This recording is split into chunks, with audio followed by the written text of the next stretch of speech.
Do you consider M'Baku optimal here, or is he for the esports? We just went on Untapped and grabbed deck lists, and the best performing Lockjaw deck on Untapped had Baku. I haven't played this deck recently enough to have an opinion on it, but per the numbers, Baku is in. The non-Baku build actually had significantly worse numbers, but the samples weren't huge for either, so I take them with a grain of salt.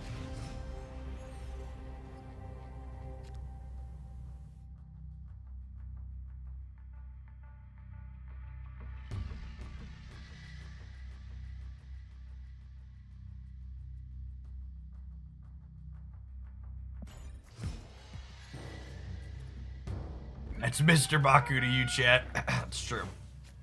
Show the man the respect he deserves.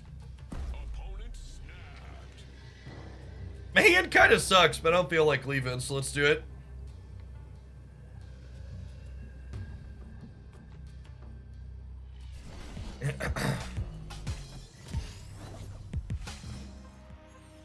Ooh, that's an interesting distinction. Glenn said they use public sentiment to determine which changes they prioritize, but not necessarily which changes they make.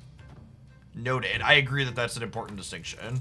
I don't have a ton of things that play into the big house, so.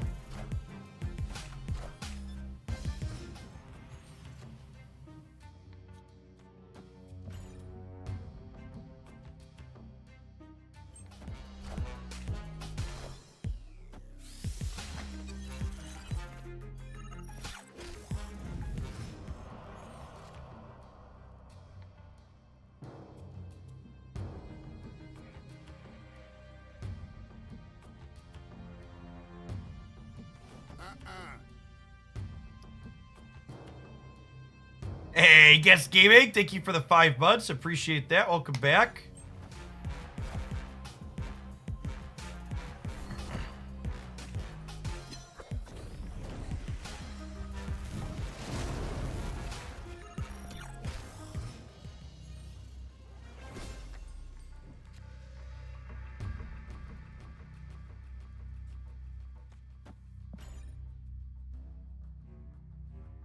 Feels like we're dead.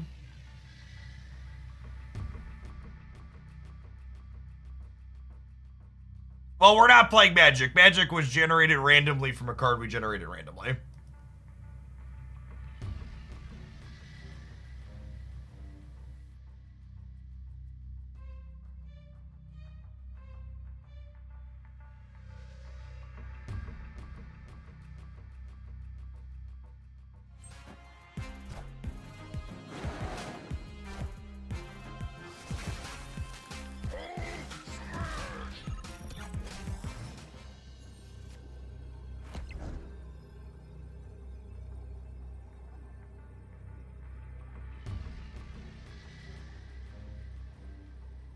This is I would call this a fair warning, but I already banned someone because I'm sick of the bullshit.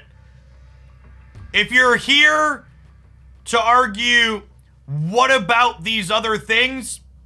Fuck off. Whether it's a social issue or a card game balance adjustment, an appropriate thing to add to any discussion is never, what about these other things?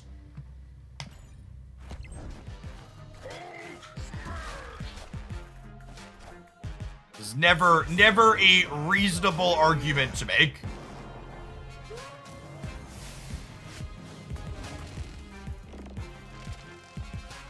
Rats.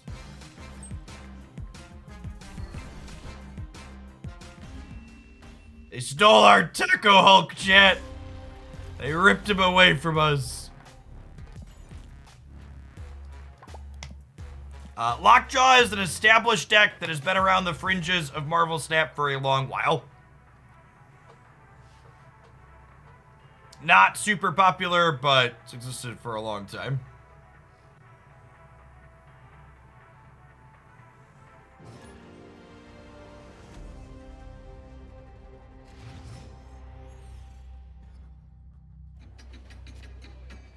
No, I don't think Galactus is remotely comparable to Old Leader. Old Leader was problematic because it essentially went into almost every deck. It was just too generically good as a top end piece. I think the only thing that we've experienced, Arrow was comparable to Old Leader, and she was appropriately whacked.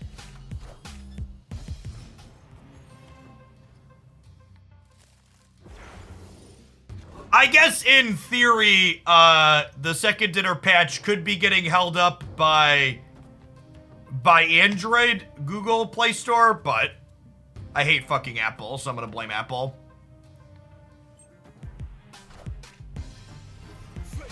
I was just looking at the stats on Untapped, what am I, and all the builds that had Nightcrawler in them had worse numbers.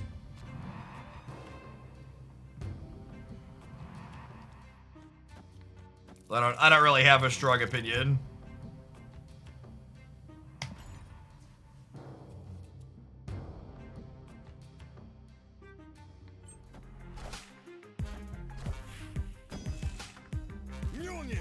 To me.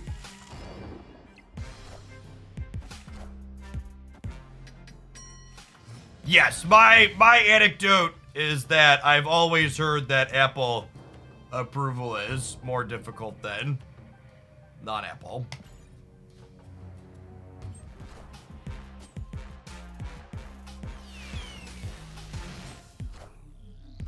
For those wondering, how did Jubilee pull Chavez? Thor shuffles our deck when Mjolnir gets put in.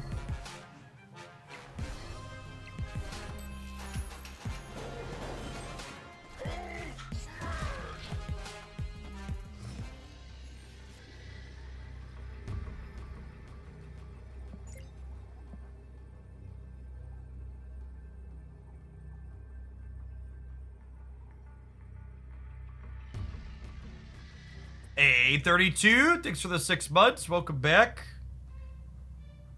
I think I actually play Vision out here. So that way, if Dracula discards Jane, Baku can jump middle and beat Morbius. Oh, that's not true, though, because Dracula gives us 2 more.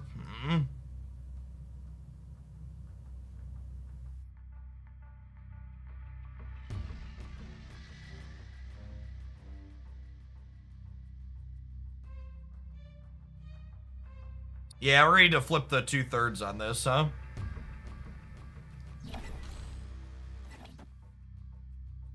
Magneto the Dracula doesn't really accomplish anything. Their hand is Swarm Chavez. It's just gonna come down to the Dracula flip.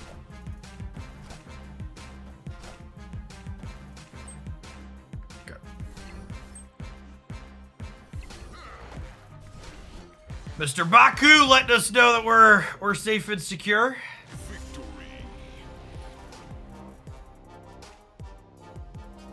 So the half a year, 32.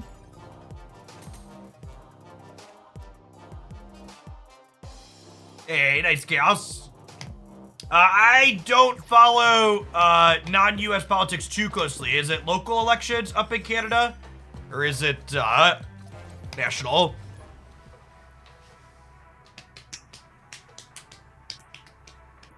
Hey, GG's only one. So the 2 months.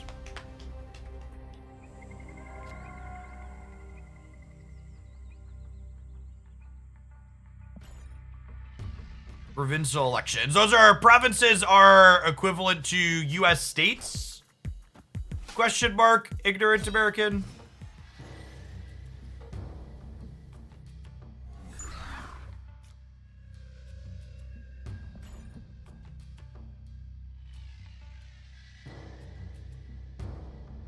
Listening to you extol the virtues of sharks of the land variety, I decided to commit tokens and I couldn't be happier. God bless. Electra Enjoyer. Is this a beep boop? Could be a beep boop.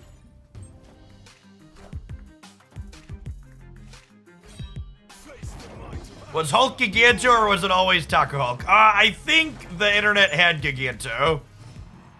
But Taco Hulk is optimal. You'll pry my Taco Hulk from my cold, dead hands.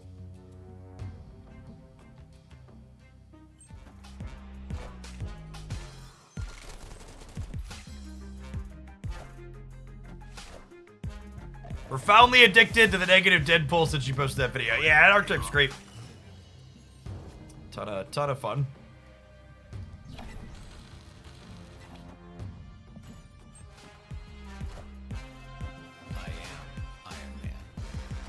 All right, well, we are bailing out of the Avengers compound.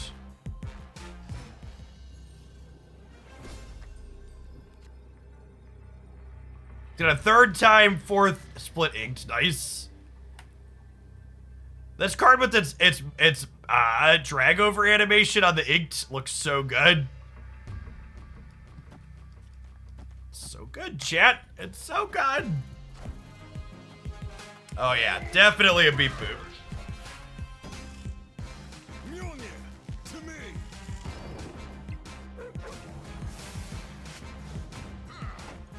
Ah! Victory.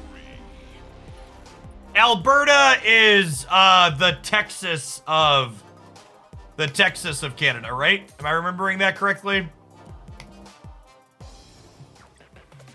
I believe I recall hearing that comparison. That is correct. Okay.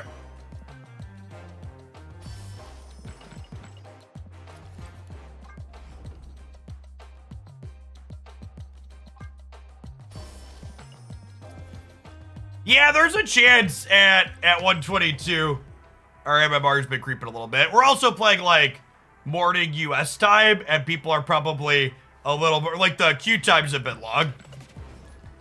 So I wonder if people waiting for high Eva are like doing other things because they're annoyed they didn't get their card. Can't say I blame them.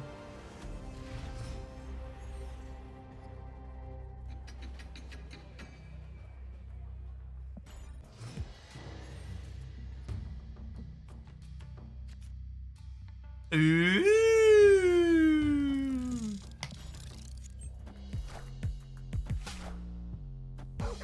Hey, Unreal, thank you for the 2 years. Welcome, welcome, welcome back.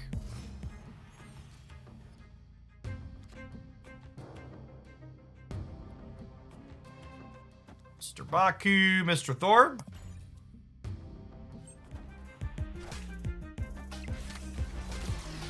Hey, Great Packs, thank you for the almost 3 years. Welcome back. This deck has great variants, it really does. No more Honkai today. They were finally like, this guy's played enough. They didn't put it back in the bounty board for me.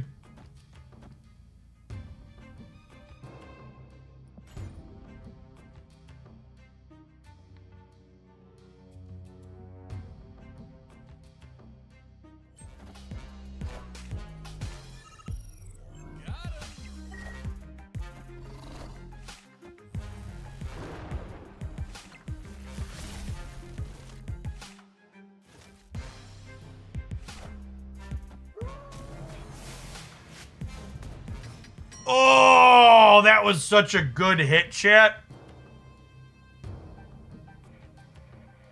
I get to put Mjolnir into here now too. That was a banger game. Jot that one down.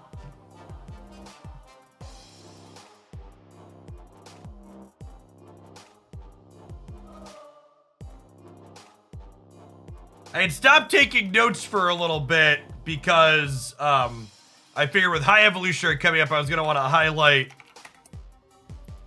that card a whole bunch. But who knows when that card's coming? Realistically, the card might not release this week, depending on what their approval timings look like. Sunshine, thank you for the almost 4 years. Welcome back. And Horselap, thank you for the 4 months.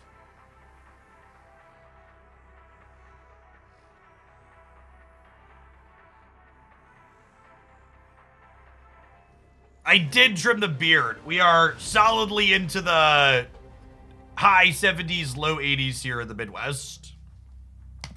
So the fur on the face was making for hot outside time.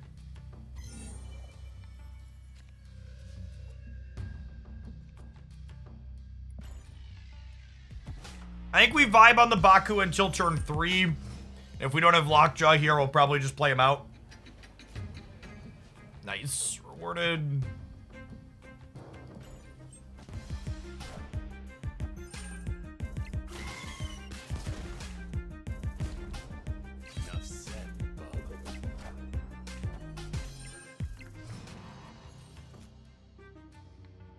That's a great pull too, so I get to go Baku here into Thor here.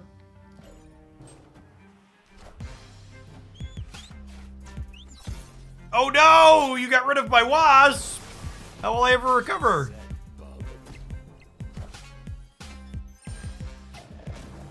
Actually, just all bangers left in the deck? Face the might of Asgard. Mjolnir. Clear for takeoff.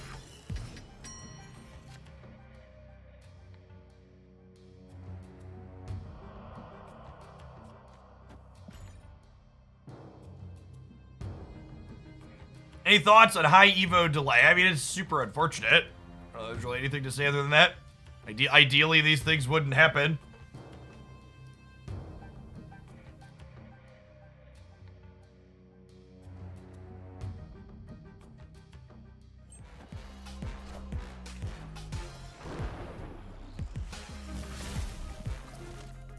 Black Bolt Destroy? Interesting.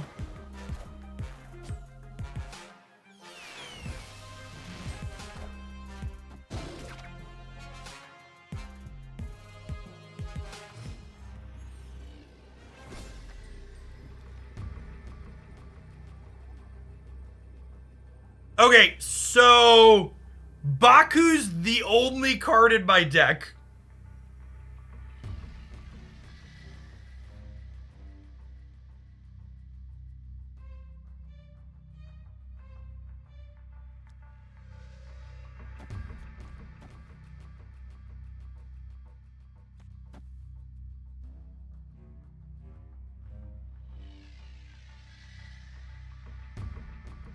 I'm gonna do this to spread out a little bit.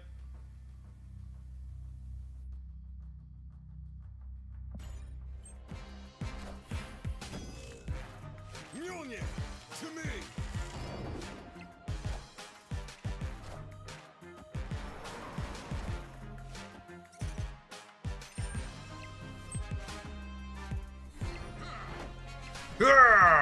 Got him. I think this deck's good to climb with. Yeah, I think this archetype's fine.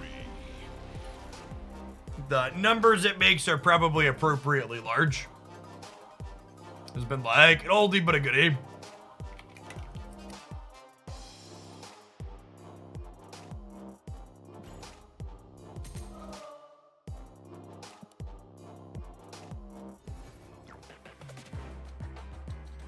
The deck can sometimes be concealed. Yeah, sometimes. A lot of the times, the variance in this deck is very controlled.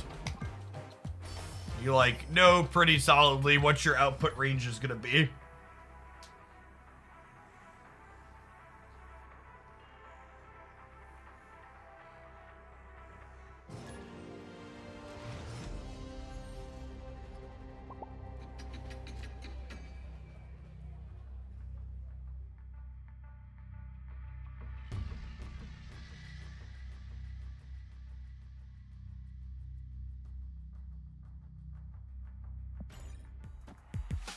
Why not Giganto instead of Hulk? Because Hulk has 2 tacos. And Giganto has 0 tacos. Ergo, taco value is strictly better with the Hulk.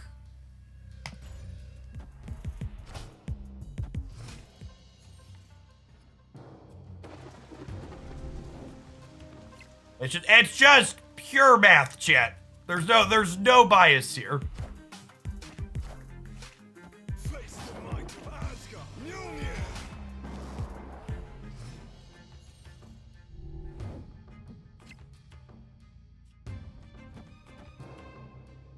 There's a good chance they fill this turn before Jubilee could happen, huh? Oh, they didn't. Sick.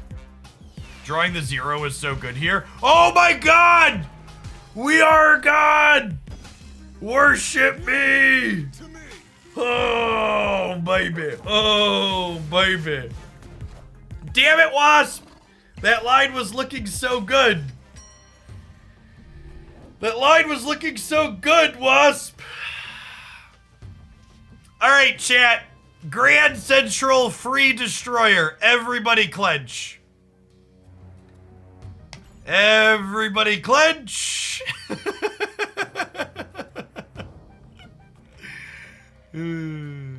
play the destroyer. No, we're winning the left. Why would I play the destroyer? That sounds bad.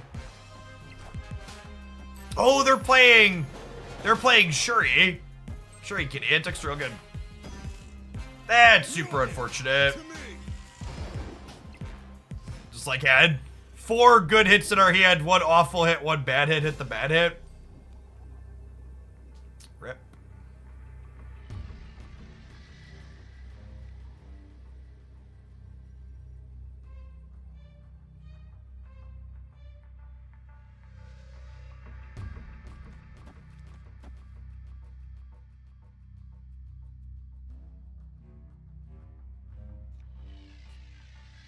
Fuck it, we ball, chat. This works, Scopia.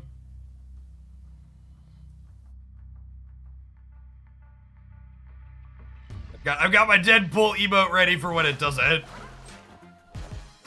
What? They didn't play for the left at all?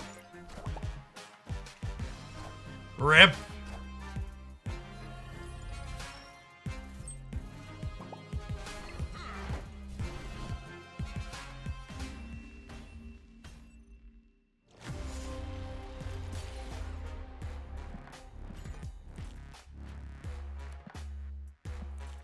Our poor Raft card. I'm surprised he didn't play for the right.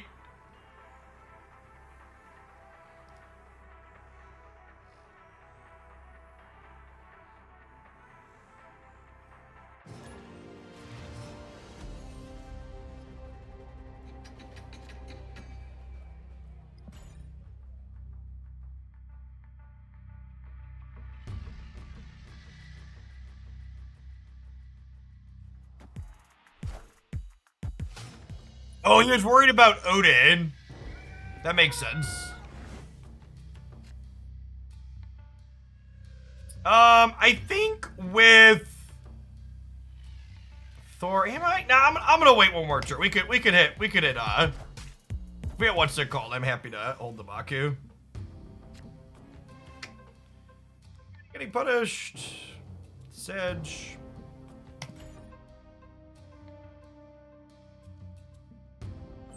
Face the might of Asgard. Take my sub for speaking the truth. Taco Hulk is factually better than Giganto because science. Exactly.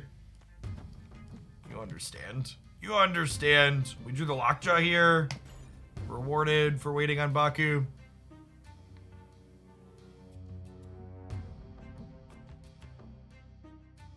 Per the metrics on Untapped, this variation of lockjaw has the best stats. I've not played a ton of this archetype personally, so I don't know that I have particularly strong feelings one way or the other. Shove Wasp into the deck. Jane Foster it back out.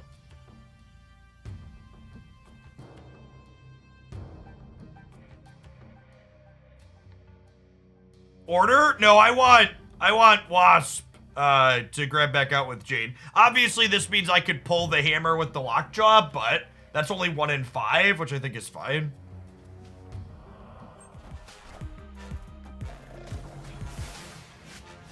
Mjolnir, to me. Right.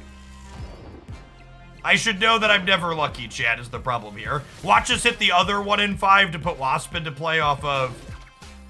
Grand Central.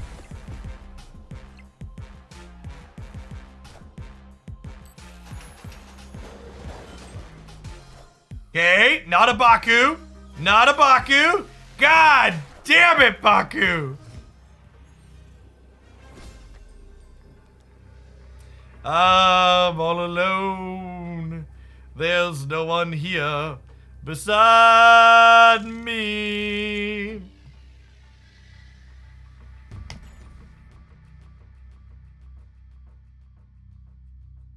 I think we're good. We're gonna win anyways, Copia. Yeah.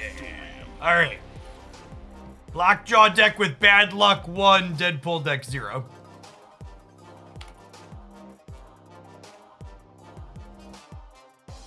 Why Hulk over Giganto? He has tacos. I'm gonna make a why Hulk command.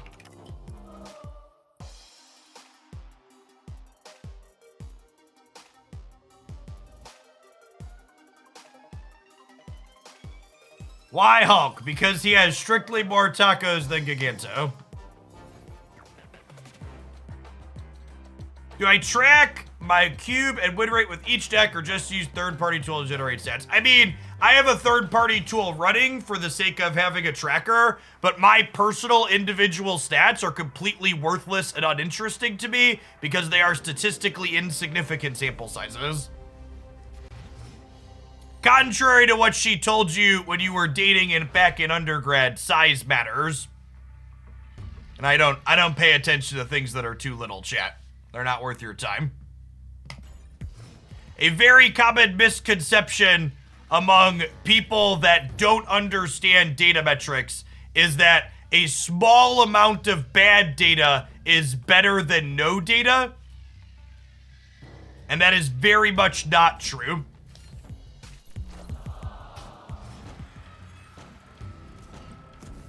Yes, OTA update on Thursday. Thursday's supposed to be our last weekly OTA, is my understanding. And hopefully we'll get a communication on what the future looks like for those.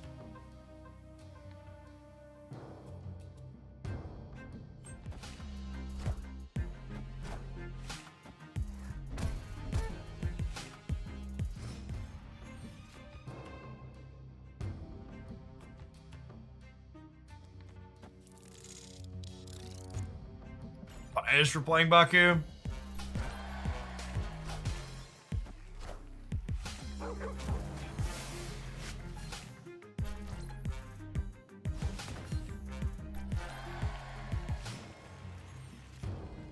You think Carrot has played enough discard for the data to be relevant? Potentially?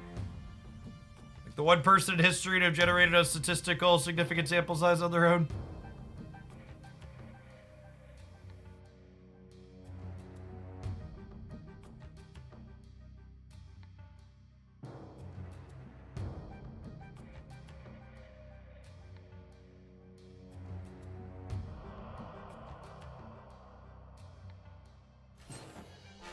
Copium is an internet meme term to say you are coping with a bad situation by having hope that you probably shouldn't have. Wind, aid my hand.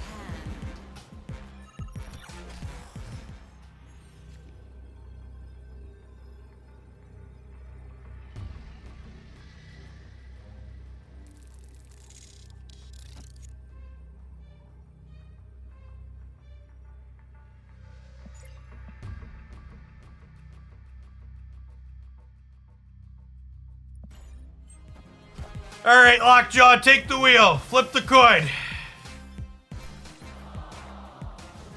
Damn it, Lockjaw. You had one job. One job, Lockjaw.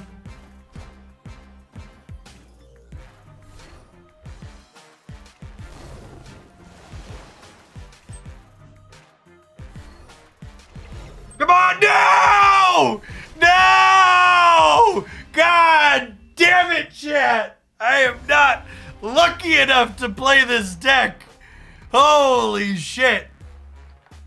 What a just RNG casino fiesta. Just 50% to get Infinite on the Lockjaw miss. 75% to win the Dracula path. Brood!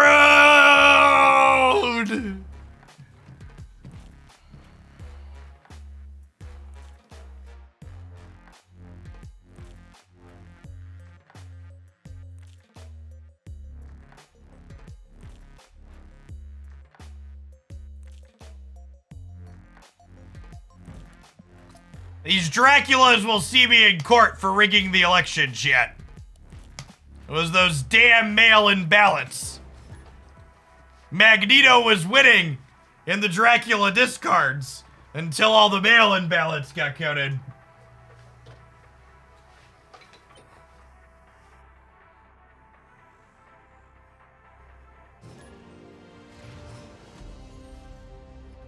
Do I also sell pillows as a side hustle?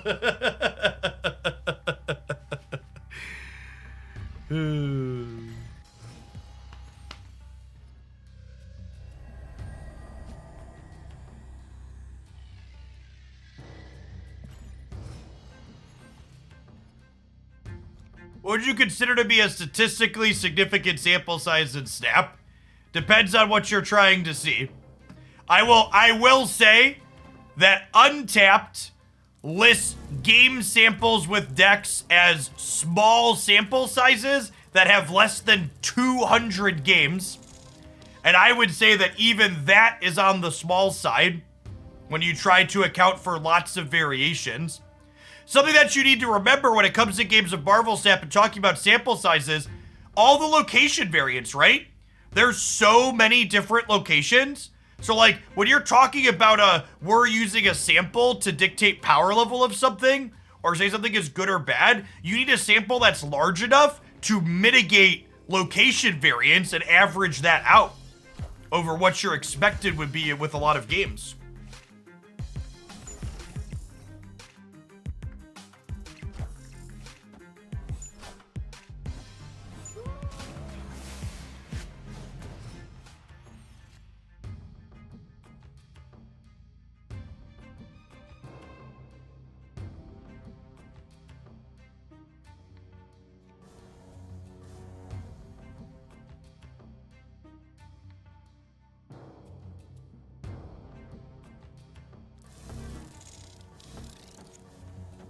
Yes. And then next turn I have another Baku.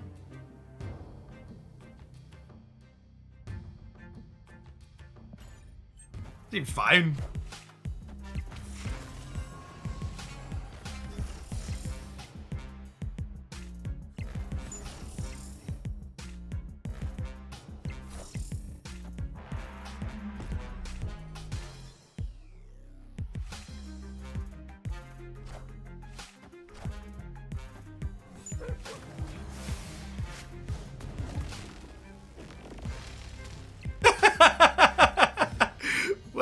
Well, I think that might actually be bad for us.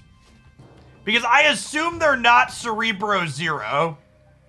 Which means that, if they're not Cerebro Zero, that means that, they're gonna play something else out and then we're gonna lose this path anyways. They're all gonna go to 0. Oh, maybe I should Thor the London. Maybe? I don't know, because I'm guaranteed to draw Baku next turn, or Chavez. I guess I could have Baku'd the Lockjaw and Thored the London. Yeah, maybe that was better. Yeah, I think thinking on it, I should have Baku'd the Vats, maybe, and then Thored.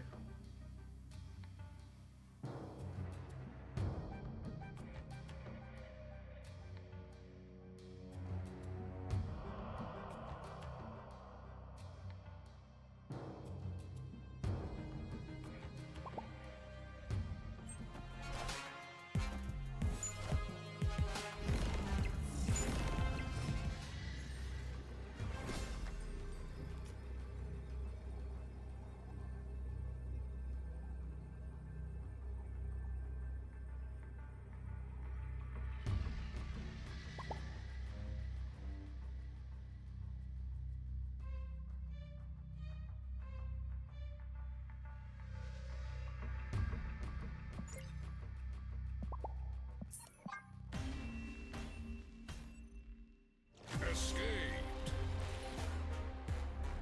Cerebro's really good when you have 4 of them. Turns out. Maybe above average.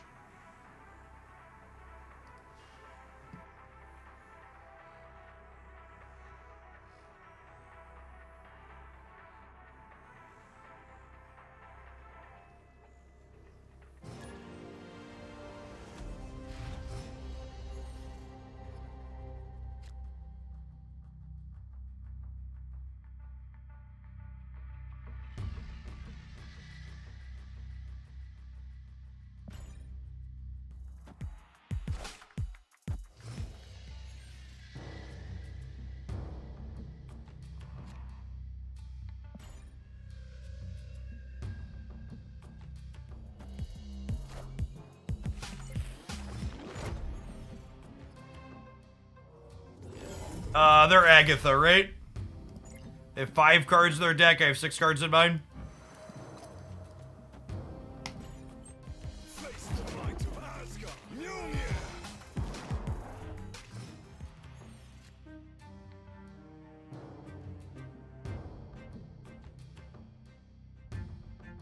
Victory.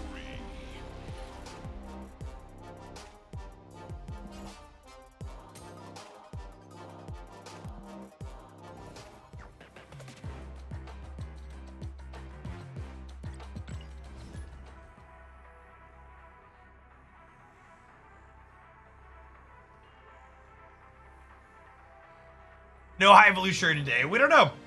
There's a good chance. One of the things that's important to understand about the whole App Store approval process is people are like, why is it second dinner?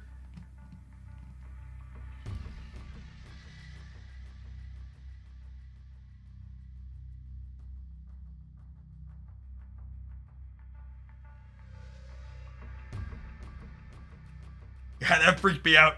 All right, Apollo. So, my oh, hold on. There's a District X game too. Y'all still hear me, right? And y'all still hear game sounds? All right, hold on.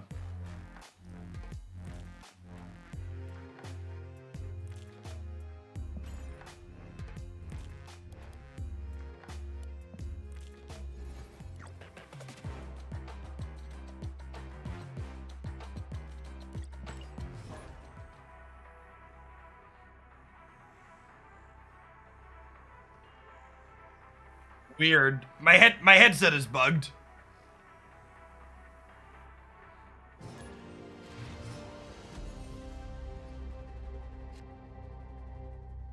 My headset does this smart thing where it stays connected to multiple Bluetooth devices at once. And I left it connected to my phone that I usually turn off.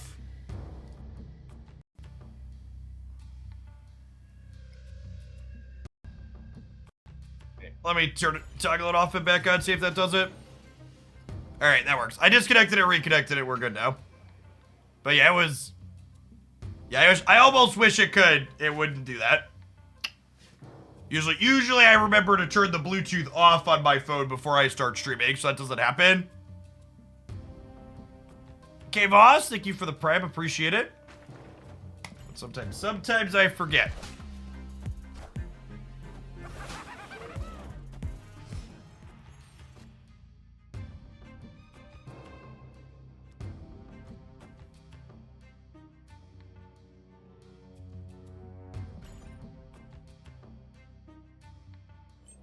Hey, Take Magic, thanks for the 5 months and for being a part of the community. Appreciate it. Well, that's second rude.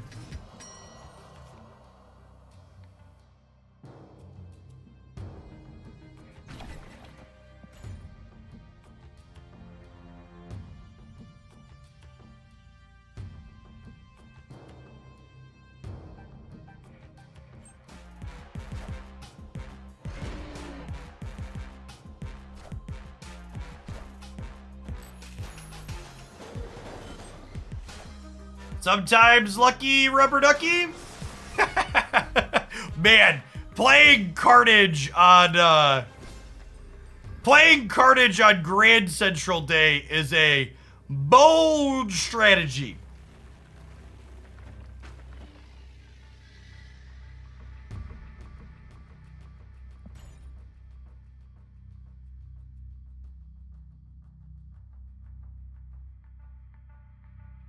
What was I saying before my headset interrupted me? I don't remember. I was completely derailed.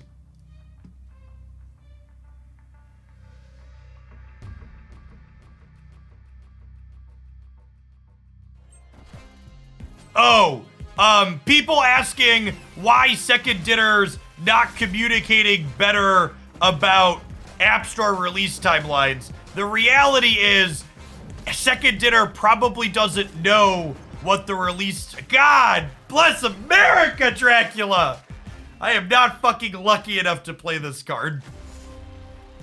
every time I play Dracula in this deck, I am supremely disappointed. But the stats for the archetype show that the best numbers come with builds playing Dracula. It's just like hands me fat L after fat L. Yeah, the way the App Store approval process works, it's not like Second Dinner is getting updates from Apple or whoever that they can pass along to us. They're just like waiting in the dark like we are.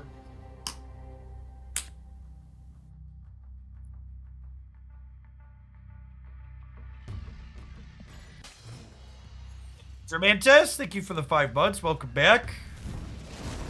Yeah, trade your Dracula like you've traded your Gambit. That's true.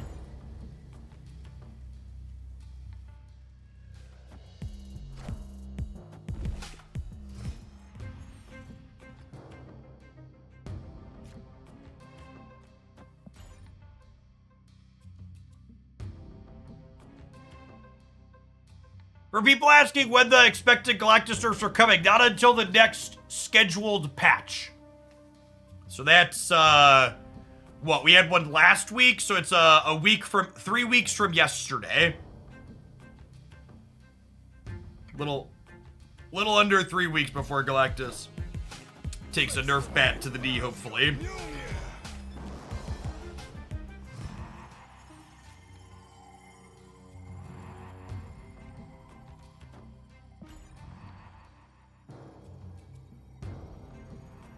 Yes, that's true. That's the earliest. It's not... I don't expect an OTA change.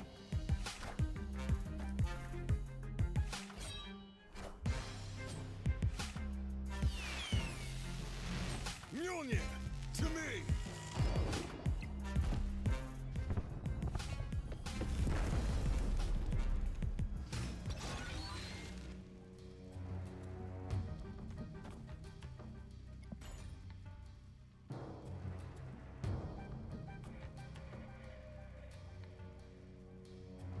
You should not play Quicksilver in your deck, Jet. Don't do that. If you're missing Baku, play Iceman or Nightcrawler or some other good one drop.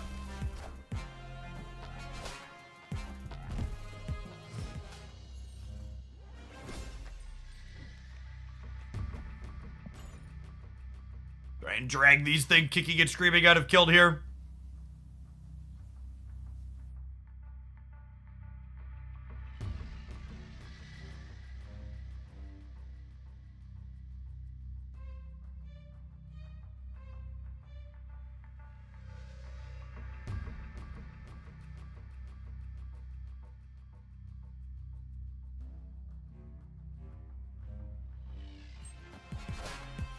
Your friends.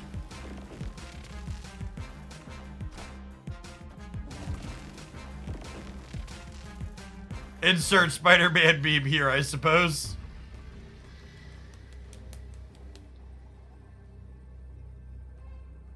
We lose to Hela and Ghost Rider because they discarded Doctor Doom.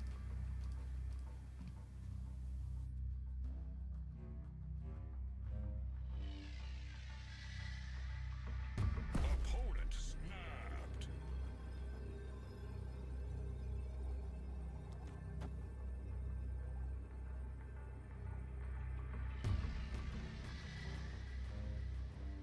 Joke's on you, I have too many cubes anyways. Come and get them.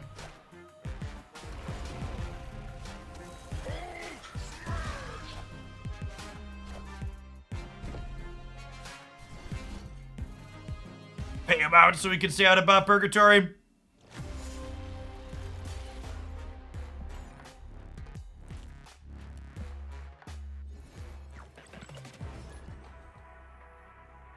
You can replace Magneto in this deck with Giganto. If you're missing Giganto, the options kind of get worse from that point. You need Wasp or Yellow Jacket though. You want it 1-0.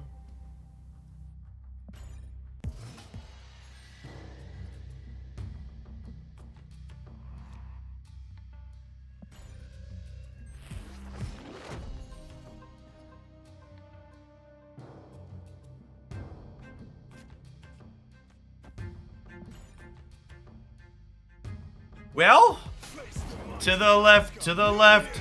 All the cards we play end up to the left. Pretty strange game when you think about it. Hey, Ray, thank you for the 3/4 of a year. Welcome back. Okay, okay.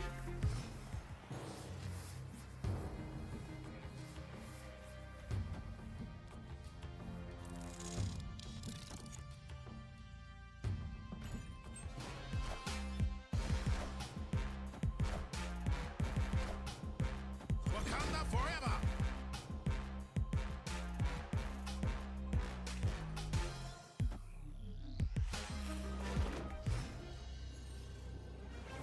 Make sure you're hydrating today with all the Galactus salt you're intaking.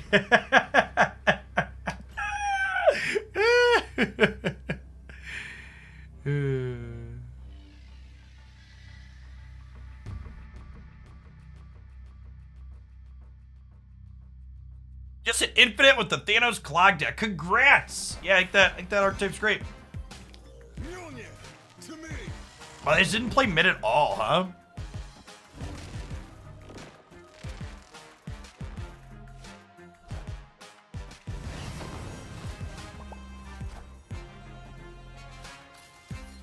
Yep. Good meat.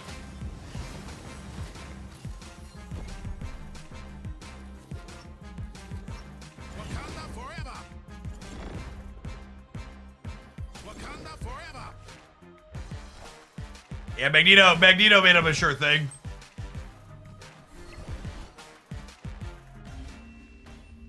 Add that one to the file folder of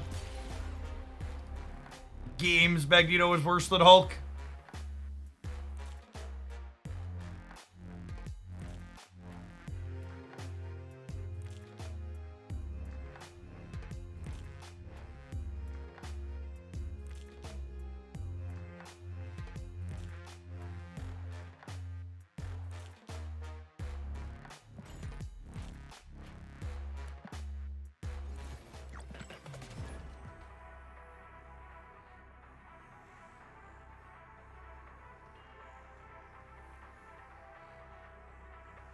You're telling me I should unpin the Galactus I've had pinned for 2 months? Have you just, like, not been playing for the 2 months? Because you get, like, enough tokens for a Series 5 card, like, in less than a month.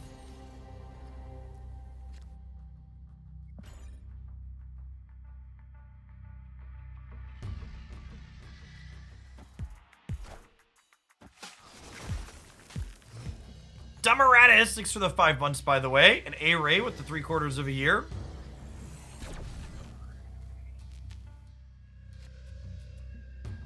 Can everyone give their best thoughts on what the nerf will be? I'd ask that you please don't do that. There's 800 different ways they could adjust the card, and the chances that someone in chat's going to estimate what they are basically 0. Mjolnir. One of the things you have to understand when it comes to discussion about how cards will be changed is basically most people in my experience when it comes to card balancing discourse start with the assumption that whatever change is going to be made to the card will make it unplayable. And the fact that that's the start of most of those discussions means that they just, like, don't come from a place of being reasonable to begin with. I bet this is a bad matchup for this deck. I want to see how it plays out. We're probably supposed to leave here.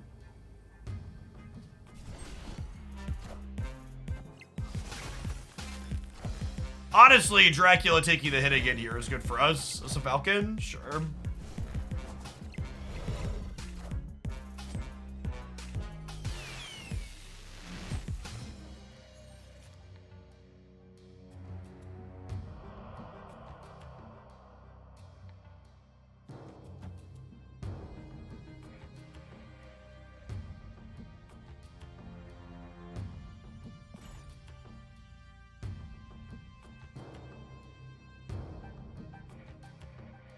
It's historically inaccurate too, outside of killing leader, which they then updated back to be playable again. They've never really made cards unplayable. Correct. It is not something based in reality. It is based purely on a visceral human emotion gut reaction, which is why it's like a bad faith position to have.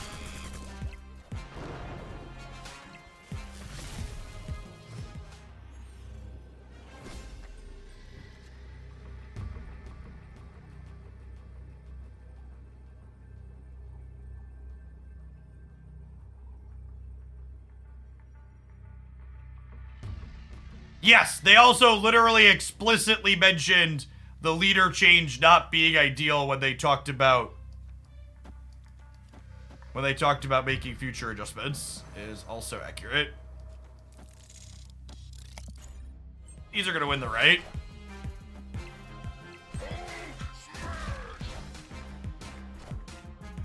Leader out of their bounce deck. Speak of the fucking devil, chat. Holy shit. To me.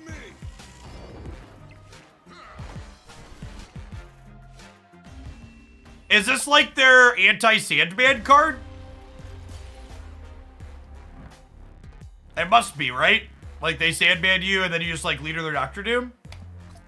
That's cute. I wonder if it's worth the slot. Could just be for Grand Central Day? Sure, that seems reasonable too. Anti-Wave, anti-Sandman?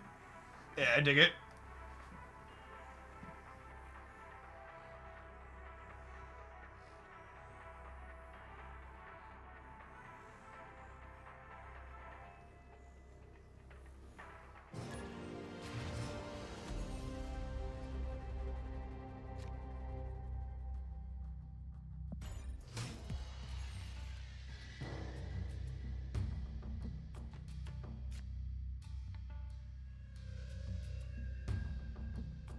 I was thinking about taking notes for a highlight for this deck, but after playing it for almost an hour, my notes say 1 solid game, 2 that are fine, and 1 LOL unlucky, so maybe we'll skip doing a highlight on this one.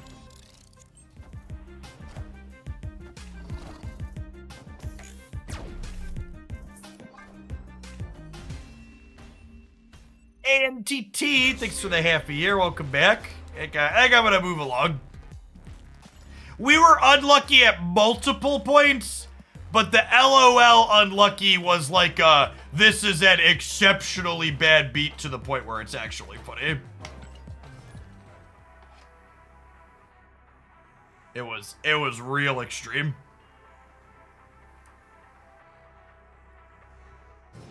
It's my favorite deck for win 3 all 3 locations. I like ignoring that mission and doing it incidentally by ignoring it.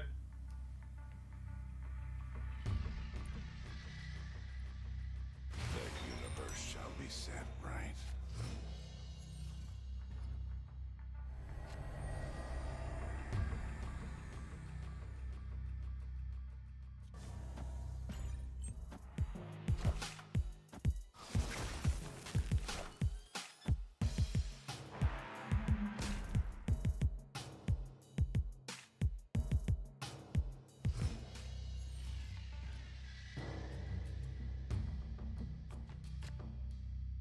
Oh, I forgot! I got D and hip bleach. I think I should spend some things to up him.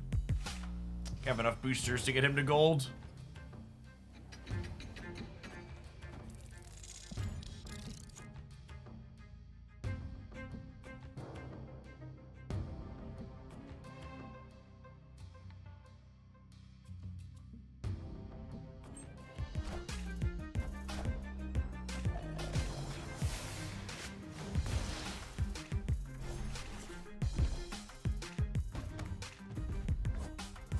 Yeah, just send me a DM with your URL, Noson.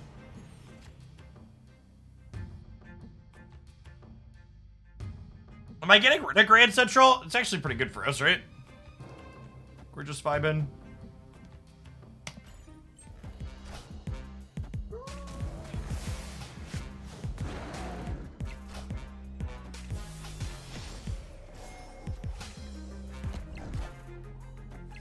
Damn it, Bobby.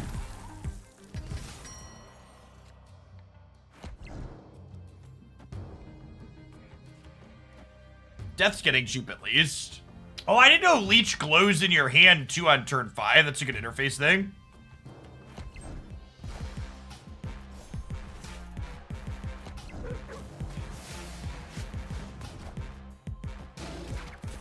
Long, bud.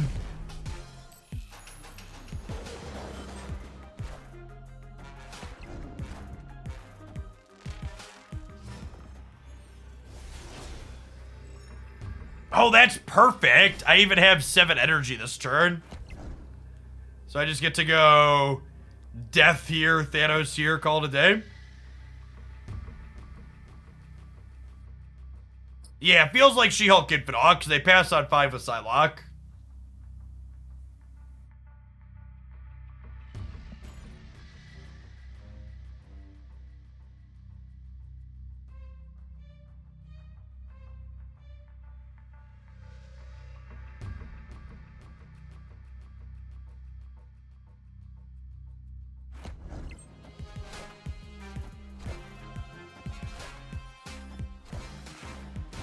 Actually got the triple. Solid start here.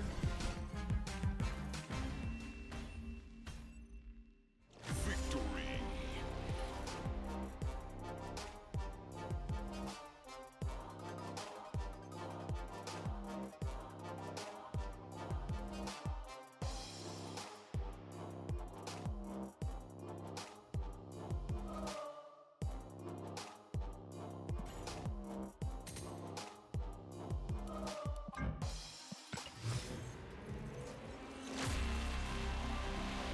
Sorry for the delay. I was waiting on the approval to resub. Thank you for the 7 months, T-Boos. Appreciate it.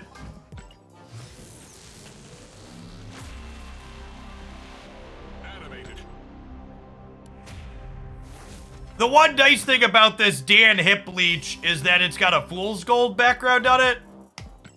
So we put it to here, and then we never spend a leech booster ever again because it already fits in. Shiny logo.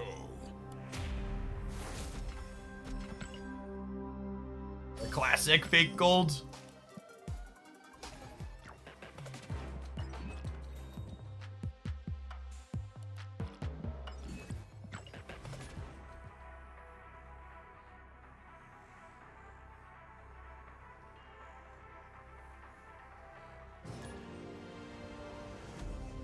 Destiny will arrive.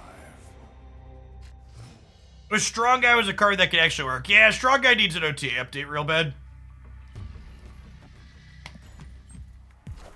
Card's not good.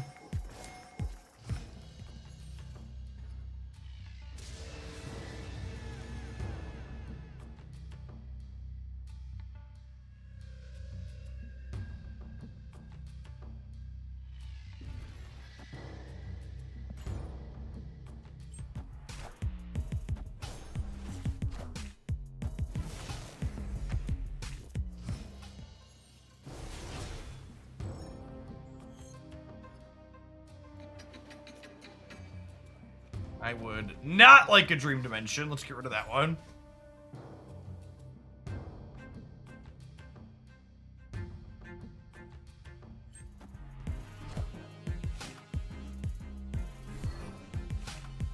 I think Kang needs a little buff since he's staying in Series 5. I think the series a card is in should have no bearing on its power level, so no.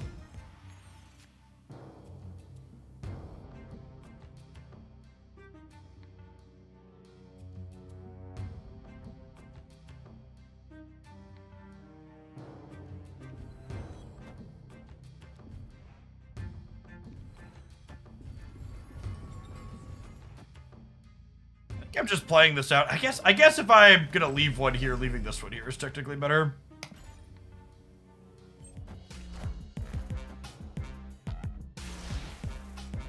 I don't know that I agree that Strong Guy needs a redesign. I think Strong Guy is potentially fine with a... Damn it, Reality Stone!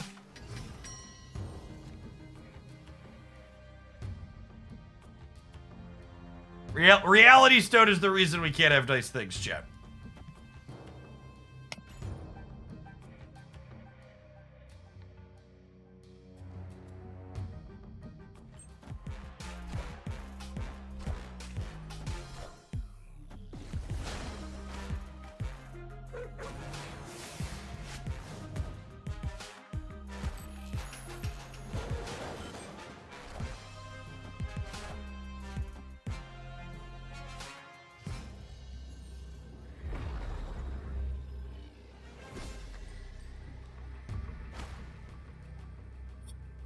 odds this wins the game? Non-zero? I guess I just play something mid and we die, right? Escape.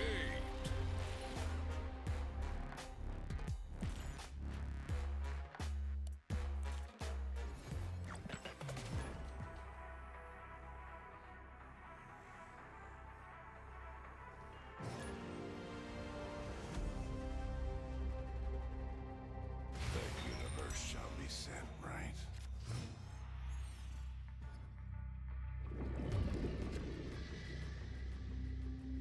Turn 1, Land War Elves. Turn 2, Lockjaw. Quality start. ATRU, thanks for the brand new Prime. Those Bezo bucks put a roof over my head, so thanks for keeping me around. Corinne, thank you for the over year and a half. Good morning, good morning.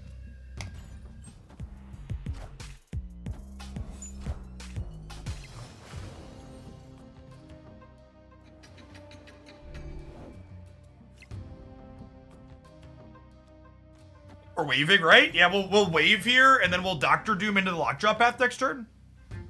Oh, you know, maybe I'm supposed to save the wave for turn 5 because we're Kitty Pride deck. That's probably the case. It's less fun, though.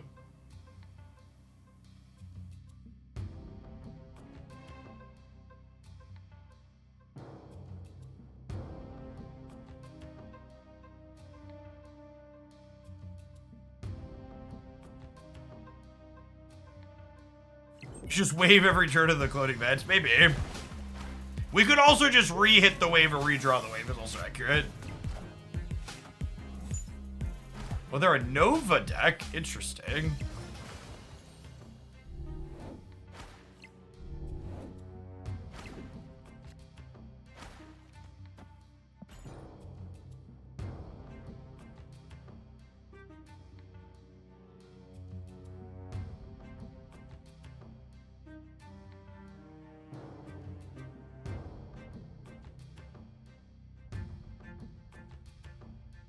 Smalls, thanks for the 5 months. Welcome back.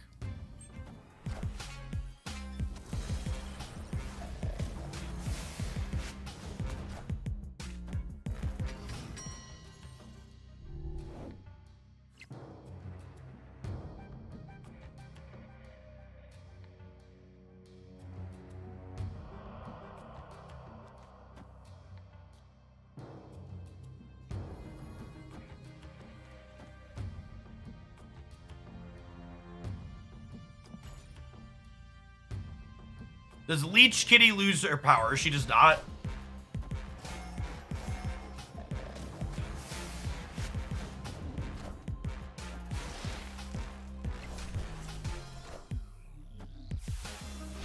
You want a Reality Stone cloning vets to keep them on 1 kitty? I don't know. The cloning vets aren't bad for us, right?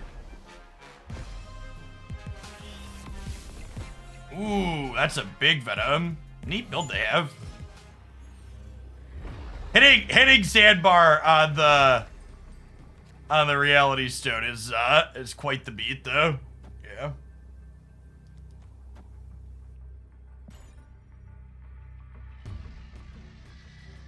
And then Dino is 17 and Power Stone is 3, so this is plus 20 in the middle. I could play Wasp right, but I'd rather have 2 more stats in the middle. Oh, they have demons. Forgot they have demons. Oh, we leeched them. Oh, chat, we had Leech Brain. Oh, no. We had Leech Brain. Oh. This card just, like, deletes all your brain cells. Just like, yeah, it's fine. Don't we all have demons, though? It was a philosophical statement, really. We all have our demons.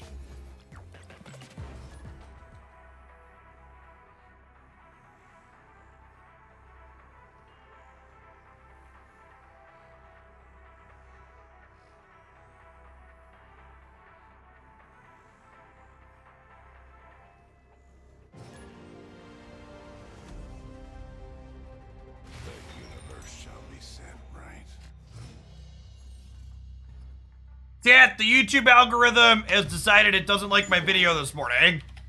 If you wanna help me out, give it a click, give it a like, give it some watch time in the background.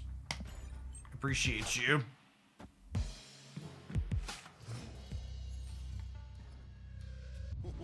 This land is always changing. We do not play Weird World games on this stream, he said, realizing he could storm it. Yeah, I guess we'll play with two Istros.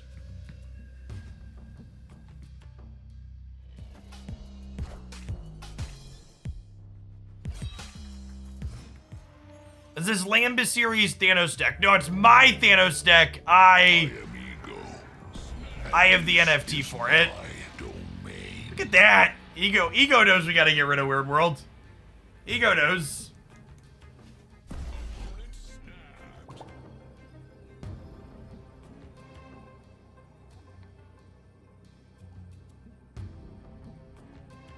Can you upload the VOD for the Honkai Star Rail gameplay? I think I actually uploaded yesterday's just the entire stream in one segment, so it should be hiding in the middle of the snap upload from yesterday. Wind, aid my hand.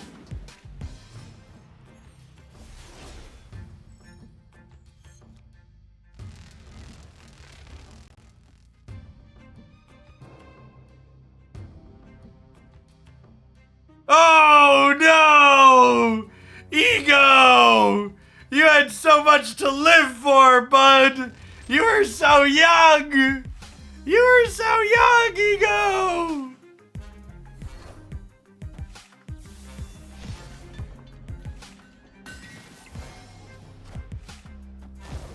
I think we're actually dead, right?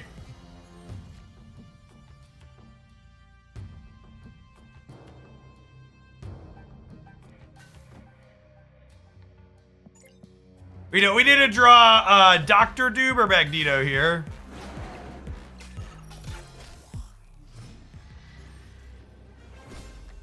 He said before drawing the Chavez he was guaranteed to draw. Rip. Rip. Escaped.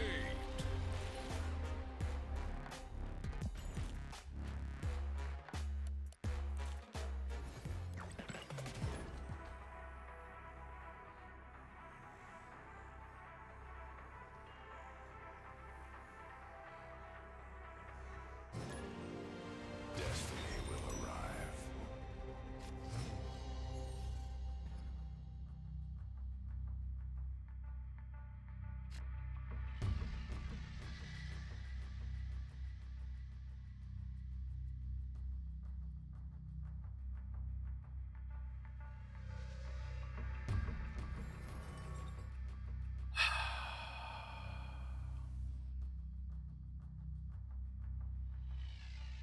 I want to say thanks for the snap content, Jeff. I was stuck in the mid 40s and I'm pushing 70. Congrats.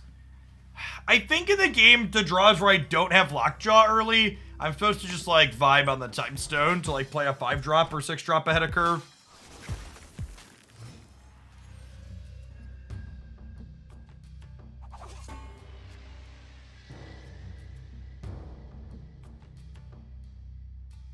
Just me, or does it feel like when I switch to another deck after getting countered to get countered or mirrored? It is just you. It is your lizard brain.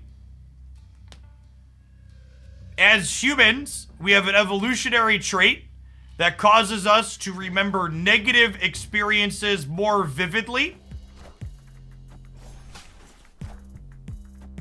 The more polite way to call it is confirmation bias rather than lizard brain, but it's all the same.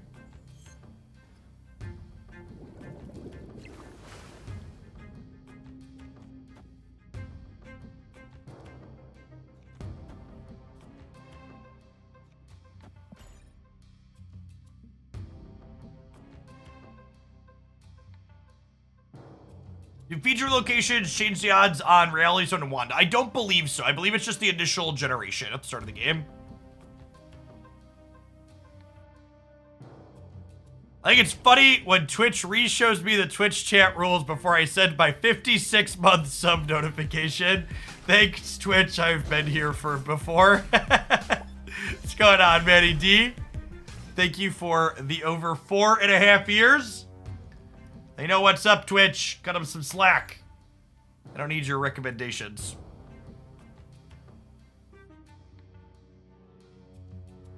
Should we wait to play the Power Stone till after the Killmonger so Thanos get the buff? We're almost assuredly not buffing Thanos this game, and making death potentially cheaper is more likely to be useful.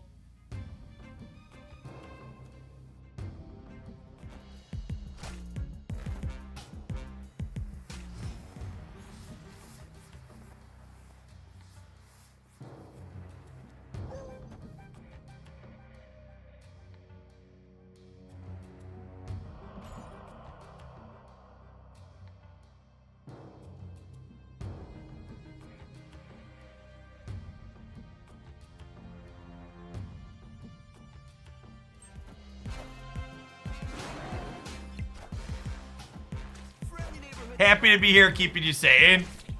KT, are you?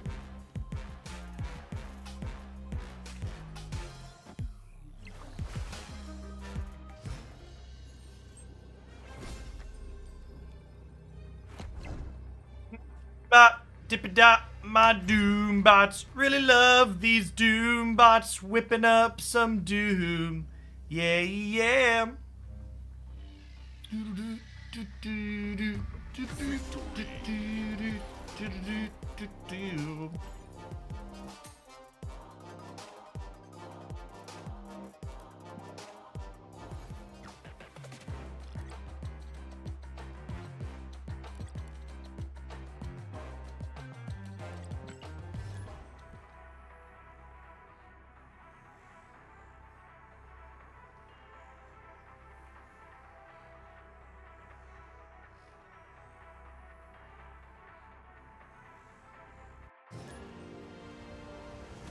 Destiny will arrive.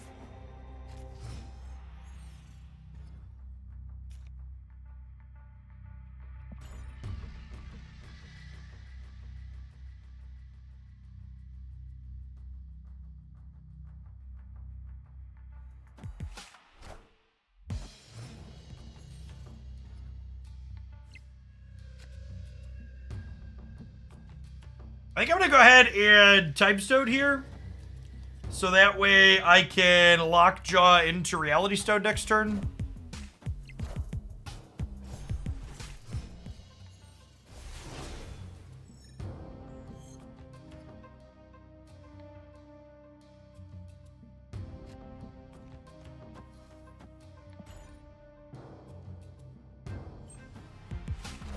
Oh, you know, maybe I'm supposed to Mind Stone rather than Reality Stone since we drew it to save Reality Stone for Rickety Bridge. It's probably a good take. We got souls, man.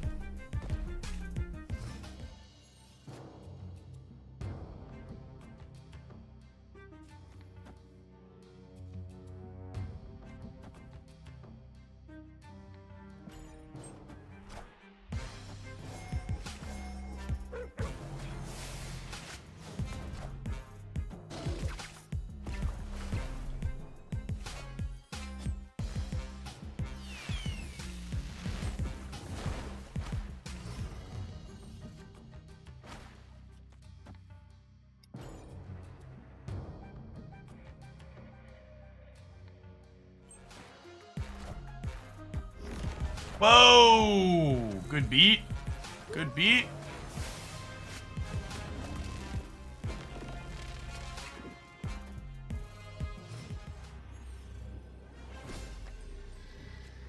So we'll go Wasp into Thanos here.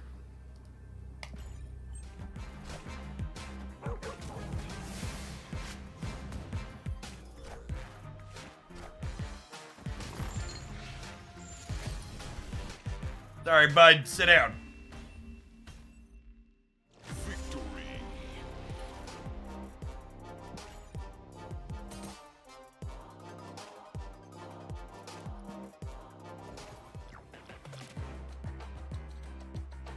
Chat, I want to take a minute to share with you all the real reason why I know many of you are here, and that is unsolicited relationship advice. Last night, Christy sent me this picture, And it was her letting me know that she had turned on not just her PlayStation, but also my PlayStation to update both the anime games at the same time. So all I'm saying is the secret to a successful relationship is finding you a significant other that will update your anime game as well. It's the key.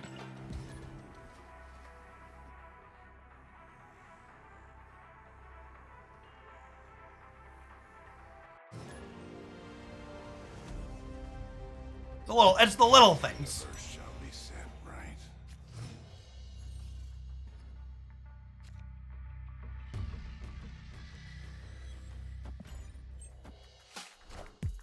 That was Genshin Impact. Honkai's not on the PlayStation yet.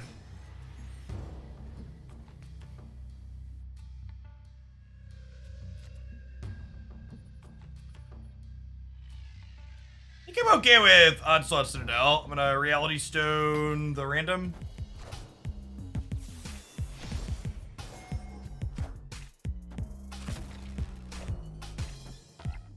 Oh, honey. Oh, I guess they didn't know Bar Sinister was coming. You should marry your wife ASAP, Big Mood. It's true, you know.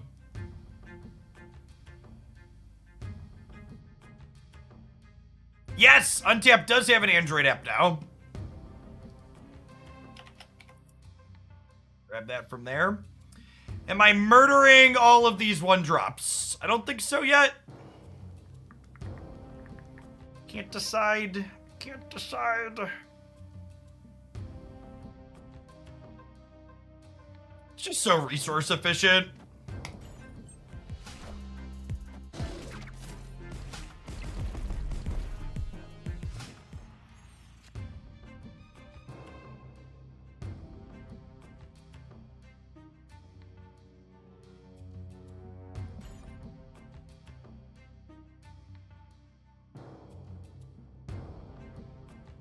I like the Thanos variant that I have. The new Ultimate variant is pretty good though too. Psylocke. Interesting. Am I getting Galactus?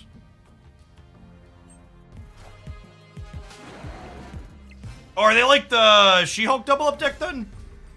Is that what's going on here?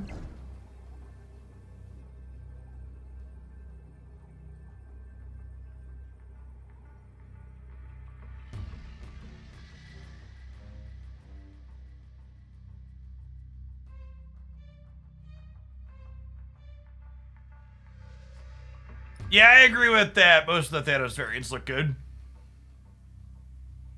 I'm basically flipping a coin against where the She-Hulk's going and where the Infinite's going, right? Or they're leaving. Sure.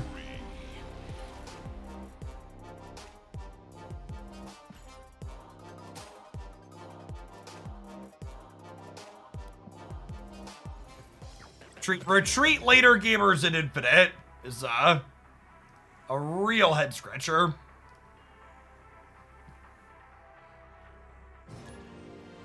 The universe shall be set right.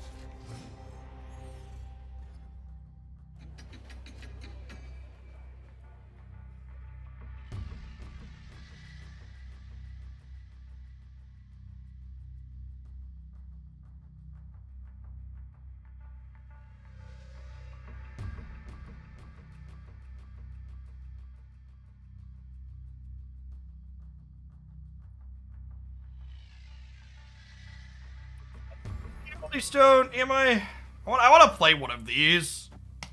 Play this one, I guess.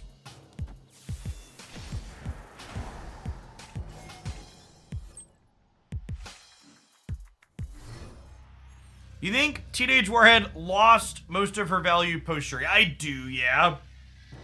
Unfortunately, she's just, like, not very good in the current metagame. Hold on to Space Toad for now, because I want things to play into the lockjaw path here.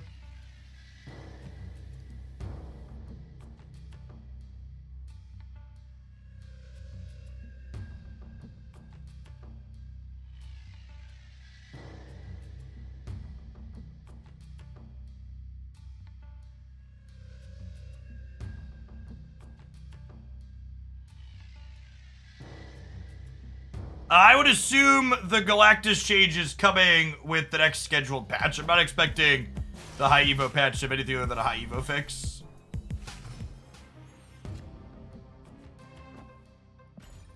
I wouldn't complain if there was a Galactus nerf for the high Evo patch, but I would be very unexpected.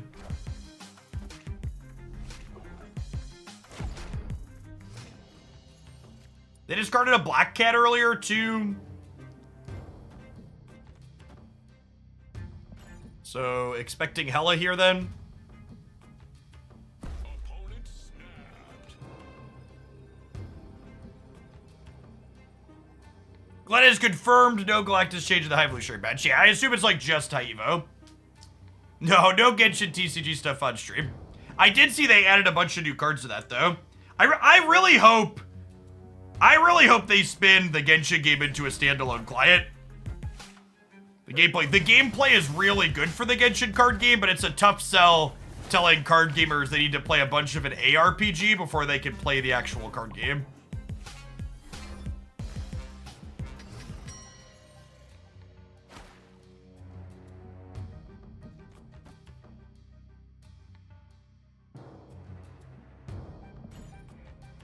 They given any other update on rewards or goals for post-infinite? We just know that there's a leaderboard coming.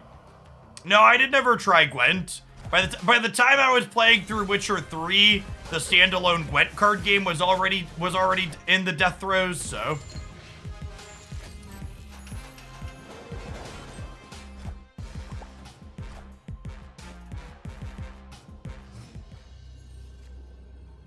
It already came in Gwent. I see what you did there. See what you did there.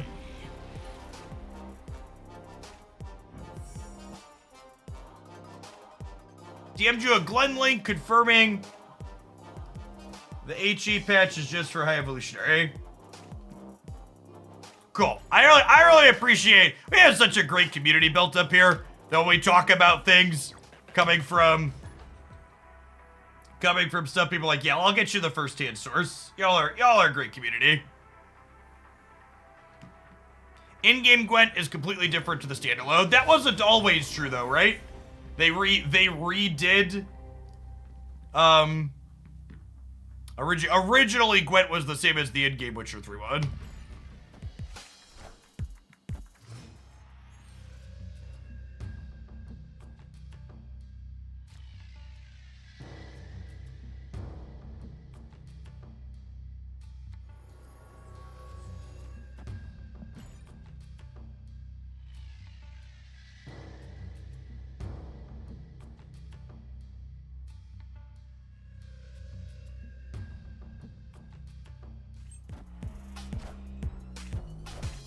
They did too many reworks in like a 3 weeks in a few months. Yeah, it sounds unpleasant.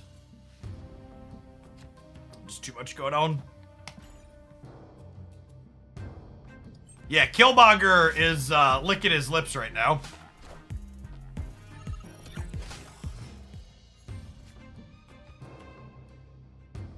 Fortunately, it looks like Krakoa is gonna get to drive us over the cliff here.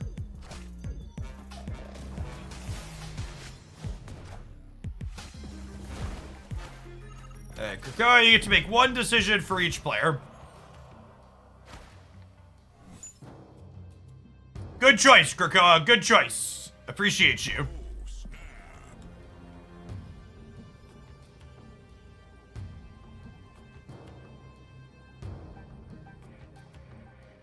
Yes, Leech getting a buff in this situation to get them through Cosmo is a real thing.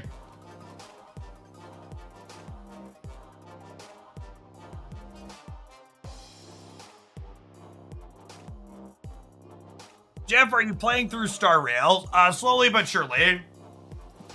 I log in and do dailies most days. I'm not that far into the actual story quest though yet.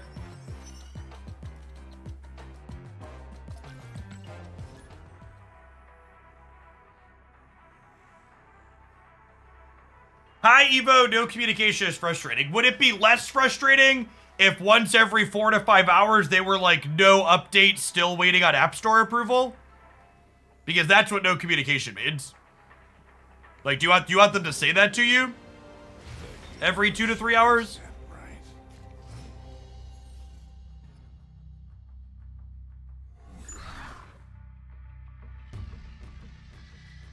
Yeah, every time I post something about Galactus Jace, there's like a dozen people that don't follow me anyways that I end up blocking on Twitter who are just like the worst takes. Although, with Galactus confirmed finally getting nerfed, there were a bunch of really salty mothers in my YouTube comments complaining.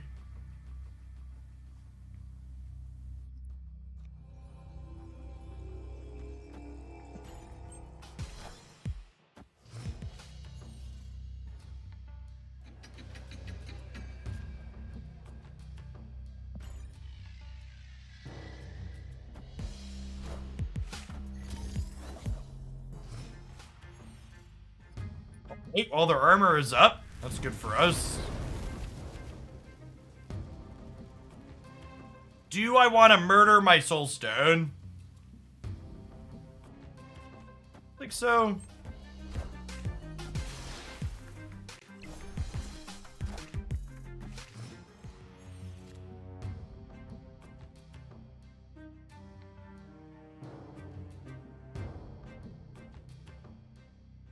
Just like didn't lockjaw this game.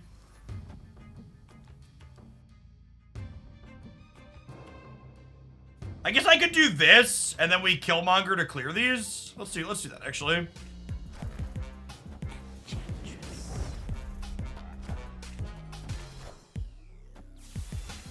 Nah, I think I want the extra turn. I think the extra turn is probably good for us.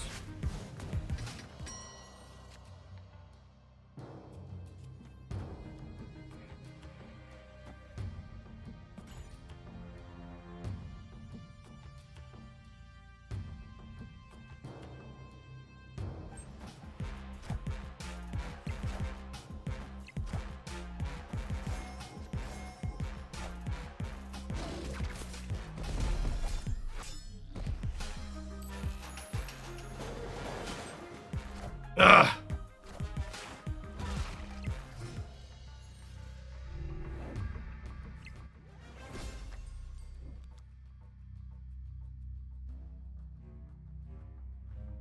Yeah, I think the next turn is still good for us. Assessment is accurate, and I'm gonna go ahead and Doctor Doom. Is it accurate?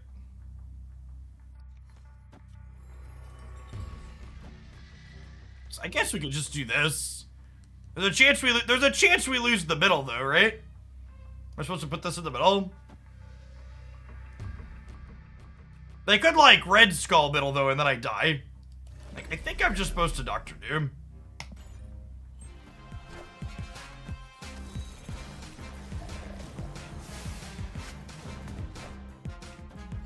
Yeah.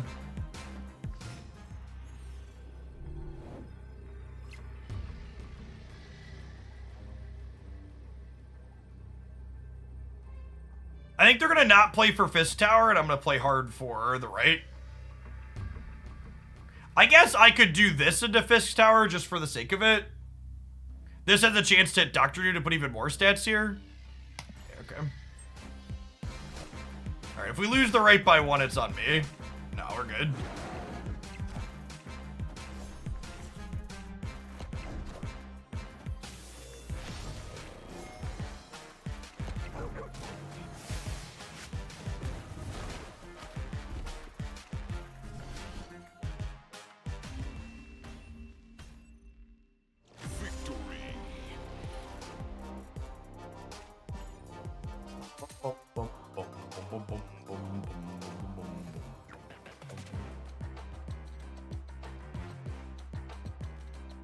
Oh, I missed Bean's resub message a little bit ago when they did it. Did they increase the collection track? You're almost at the end of it. They increased it. I think it was like 2 patches ago they kicked it up. How does it go now? It was 22,000 was the limit for a little while. Is there a cap? I'm surprised it's not just like the integer limit.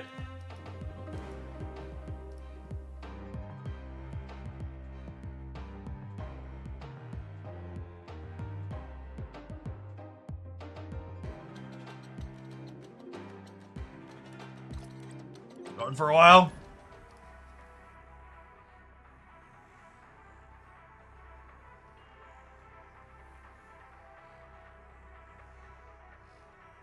Are there any good decks for ghosts? Not really.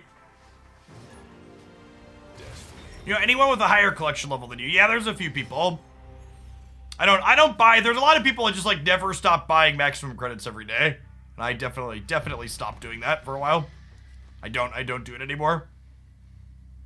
To Delish, thank you for the brand new Prime. Appreciate it.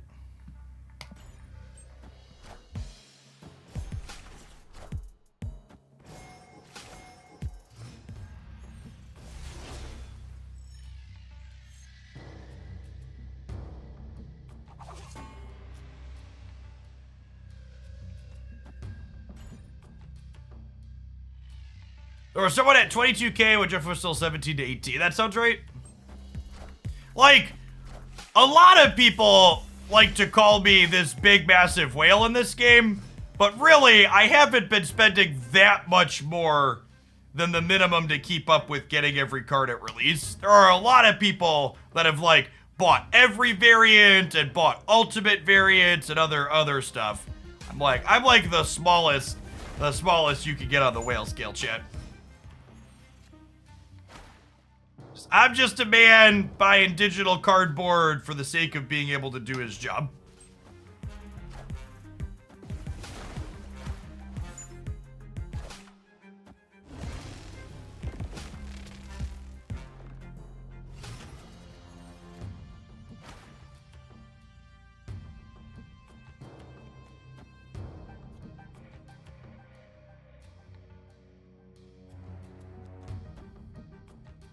A Killmonger here on the off chance they don't wave again.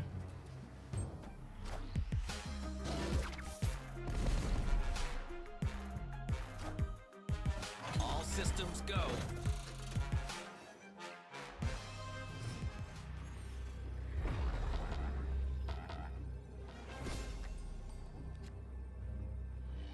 Well, shit. So their death is free and mine is not. Come and get it.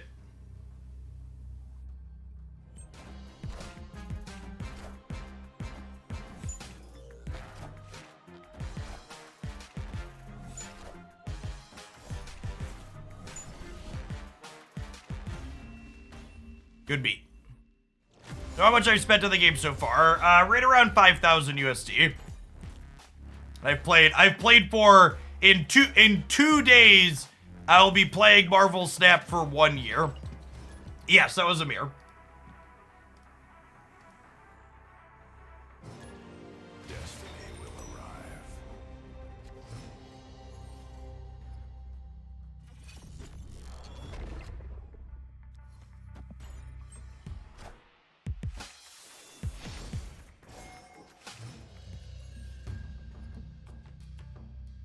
I think $500 a month definitely qualifies as a whale. Just not quite. Not quite an endangered super large species.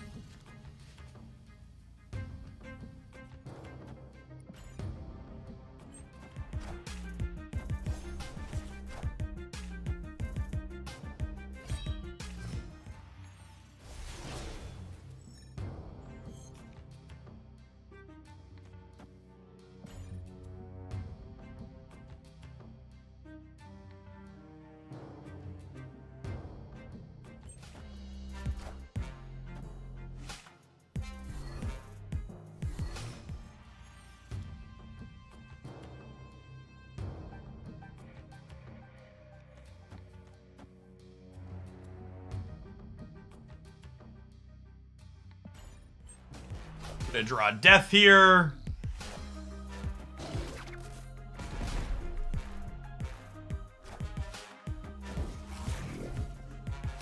Their Dark Dimension card was something they played on turn 2, so good chance it's a Morbius.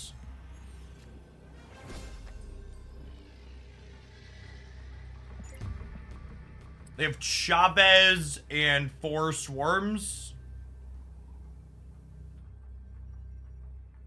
I don't think we beat that, no matter how we slice it. Escape.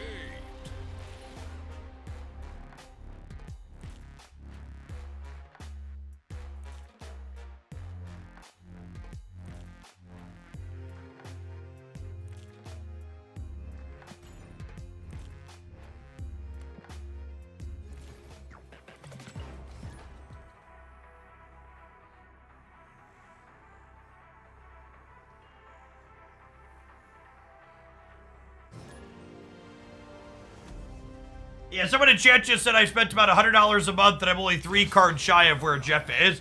That's part of Marvel Snap's core system design, right? Like, a lot of my spending is to ensure that I have every card right when it releases. And if you're someone that was waiting and not getting every card at release with a downgraded series,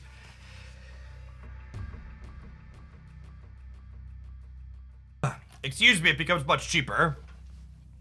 Just had a patch on Steam. Alright, mods. You know the drill.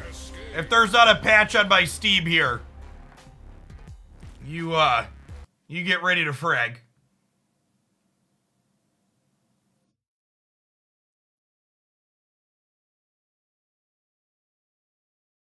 Reload Steam here real quick. There's an update. Howard the Duck cameo. Yep. Android update live. Hi, Evolutionary is released. Copium update queued. Chat, is it happening? Is it happening?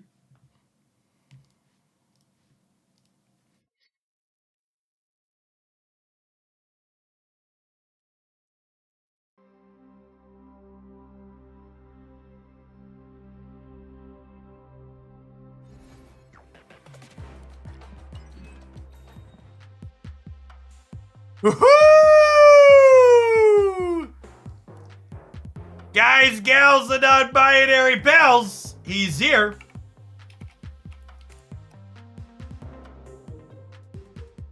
He's here.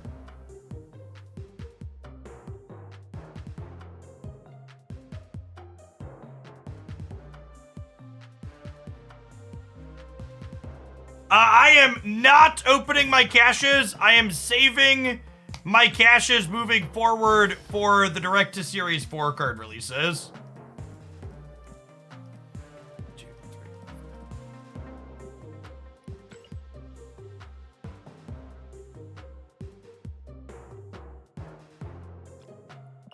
All right. I'm gonna tag my Discord.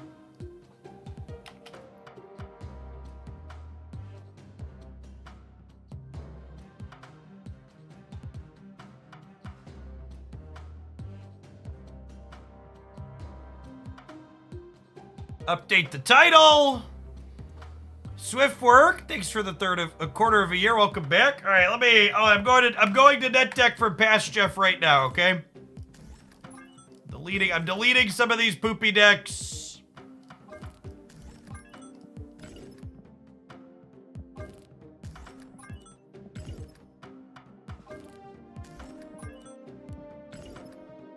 Looking up my NFTs right now.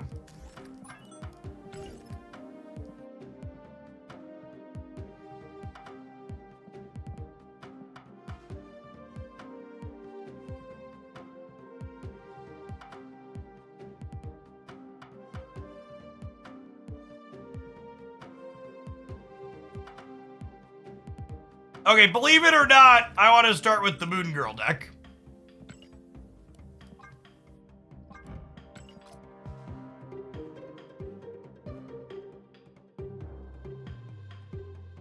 This will come as a surprise to many of you, I am sure.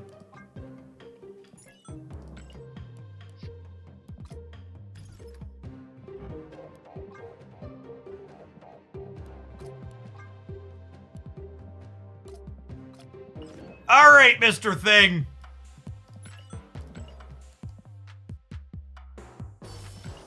We'll get you a real border, Mr. Thing.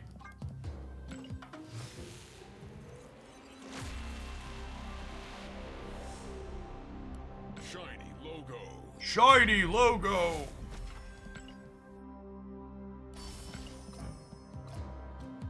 We get to play with our Christmas abomination too.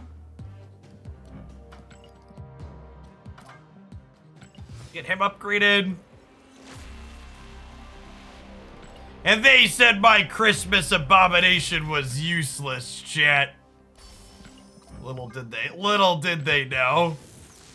Hey, Al, thanks for the almost 2 years. Welcome back. Animated.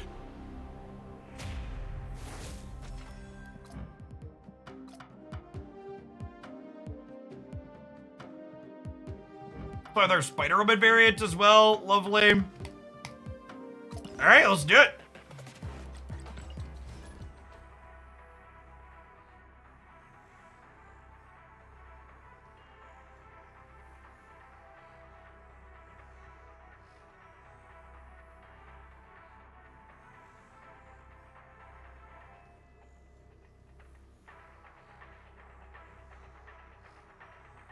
It might take a... Well, I wouldn't be surprised if we get a bot for our first match because people haven't updated yet. They don't know if there's a patch. Quick, chat, patch your stuff and get in here. Gotta manually update the game. If your Steam's not showing an update, restart your Steam client.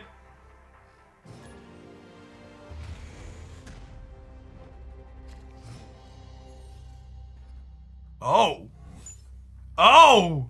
Oh, chat, look at my evolved Pokemon. They're all glowy and shit.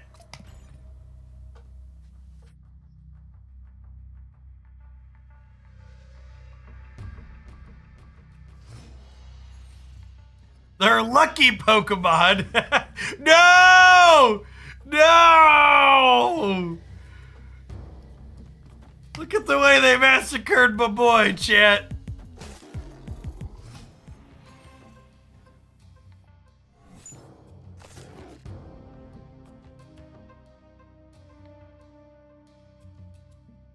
Okay, so I guess we'll play that. Because if I Moon Girl, she copies left to right, so I'm only copying these two, which is not good. Well, high Evo, and then we can Rock plus Moon Girl and copy Abomination potentially, but I do need a way to reduce costs here, right? Or not. Yikes. So we can play...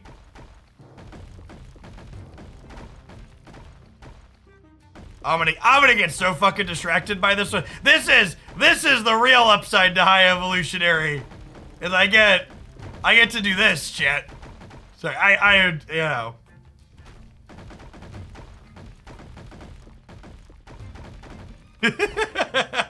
It's clobbering time. I think I'm actually just tempo enchantressing for now. For the sake of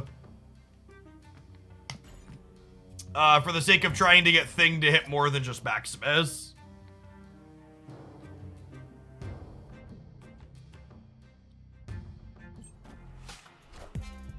Perfect. Oh. Are they Surfer then?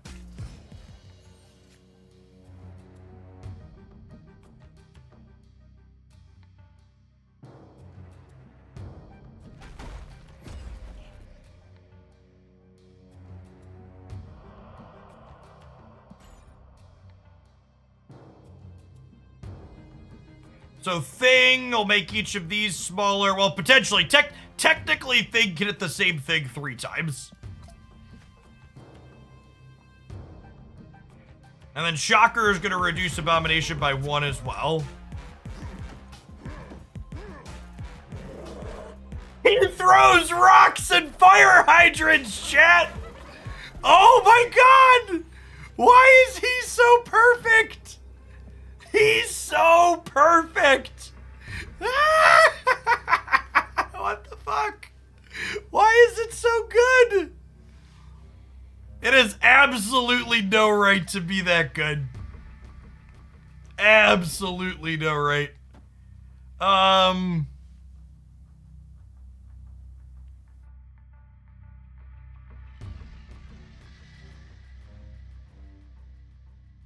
I think we just play for the centered right here. We could YOLO the Viper and the Hobgoblin, that's true.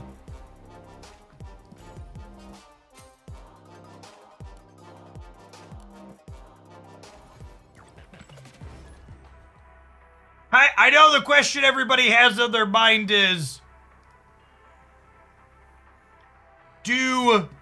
is High Evolutionary worth the 6k tokens?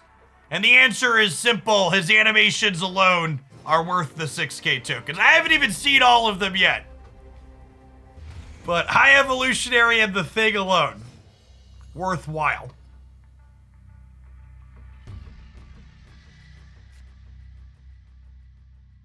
Your cards glow, like...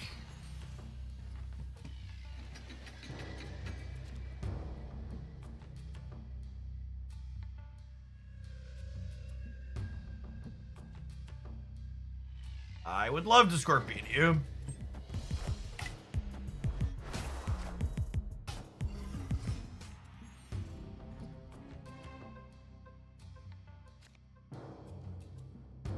Look at this person, chat. Thinking they're gonna take away our fun? Oh, I'm coming for you. You probably want Enchantress inside of a lot of these decks, chat.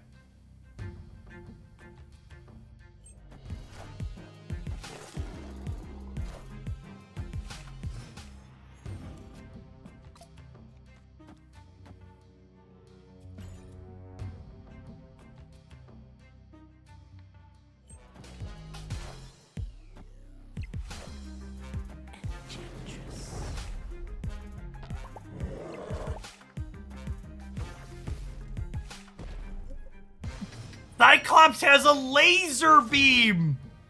That's good. He deserves that, chat. He deserves the laser beam.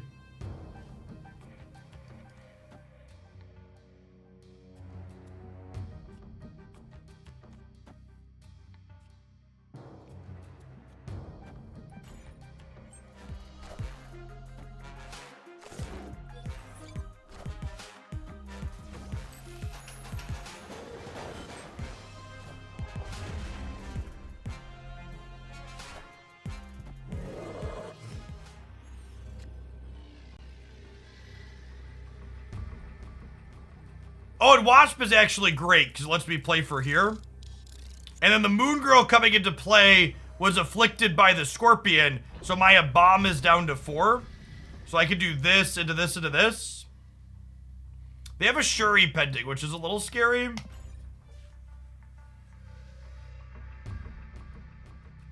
Yeah. Victory.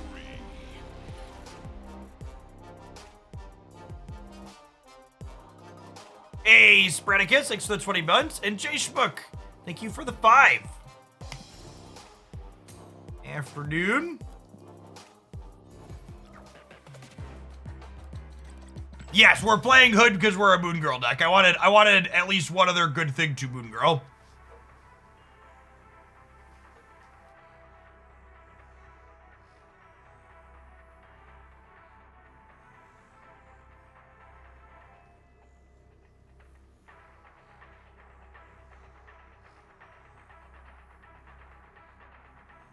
You don't have Hood, can you replace it with Cyclops? If you're missing Hood, you also need to cut Viper, and you want to replace him with something else that Moon Girl's good at doubling up. If you're looking for other high Evo decks with a range of different cards in them, there is a top high Evo deck ideas video on my YouTube channel. I'd recommend checking that out.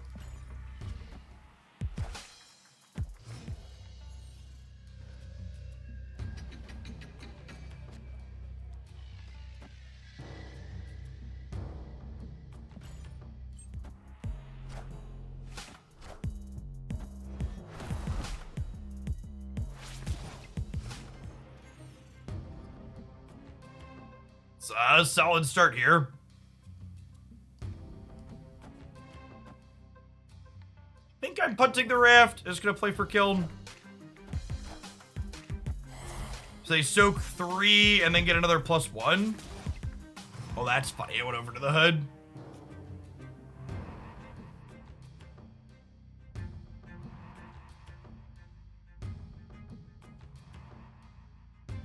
I want to play through here. I think I do. It's close though.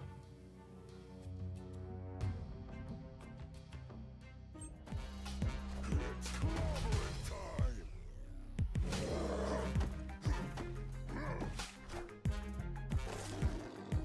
He has a whole range of things that he throws, chat.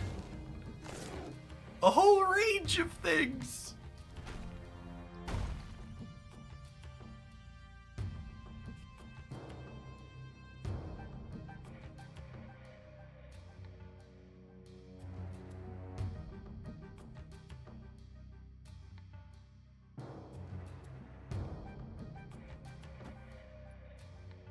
I think I'm just doing this.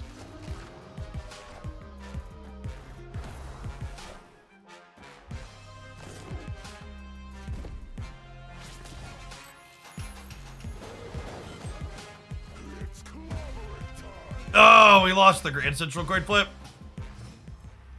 Sedge. Is this good enough? This might be good enough. It's 8-12. We're up by 5. We're beating a Doctor Doom. It's clobbering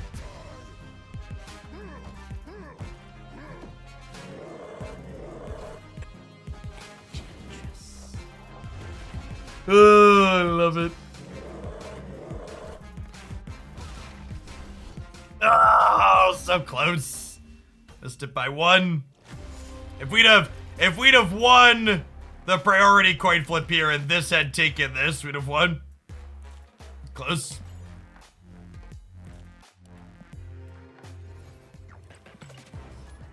What does Abomination do? He gets cheaper for every card that's been afflicted with a power reduction on your opponent's side of the board. Yeah, I think there's a good chance the Hulk is good as well.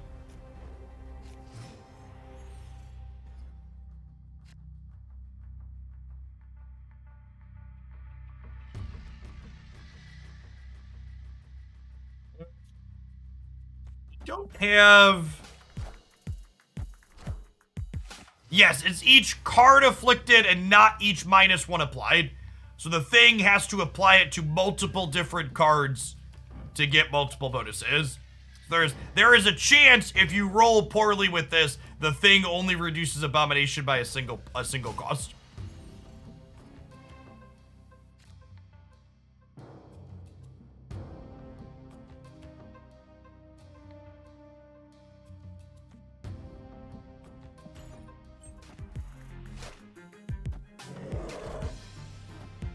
Oh! Playing things into Necrotia makes my Abomination cheaper. I didn't realize that was going to be the case. It's clobbering time.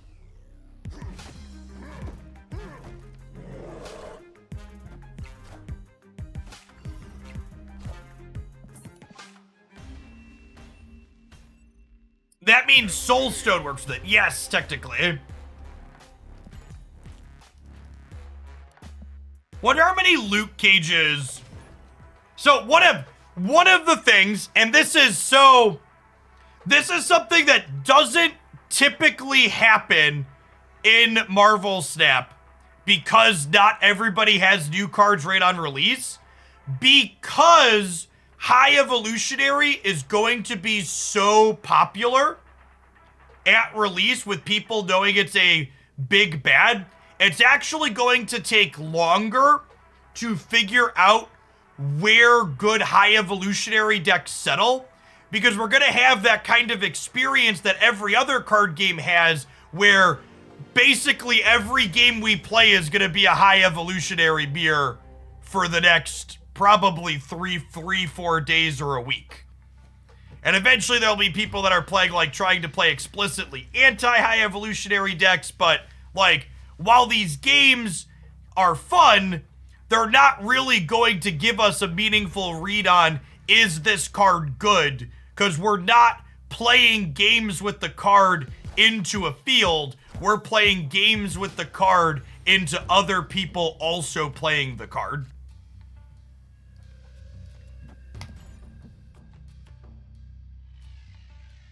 Yeah, it's like when Kitty released, there were just a bunch of Kitty beers, right? Okay, I had someone comment on my first Kitty beer, they're like, you just played a bunch of Kitty beers. It's like, yeah, it was just like half the games we played.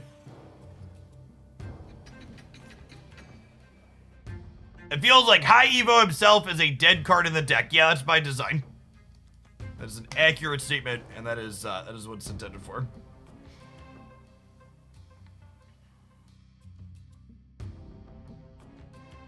Opponent snapped. I'm basically not planning to retreat in any of the games we're playing, unless it's like turn 6 and it's very obvious. We're just gonna play the games and see where things take us. Although I will say it's satisfying that people keep snapping their fucking Luke Cages into us, so we keep enchantressing them. I don't know that I'm gonna go super inbred and play Luke Cage in all my high evolutionary decks, but I do think that we're gonna put enchantress in most of them.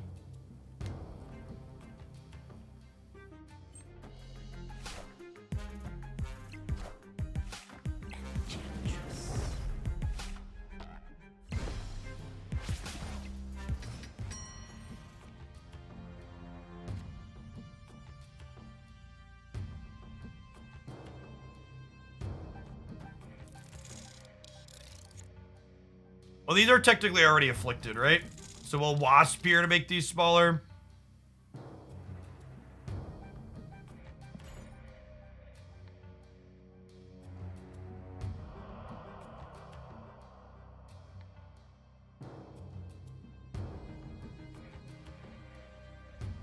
Hey, Eartoad, thanks for up that Prime for the 2nd month. Welcome back.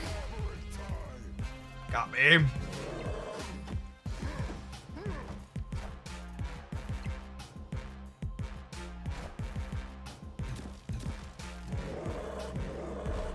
Gosh, the animations on this card are so clean.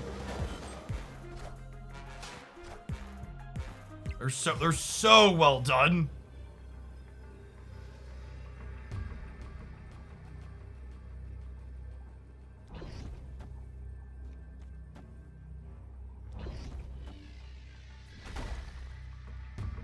Gonna be a question of, is Abomination enough to win the middle? That might be. We're down by 1 though. Wow, they just didn't play for middle at all. It's a bold choice. Oh, wow.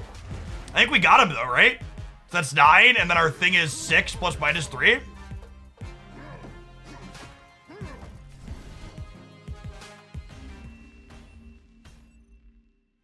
I'm really surprised they played Hulk left instead of playing for the center. Maybe they were worried about like Shang-Chi. We did show Enchantress, so perhaps they're worried about tech cards.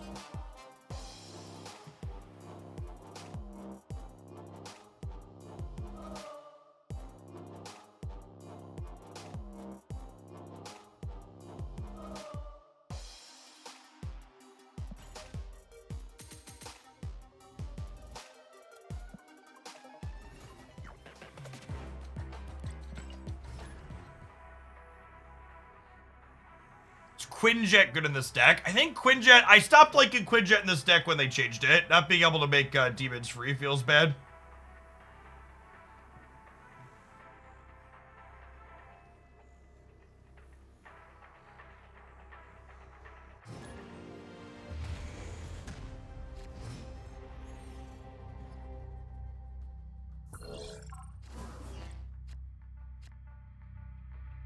Okay, Shocker to copy Moon Girl is nice.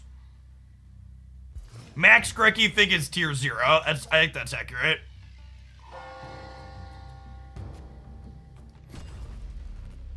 Oh my god, this deck just has all the good animations. Because all these powerless cards had banger animations. Okay, that's just rude.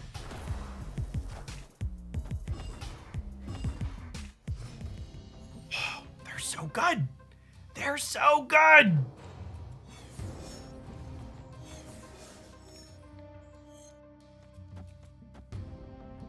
I think this is better for them than it is for us, so I'm gonna kind of Viper.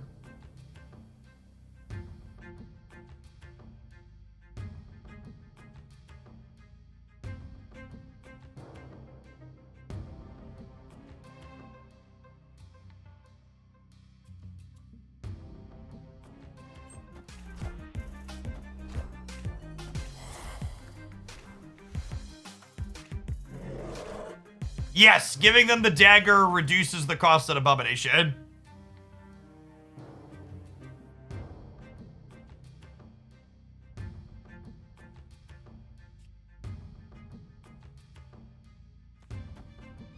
Let's do this.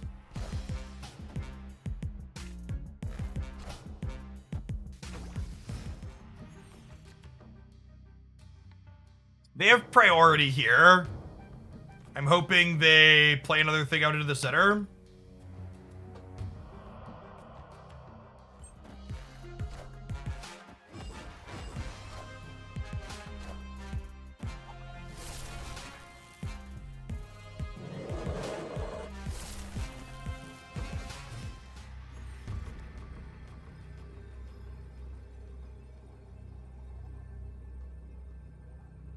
Man, bombs are only 7.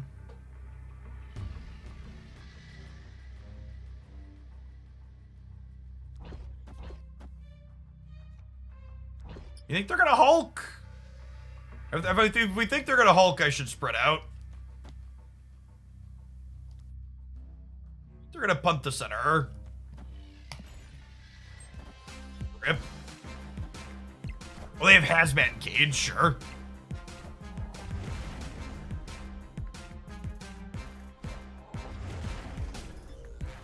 Hey, Catalina, thank you for the prime. I appreciate it. So, for the people that are asking me things about should I be playing various hard counters to like Hazmat and Luke Cage, I think playing Enchantress, a kind of generically good tech card, is fine. In general, I don't want to like make really strong edits to my deck for cards that are only good into like the day 1 metagame. So we'll be like a little bit behind in these heads up matches where people are over teching stuff, but in general, getting a feel for how my deck works long term without making skewed narrow choices is better for getting an actual feel of what's going on. Because I don't care about my particular cube rate in this current snapshot of time, right? So like if you're someone that's not infinite and you care about ranking up, sure, you should probably hard tech to counter the mirror. But long-term hard teching to counter the mirror is probably not something I'm interested in doing, so I'd prefer not to do it to start.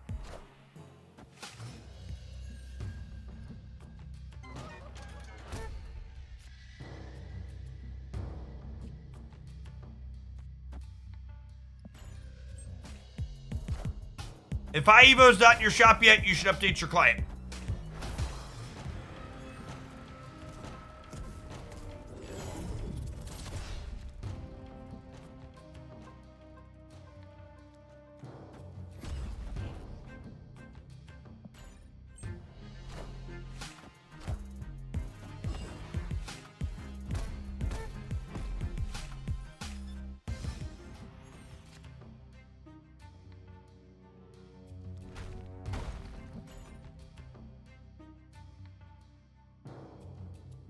For any notice if Jeff will be downgraded to Series 4 in the near future? We literally have no idea about downgrades anymore.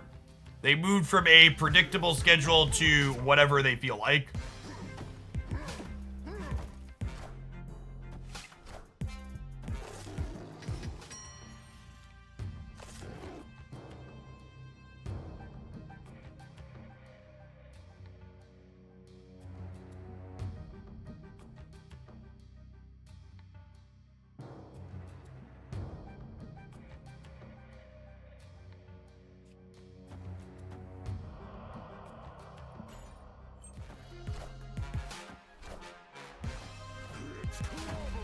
I assume we're just getting hard guttered by a Luke Cage again.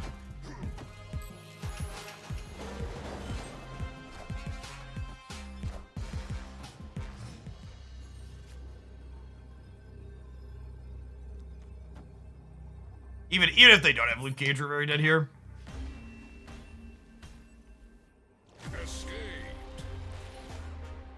Is second dinner profitable? I believe they said their dev costs. I believe the numbers I saw said their dev costs were covered in their first 2 to 3 months of what their income was on stat, but it's hard to know for sure. And not 100% of that is transparent.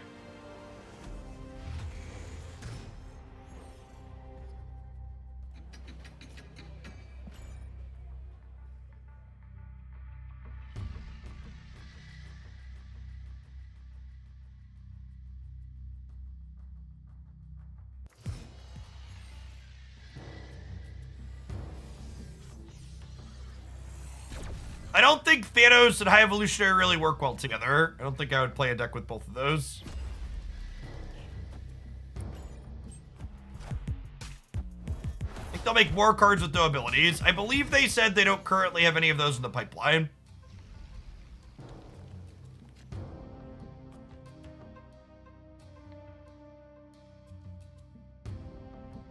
No, there was never a fourth location in Marvel Snap.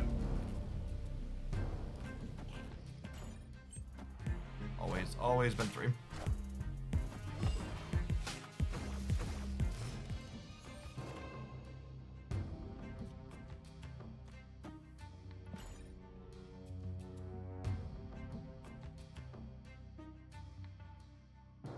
Asai Evo is super ubiquitous right now. I would expect most people at reasonable MMRs are going to play a lot of High Evolutionary mirrors. I expect High Evolutionary to easily be the most purchased on-release new Marvel Snap card to ever drop.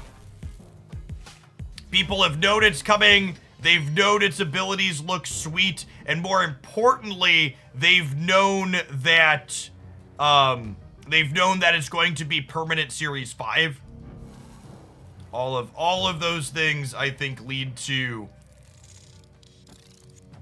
there's going to be a lot of it. This feels very reminiscent of releases in other card games where everybody just plays only the new thing to start. Honestly, it makes me appreciate Marvel Snap's release system a little bit more, because constantly playing a bunch of mirrors is, even pseudo mirrors is like kinda eh.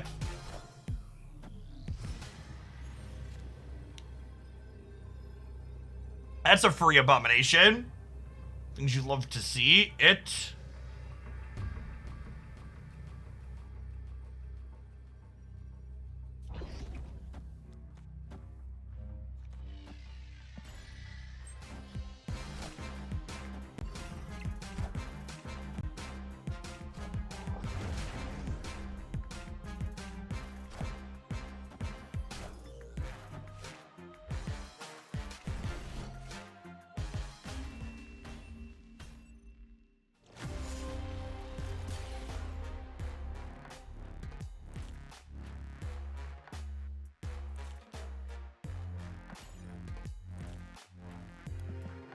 So far, the High Evolutionary mirror is who draws Luke Cage, which makes sense.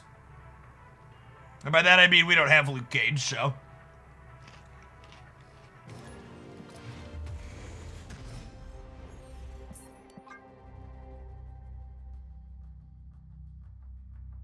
Escaped.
there's an interesting question of when are you supposed to play your cage?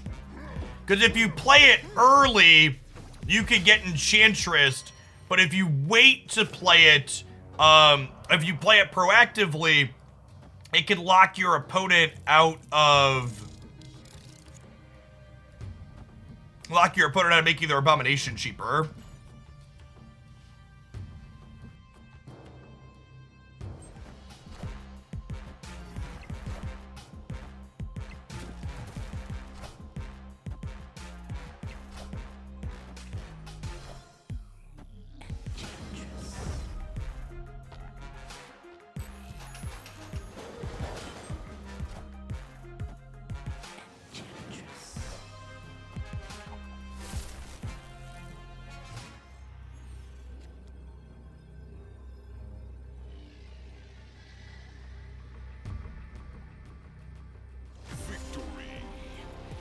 Well, we drew Loop Cage. Honestly, I was thinking Abomination would be the better one to go, but maybe brewing with Hulk is what I'd rather be doing. Simply so we're not getting countered by Luke Cage.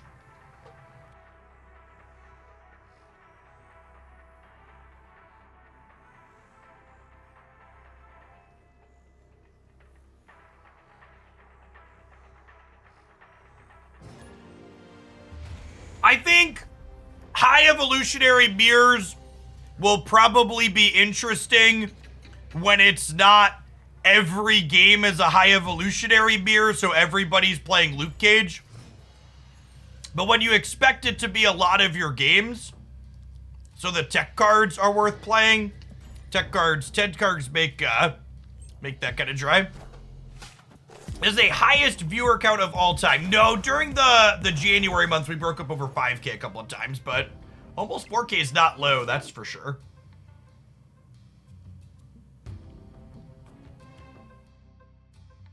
Well, now we just double Luke Cage, right?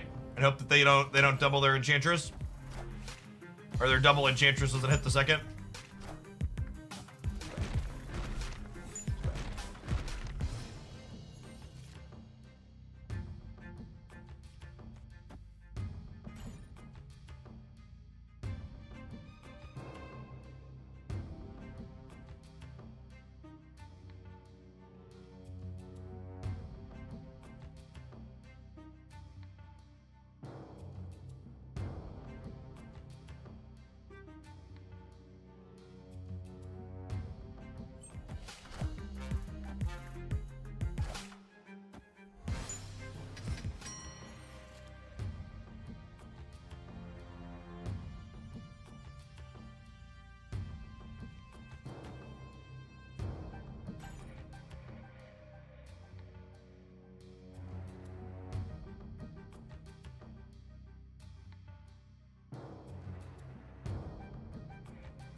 Opponent snapped.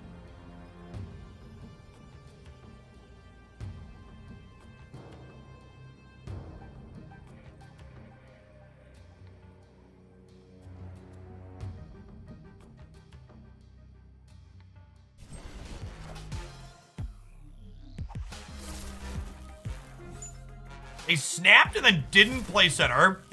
Spider-Woman winning her role here. Oh.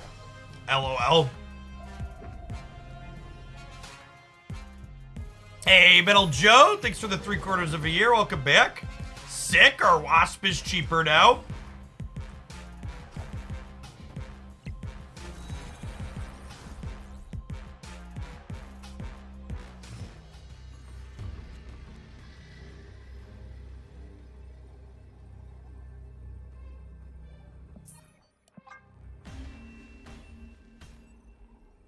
Escaped.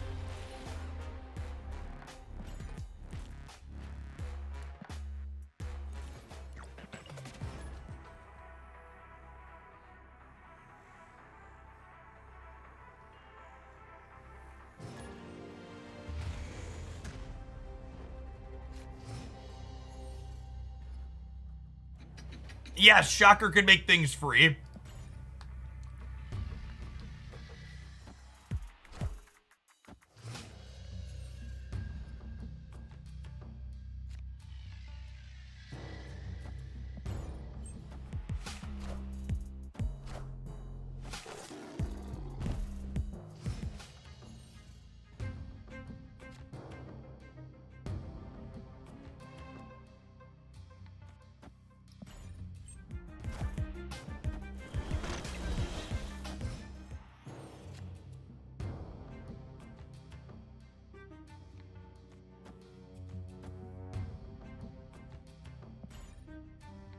They shut their abominations off. It's clobbering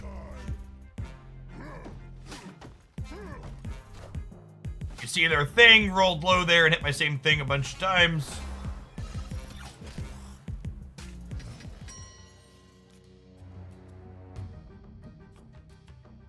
Put this here. Slide this over here.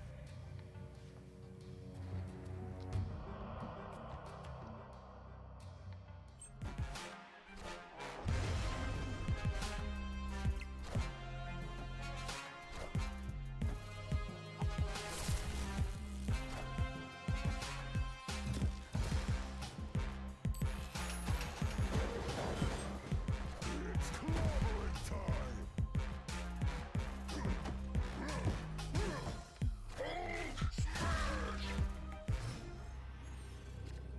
Big boy Hulk, chat. It's a big boy Hulk.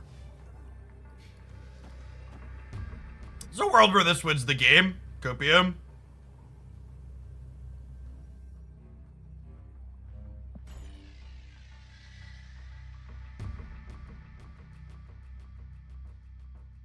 Opponent snapped.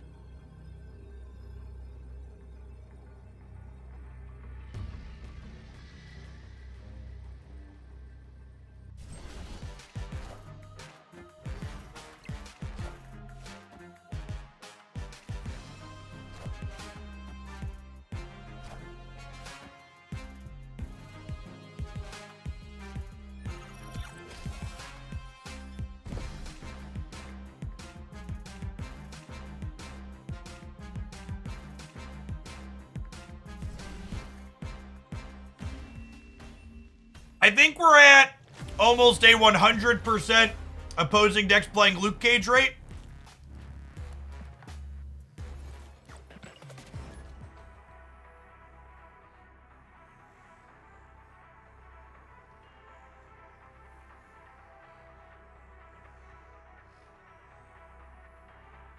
Hey, LD.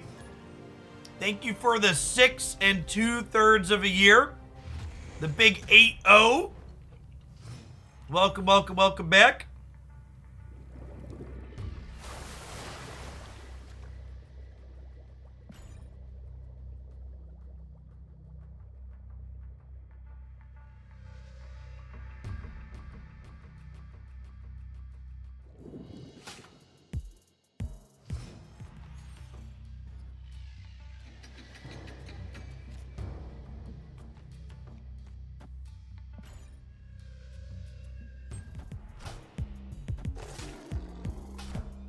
Hey, Lavis, thank you for the 4 months. Appreciate it.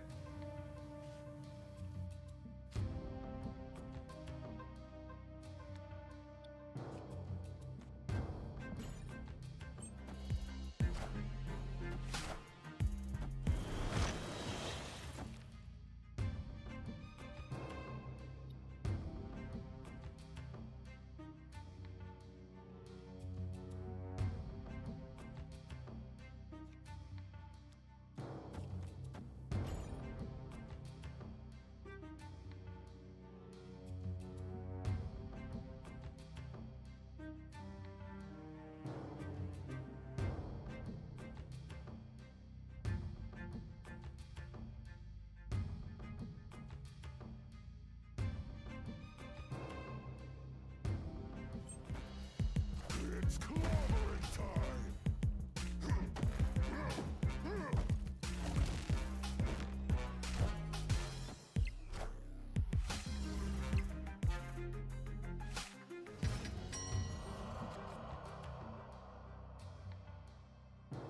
As a pseudo thought experiment, if you're someone that's also logging in and playing a bunch of high evolutionary mirror matches, a question to ask yourself is, do you think Marvel Snap's releases would be better or worse is every week when a new card release you logged in and just played mirror matches with decks based around that new card?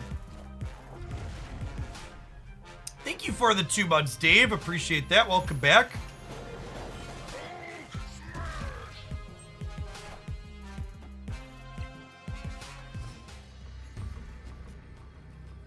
I'd uninstall. This kind of sucks.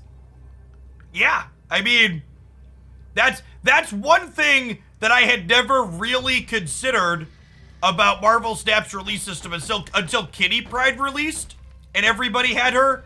And now this, with everybody, 90% of the player base can't use high evo. That's resoundingly not true.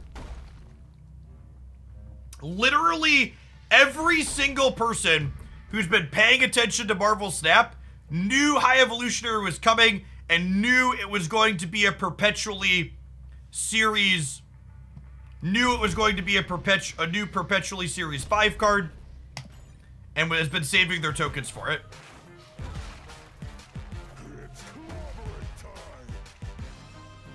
Even completely free-to-play players get enough tokens to buy a new card on release every month. Oh, I forgot I was getting yanked over by Astrid because I'm talking and clicking.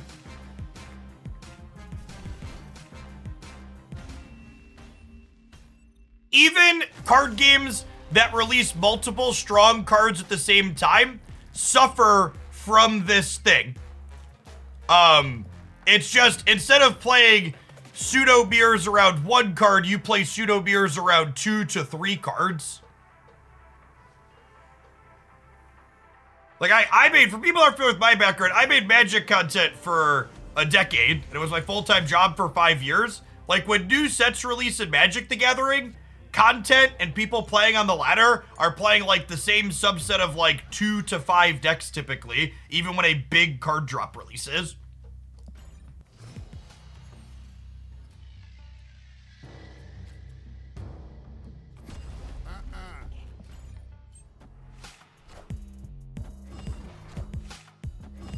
Two to five is being generous. Sometimes it's 1 to 2. Like the really good ones are 2 to 5. Like, it's often less than that.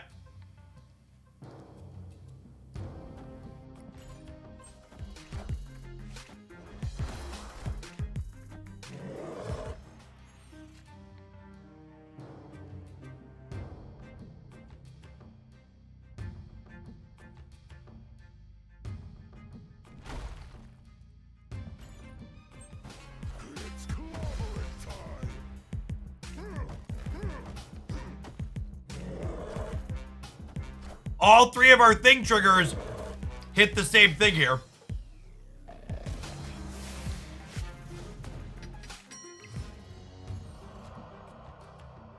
Yeah, that's a big Hulk over there.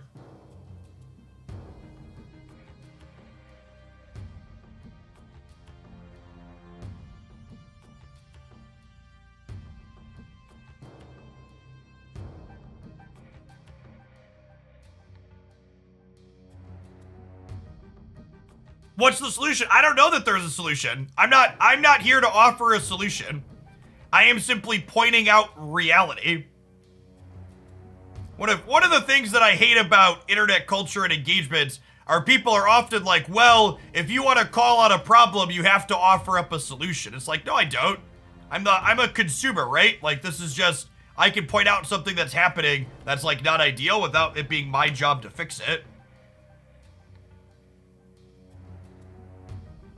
I think we're just dead here. I don't have a way to deal with the big Hulk. Let's build Hulk decks, chat. Hulk sounds more fun than getting Luke Cage with our Abomination.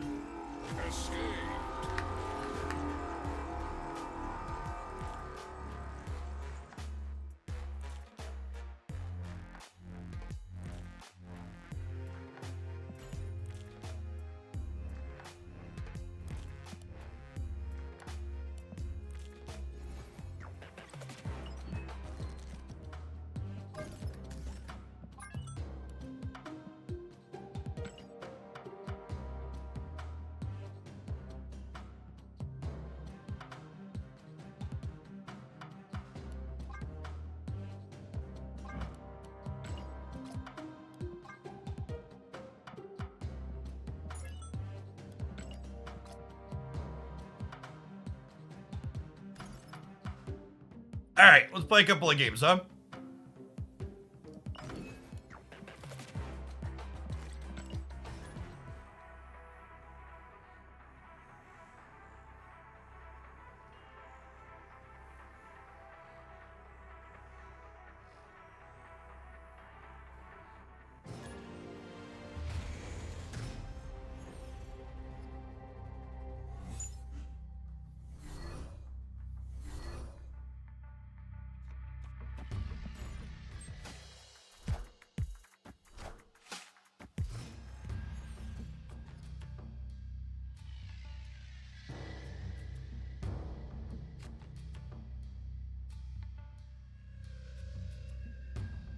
All right.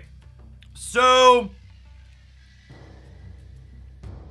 how much are we supposed to min-max towards actual Hulk, right? Am I supposed to just play off curve?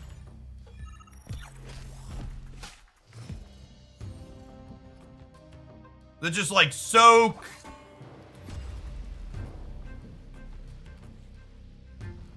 Oh, that's interesting. Now I can Misty Knight into soak, into Cyclops, into yeah.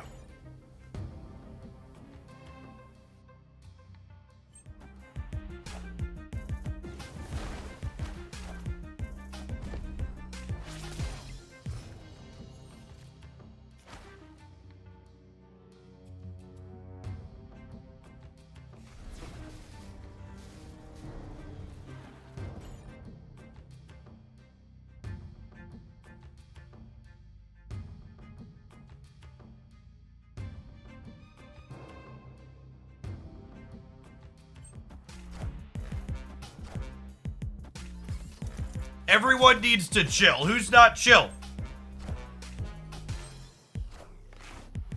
It's another one of those things that's a weird dynamic that people tend to have.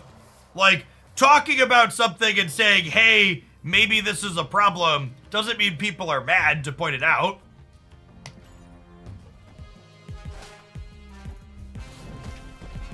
You just be like, yeah, maybe it is a problem.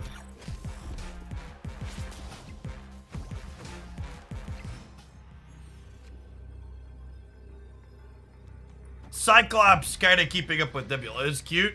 Although I guess we lose if we play this, huh? Oh, they could play left and right here. I feel like they gotta play for the center, right?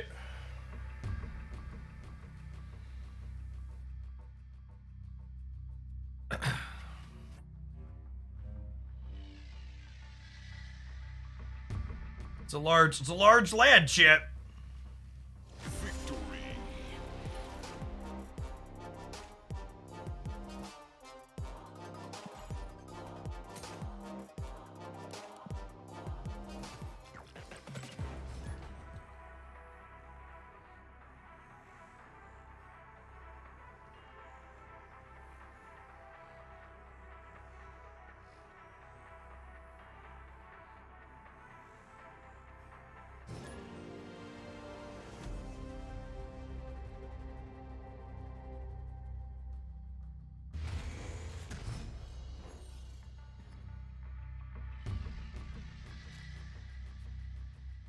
This is a 6 start, right? We go Sunspot into Misty Knight Soak 1.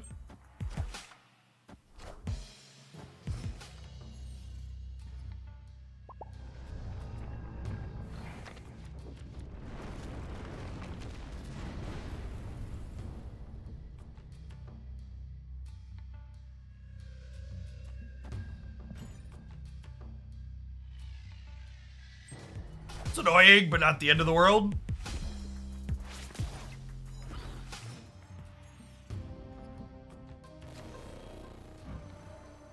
Misty Knight says, you have an unspent energy at the end of the turn. Give one of your other cards +1 power.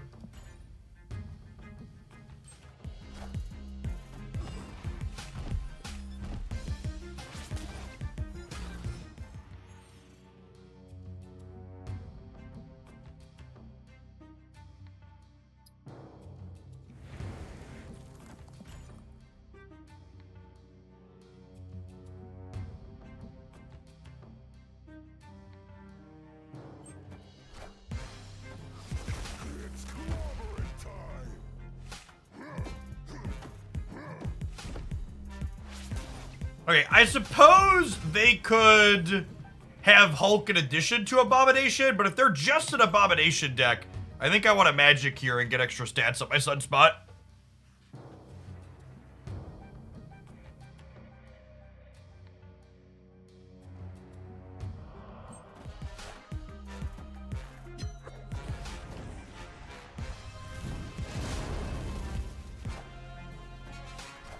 Oh, Moon Girl's very scary.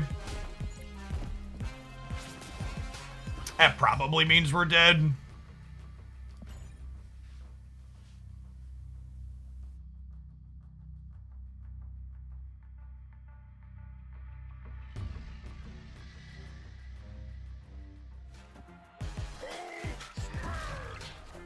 Yeah, they're also a Hulk deck.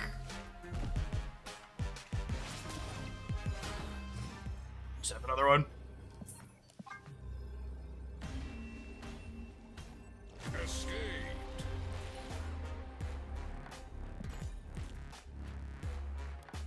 Orpheus Matt, thank you for the 5 months. Keeping you around one prime at a time, and I appreciate it. I'll have to keep my eye out for a Shocker variant in the shop chat. Is on my short list of cards we're still using the base art for. Is there Abomination free? It was, yes.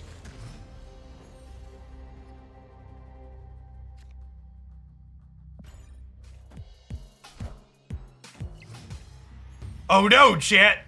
Did even Carrot change to playing a high evolutionary deck? That's gotta be wrong. Alright, whew! All is right in the world. Everybody calm down, Carrot. Carrot is still playing discard. Oh, I'm not gonna have time to get my stuff down though here, right? Edge.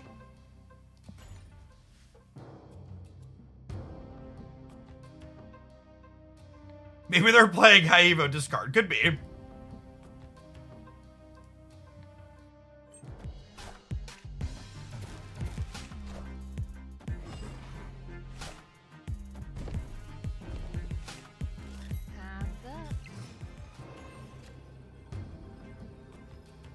Hulk is cracked. He might be. Taco Hulk is certainly cracked.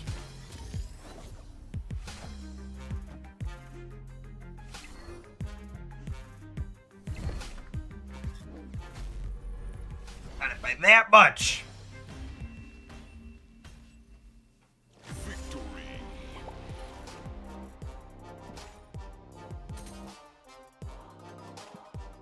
Finally, lore accurate Hulk is here. True.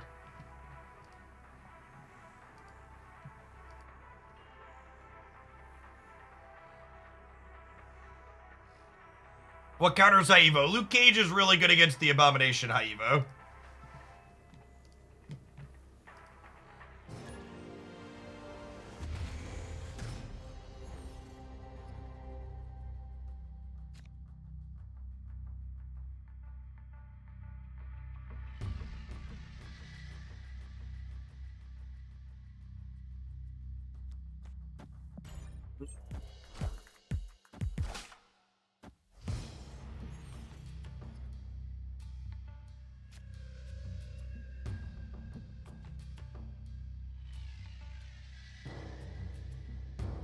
High evolutionary cards do not have the ability to be played into Sandbar.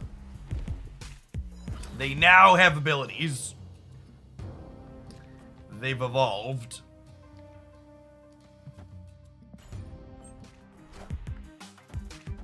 Misty Knight effectively being free in the face of, or paired with Sunspot is interesting.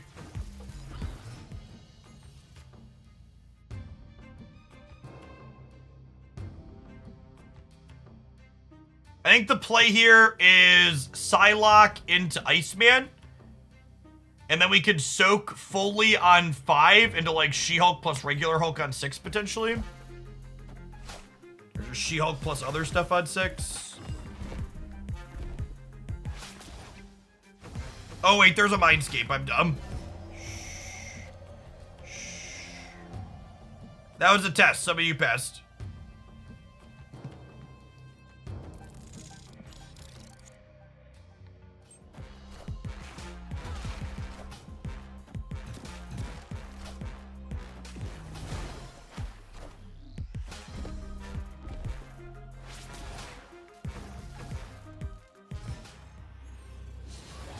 Hang on. Cyclops seems real heckin' good, chat. Whoo! See? Found the Hulk too. Cyclops have looked impressive in these games. Yeah. And like, Cyclops has the upside of, even if they Luke Cage you, if Cyclops is the only card they're turning off with Luke Cage, it's like, yeah, this is whatever, right? Some 420 tacos? Oh, yeah. Alright, that deserves a tweet.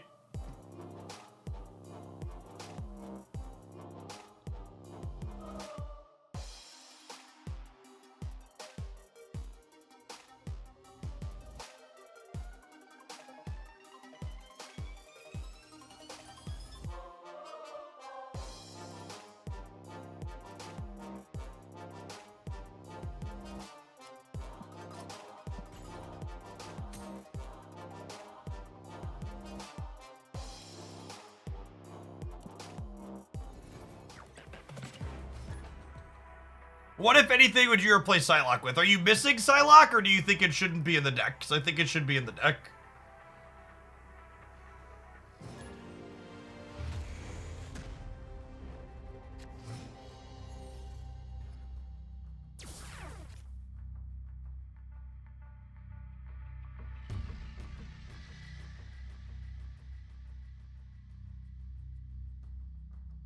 Ace noise? I don't think I want to gamble it. We'll see how hard they commit to it, though.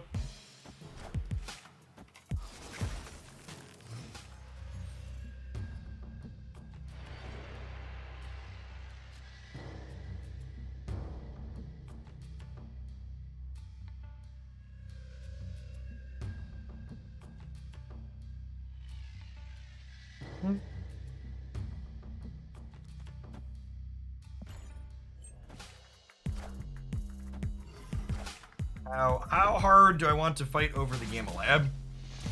Hey, life gets good. Thank you for the 5 months. Welcome back.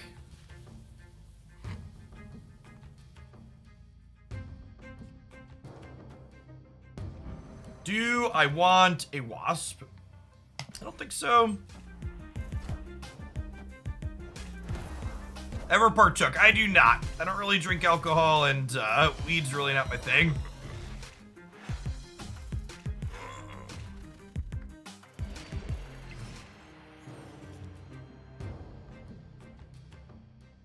Alright, Cyclops, unfortunately, is not accomplishing anything here.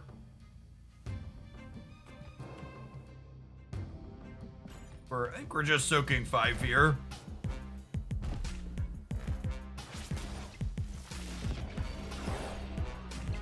Oh, that is interesting that the Hulks have the high Evo animation, but they don't have the effect, right? I think we're just dead here because they have Luke Cage and there's a negative zone up. Typically, Luke Cage isn't amazing against this build, but between them getting more Hulks than us and negative zone being in play, I think we bounce.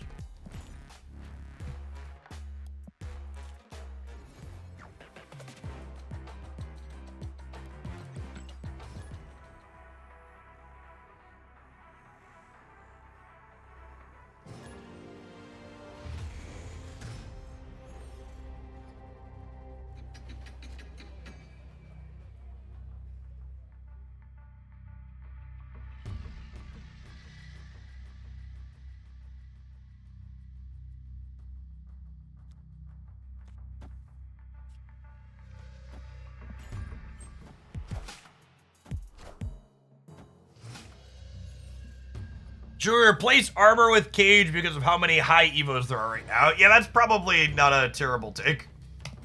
You want to hedge other high Evo decks, swap armor for Cage?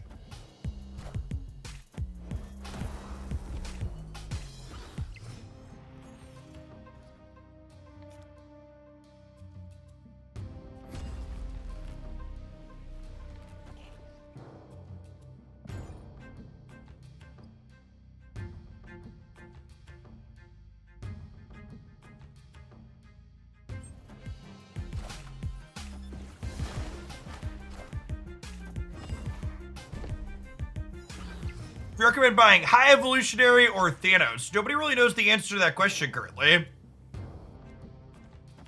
High Evolutionary's been out for like 20 minutes, and nobody knows if it's ideal or not. Thanos definitely has good, powerful decks.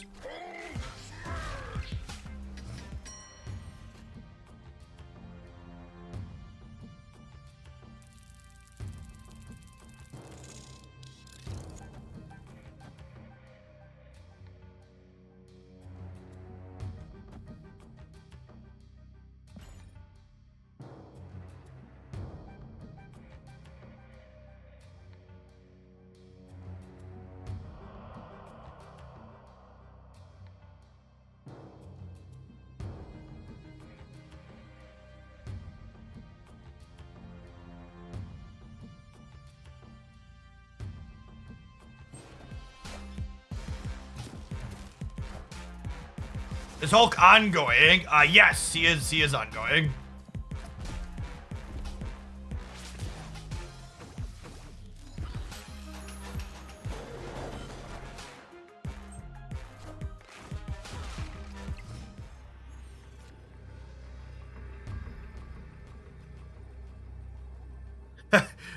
Honestly, I think I'm just supposed to like. Oh, do we do this and protect Hulk? And then we just like soak 5? Do we think they're gonna compete on the right? I don't know if they have Shank. I think I'm more likely to lose the left. Yeah, I think if they say in here, I think if I say in here, I armor the left and just assume they don't have Shang. None of these High Evolutionary decks have Shang just yet.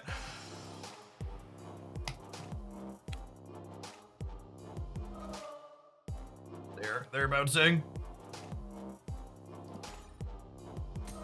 This deck better than the previous one. This deck's better against Luke Cage than the previous one, which is we wanted to not be bad into Luke Cage.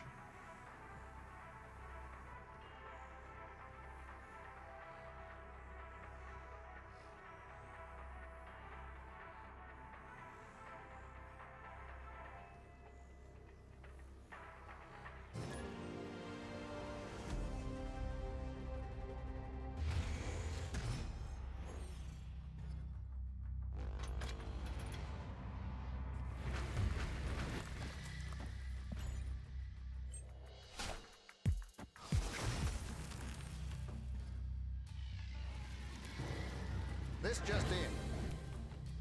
Woo, Modockerson.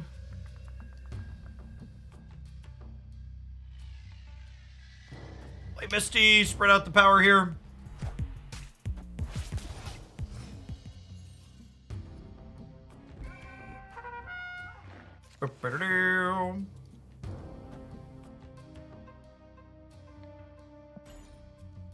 Psylocke helps us play on curve and keep getting extra soak from our stuff, which is nice. So like here, for example, I could Psylocke on 4 in order to magic on 5 with an extra energy to trigger Misty and my other thing again.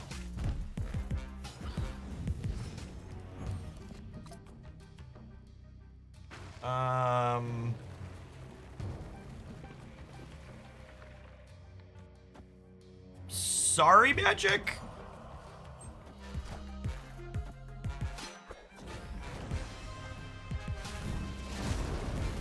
They're probably a hella deck, so.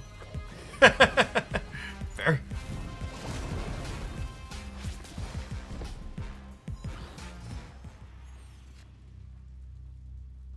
Okay, yeah, and then I get to soak 6 here, which means She-Hulk will be free. This is going to 24, and we'll play a Wasp next turn as well, in addition to getting Misty Knight and another power on the Sunspot. So I have 7 energy because it's turn 7. We do this. We do this. We do this. Like I just spread left and right here.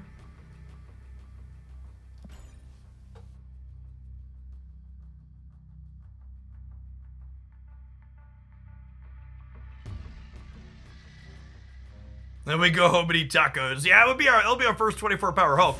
That was a really impressive showing. Like, even all our bits and pieces came together there, right? Like, Magic to get the extra turn, Psylocke to give us the extra soak on the Magic turn. Like, that felt really, really cohesive and clean.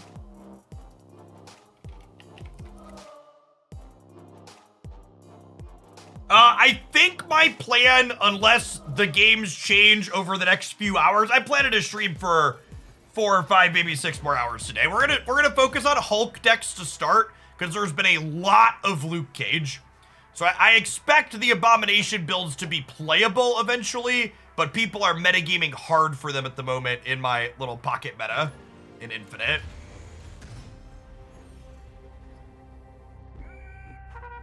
Just got my first ink split. If I split it again, trying to get from border, is it guaranteed to be ink, or could you go back to the rainbow background? No, it's purely random every time you split, Monty. So background and border are random. So you can go back.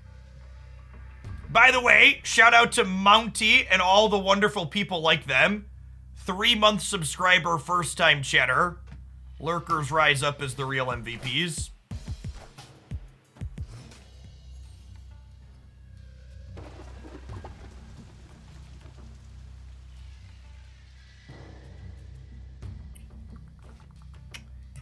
I think I'm just playing behind here.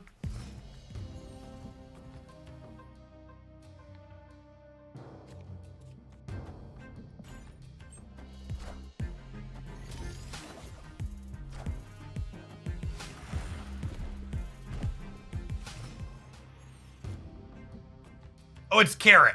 I missed that it was Carrot, chat.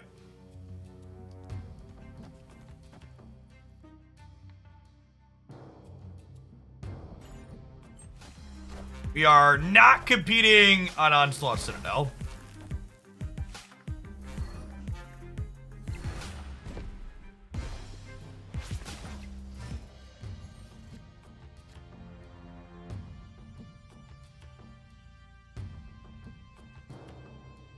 Mr. Man Dude, thank you for the brand new Prime. Folks like you make my job possible. Thanks for keeping me around. And Vacay, thanks for the 2nd month. Afternoon. Happy High Evo Day. Do I jam She-Hulk hoping to spike regular Hulk next turn? I think so is the answer. It's close though.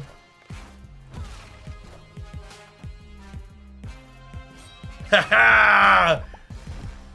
Iceman tagging the MODOK is wonderful.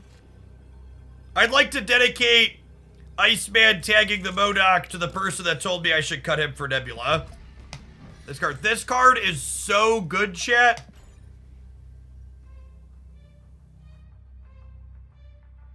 Oh! Hulk's ongoing and could win the Citadel. I didn't even think about that.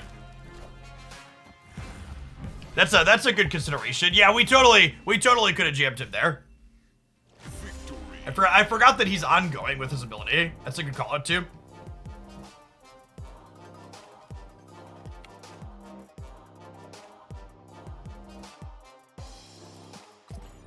I'm glad we switched to this. This feels much more interesting than getting hard countered by Hazmat and Luke Cage.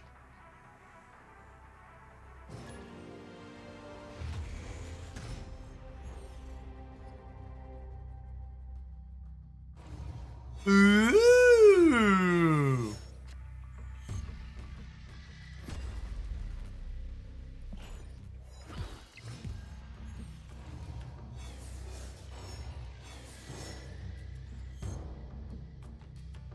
Oh, super rewarded for waiting to Shocker. Am I doing this? I could just do this so I can... Next turn I'll have 4 energy and this will cost 3. Like, I kind of want to get... I guess I really don't get Misty Knight going any sooner though, right?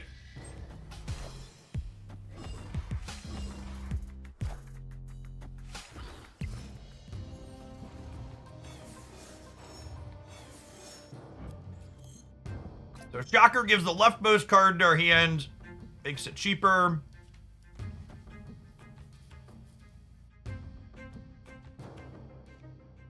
I think I want Hulk to keep getting bigger, so I'm gonna buy him on the Misty Knight for a second here.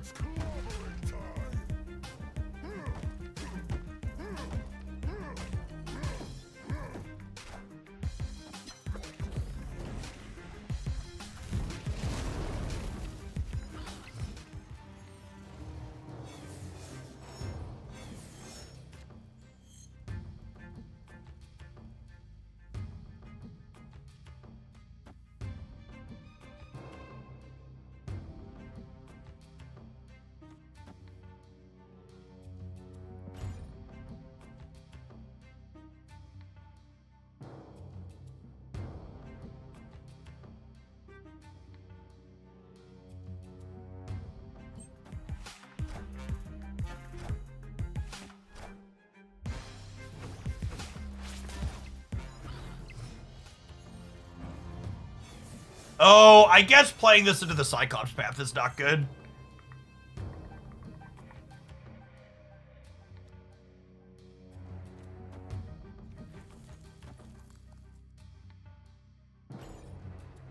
Maybe I should just commit the Iceman middle at this point, actually.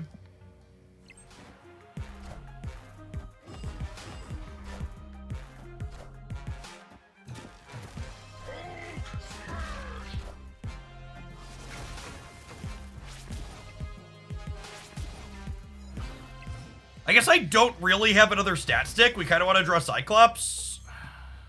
Pre-recorded, etc., etc.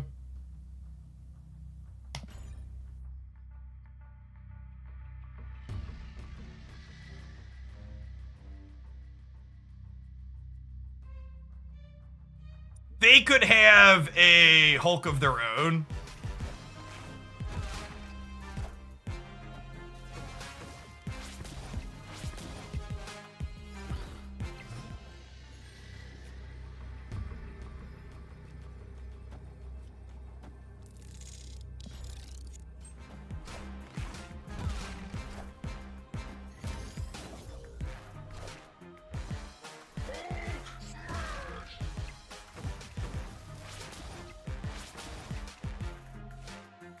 Hey, J-Rock, thank you for the 50 months. Welcome back.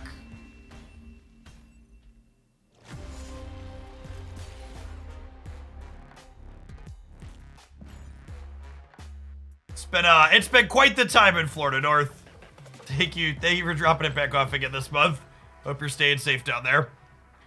Hey, Slitty TV, thanks for the brand new Prime. Appreciate it. Thanks everybody for hanging out today, by the way. Wild to see over 4,000 people in here for some Marvel Snap. Hope everybody's having fun checking out some high evolutionary goodness. If you're new to the channel, welcome. My name's Jeff Oakland. I stream full-time here on Twitch. You can find me here Monday through Friday for about 9 a.m. Central till about 4 or 5 p.m. Central, playing Marvel Snap and occasionally other turn-based and strategy games. I've been doing Twitch as my full-time job for 5 years now. Did a lot of Magic the Gathering and other card games before Snap came out. But I've been streaming on the platform for a lot longer than that, over a decade now. In a former life, before I was a full-time content producer, I have a graduate degree and undergraduate degree in mathematics. Spent time teaching at both the high school and college level, and also worked as a data engineer and process automation in a Fortune 50 company for a little while, before falling backwards into what I do now.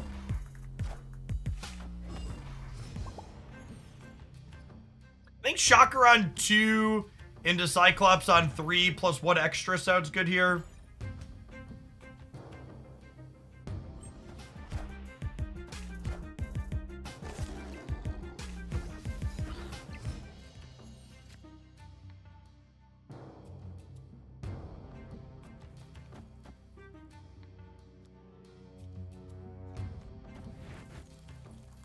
If I do this, I guarantee my Misty Knight ends up center, which is kind of nice.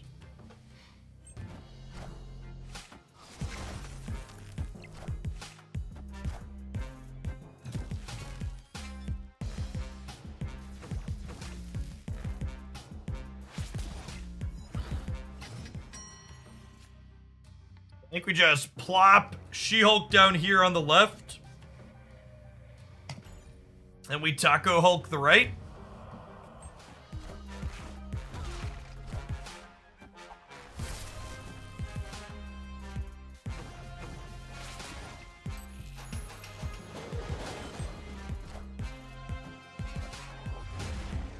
And the lack of Galactus in our games is very refreshing. Agree with that. Unfortunately, I think we're dead.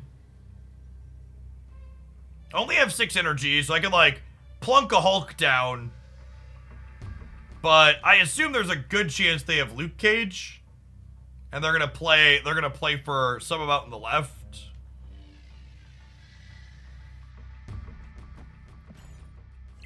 You're supposed to retreat here for what it's worth.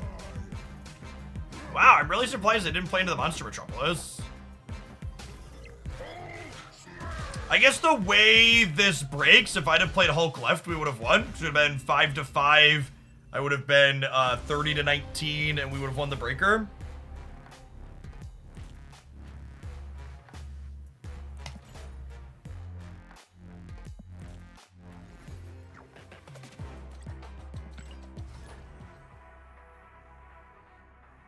We started playing Moon Girl Abomination High Evolutionary. However, the Abomination High Evolutionary decks are really soft Luke Cage. And, like, Luke Cage has been in almost half the games we've played.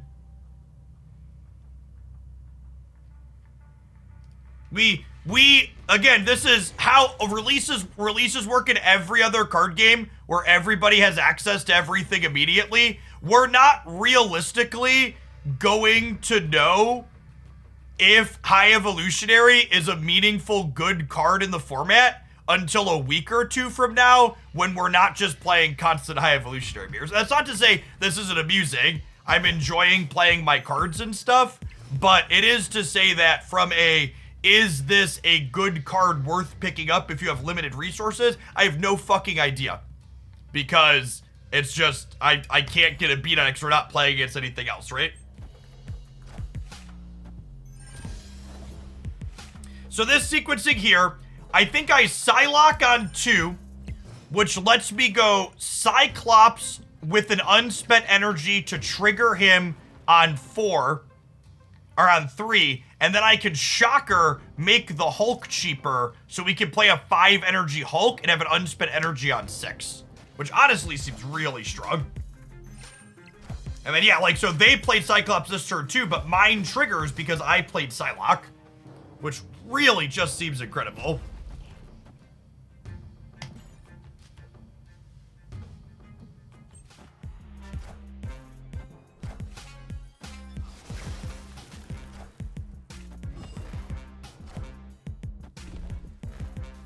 Yes, if you wanted to explicitly hedge High Evolutionary mirrors, you should swap armor for Luke Cage. I talked about this a little bit earlier, but in general, I'm really not a huge fan of making a bunch of edits to my deck for the sake of a narrow metagame that's only going to last a few days, which is what I expect this to be. Hey, Maury, thank you for the 3 years. Welcome back. They did such a phenomenal job on the animations for all these cards. Well, I mean, we play here to make them play here. I think. Am I just supposed to soak 6 over here? This might be crazy. Call me, baby. I'm gonna soak 6 on the left and call it a day. I think they're gonna put something in the center of the beach 4.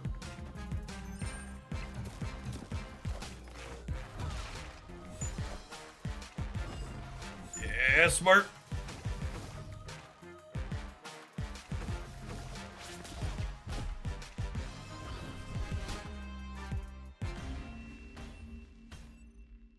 Victory.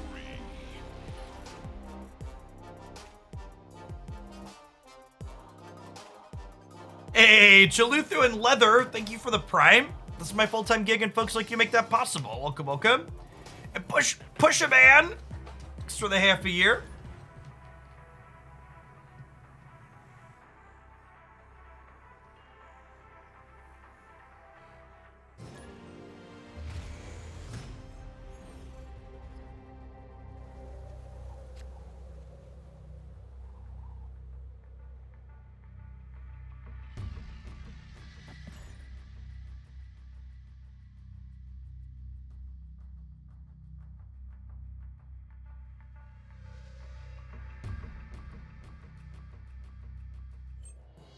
4,100 viewers. Now, chat. I clicked into a Marvel Snap stream the other night, and the person whose stream it was complaining that the only reason I have viewers is because you're all bots. So, can we just get a show of hands? If you're a bot in chat, could you let me know? I'm for my own benefit. Mr. Wishit, thank you for the brand new Prime. I appreciate it. Beep boop. I appreciate you, very human audience.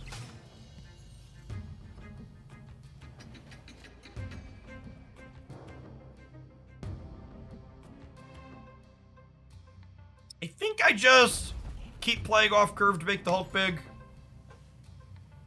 Oh, and actually, shocker on She-Hulk is actually good here because this means I can pass on 5 and play free She-Hulk and Hulk for 6 on 6.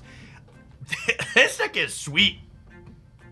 I like what this is doing a lot. Long time bot here, maybe the first installed. Manny with his first badge for being a 77-month subscriber. The OG Hoaglandia bot, if you would. A Dark Flux, thanks to the 2 months of Prime.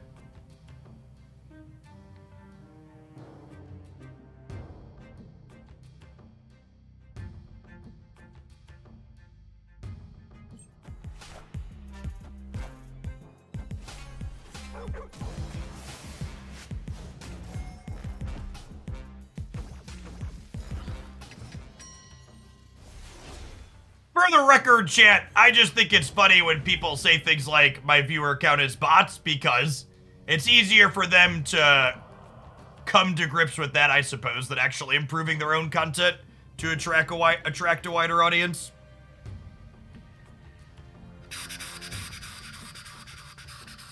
Am I supposed to magic the Grand Central?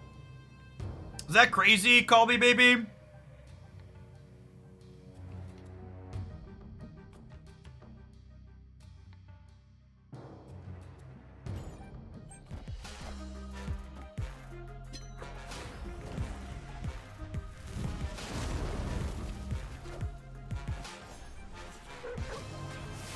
Is Hulk too OP? We don't know the answer to that question.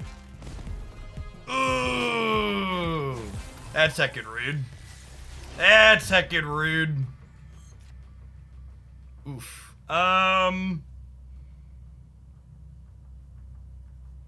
Is this time stone here? I can't. This time stone's not really here, right? This is a fake time stone.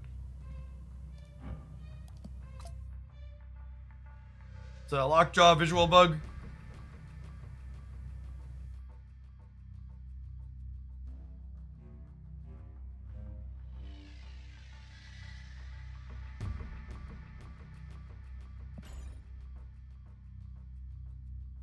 I don't know if my body is ready for the wave that's about to put us in the ground.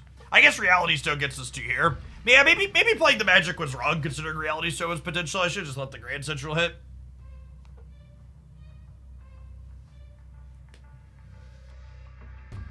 Chat, even if High Evolutionary Hulk's a little busted, I think Hulk deserves a day in the sun. He's been underplayed for a little bit here, okay? Give the man his moment.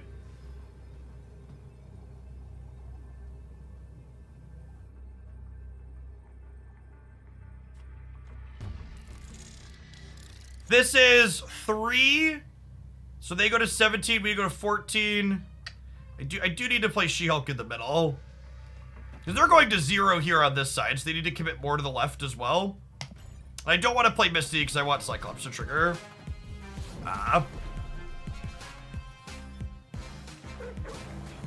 It's gonna come down to a breaker, right? If we don't get, yeah, Doctor Doom didn't pop out of there. Are we good? It's gonna be close.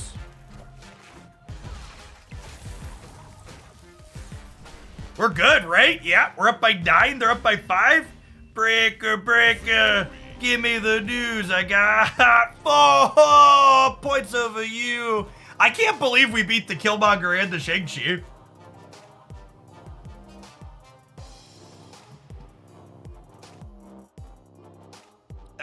That was really impressive.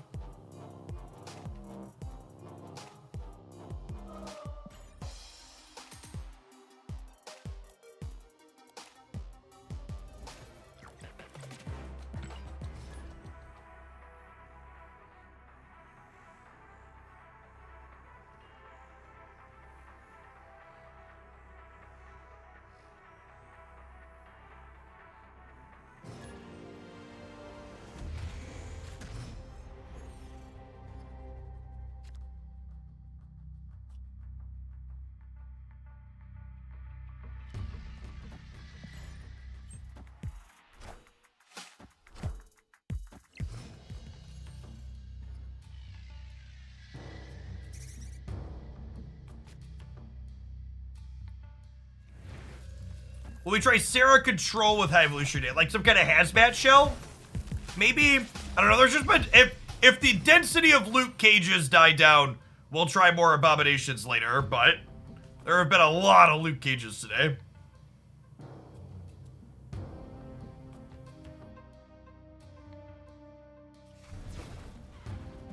I think I'm just Cyclopsing without a sunspot.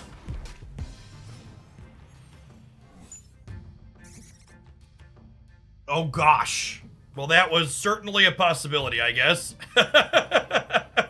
Well... Okay, so Cyclops and Nebula go toe-to-toe in terms of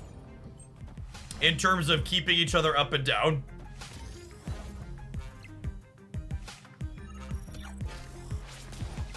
We have Misty Knight though, so we're technically winning the everybody's passing every turn game.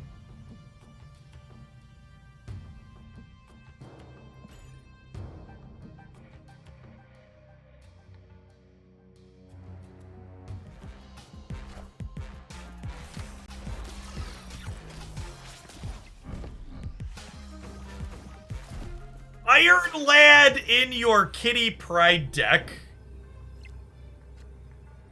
It's a bold strategy, Cotton. Let's see how it pays off for him here.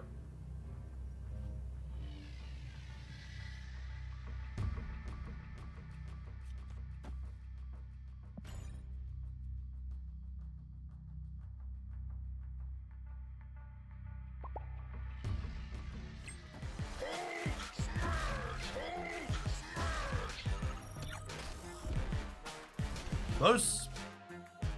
4,200 is the most we've had in a little bit. We peaked at like 5,500 back in January, I think. You're gonna make me go check because people keep asking. I think January was our top.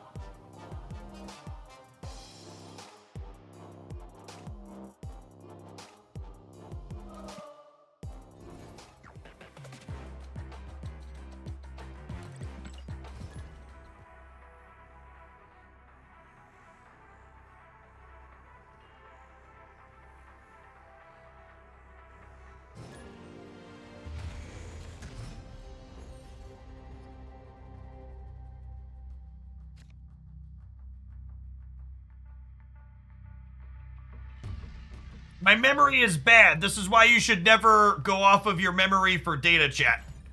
We peaked at 4,900 in January. The numbers say. Ooh, Tinkerer's Workshop.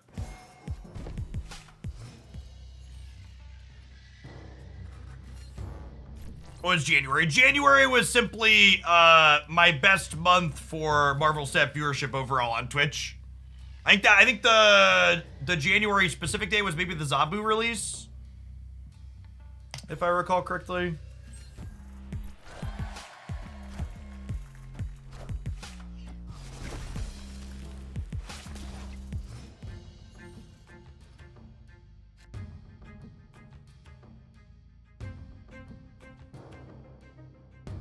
Oh, the Kitty Iron Lad deck is a Snap Zone deck. That makes sense.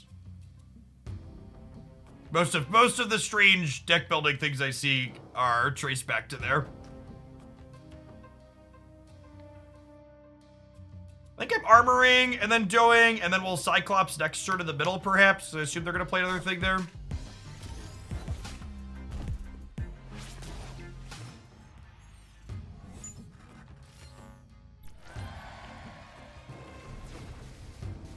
I respect that you own mistakes in front of 4,000 people, especially on the internet. Yeah, a lot of the people that you hear say Jeff thinks he's always right are simply people that tried to tell me I was wrong and then didn't provide any reasoning for why I was wrong. Chad, I'm wrong all the time. Just ask my wife about it. I just, you know, simply require more than I think you're wrong to say, yeah, I'm wrong.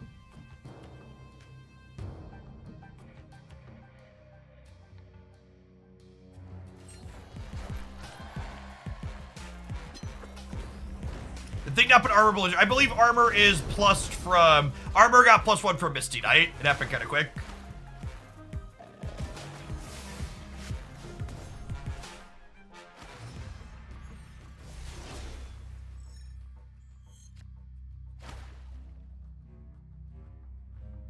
No joke, magic is actually an excellent counter to turn 5 wave. You're just like, all right, what if turn 6 wasn't the last turn?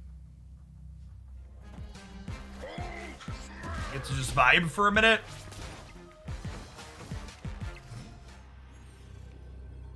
All right, so She-Hulk is free. And She-Hulk being free here is actually kind of decent because it means that I get to put some more numbers into Sunspot.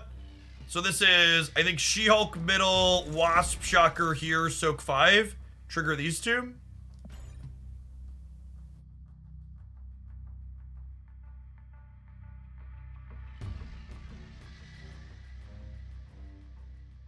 That is correct, Thomas. That matches my experience.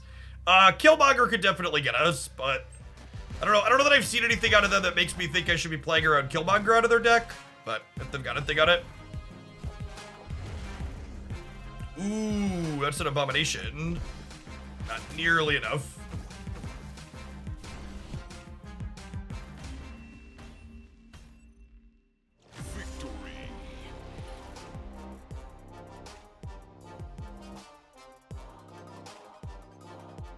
So, no joke, I think I heard some people talking about, hey, do they need to undo the Sunspot nerf they did recently with Kitty and Nebula being so strong?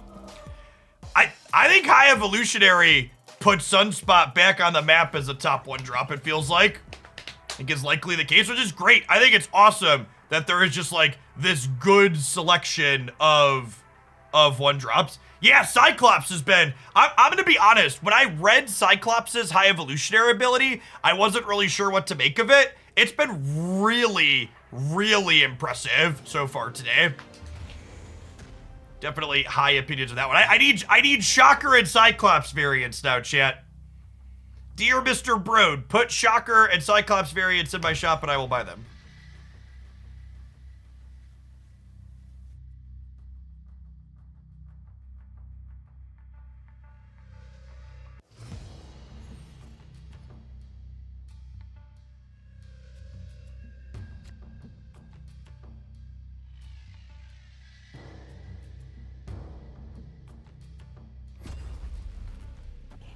Yes. No, I didn't pull caches during the Steampunk event because the Shocker was like the only one I had a remote interest in.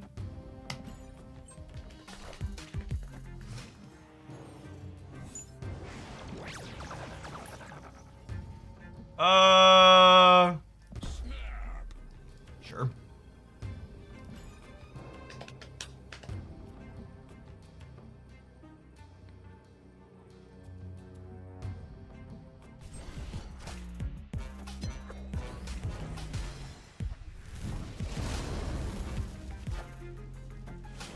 Experience, do you think the devs have coded the games that can actually affect individual shops? 0%.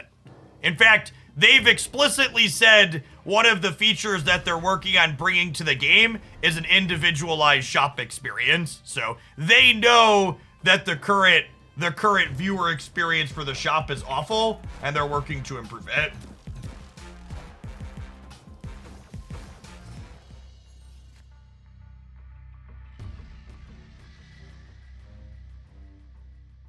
AKA, they're losing a lot of money. They are definitely losing money on the shop right now.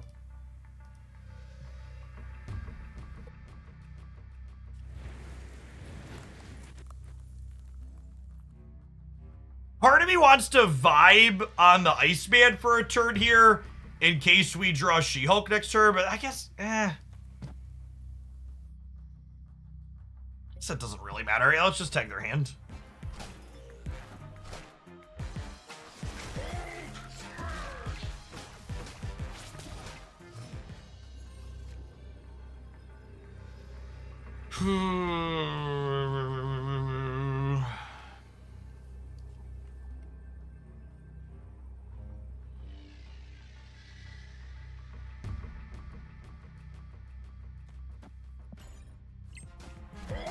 Lost the coin flip.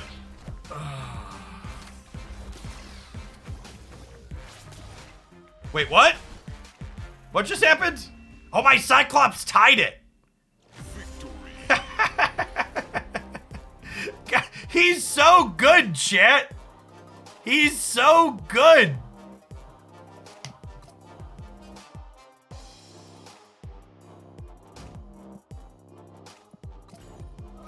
I'm so glad Cyclops is playable now. He's such a iconic character to have been as shit as he was. All right, let's stand up for a little bit, huh? Stretch the legs out. Remember to stand up and stretch every hour, chat. Get a drink of water, etc. Don't sit in the same spot for 6 to 8 hours a day. It's not healthy for you. Nice shirt, thank you. It's one of my Into the AM shirts. They do a bunch of fantastical graphic designs. Huge range of things. You can check them out using my code Glandy and get 10% off. They're one of our wonderful stream sponsors.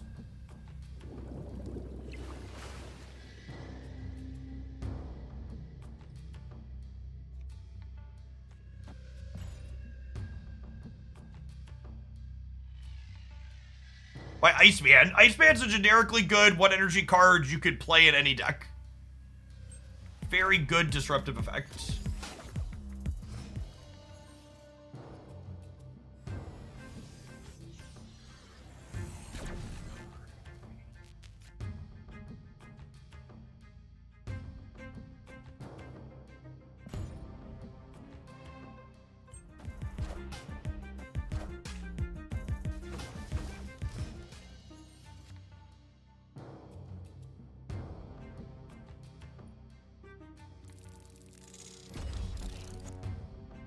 Doing this.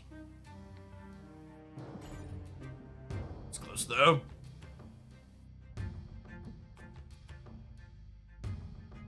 It's armor for Shang. Killmonger's a card that exists too. Our sunspots are like regularly making it to the double digits. So trying to make sure we have some Killmonger installation seems valuable.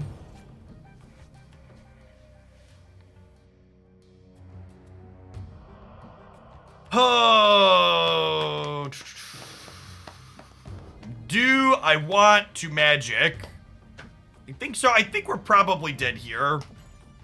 Magic makes our Nebula a bit better is a problem. It's good into Spider-Man though.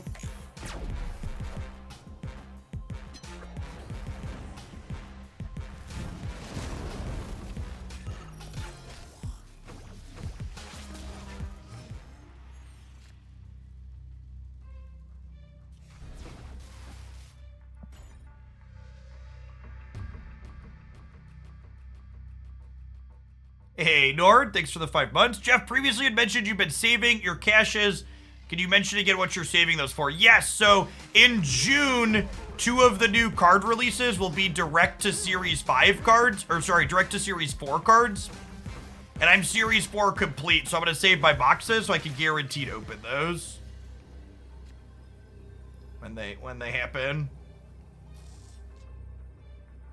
Punished for not just full passing on 6. Next week is Living Tribunal. Yeah, they've done such an incredible job with all the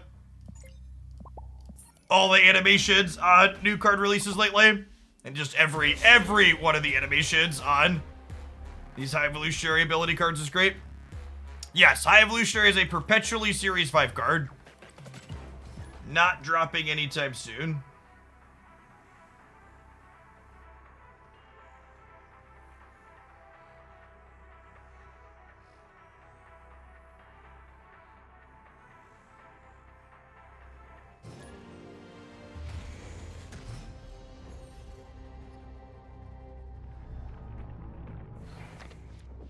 Which card releases are Series 4 in June? They haven't told us yet, but they said 2 of the 3 will be Series 4.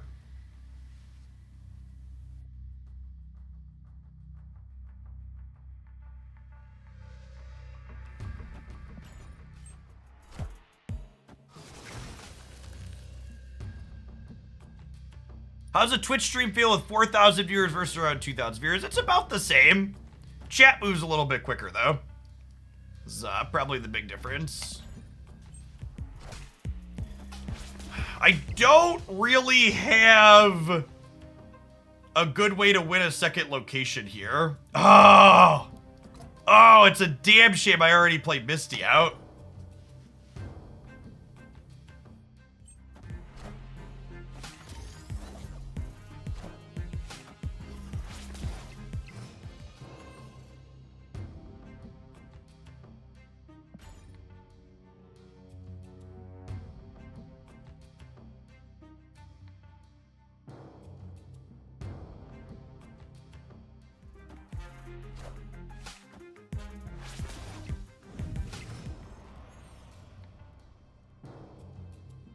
I think I'm actually just passing, and we're gonna go just Wasp Bulk on 6.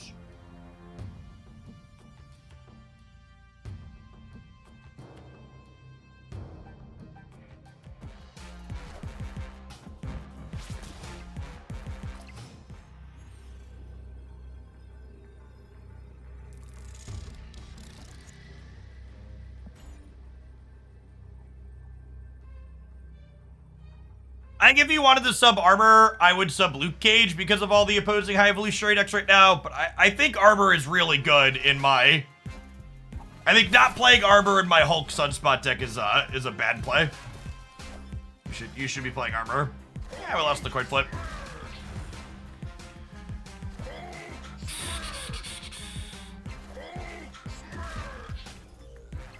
Is High Evo worth 68 tokens? High Evolutionary is a perpetually Series 5 card, meaning it's never going to get cheaper for the foreseeable future, and your odds of opening it in a box are incredibly astronomically low.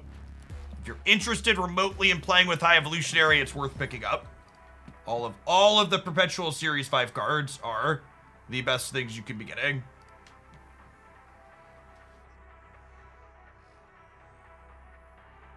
Thanos, High Evo, Kang, Galactus. I think if you ask me for a subjective ranking of where I would put the perpetually Series 5 cards, Thanos or High Evolutionary are number 1 and 2 in some combination, followed by Kang, followed by Galactus in a distant 4th.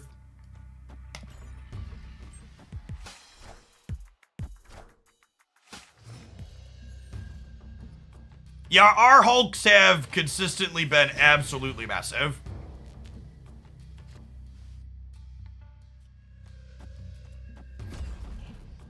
Sunspot is an incredible draw here with Project Pegasus.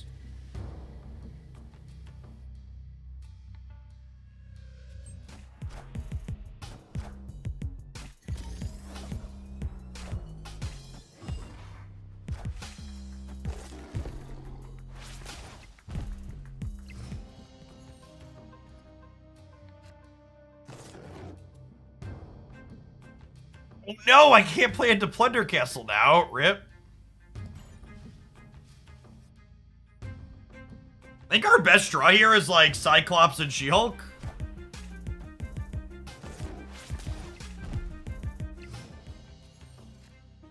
I believe the Marvel Snap Devs has said you should not expect any more no abilities cards. They don't have any in the pipeline. Which would make sense, really, right? Like, what are you doing that's different with them? Essentially, would be the question.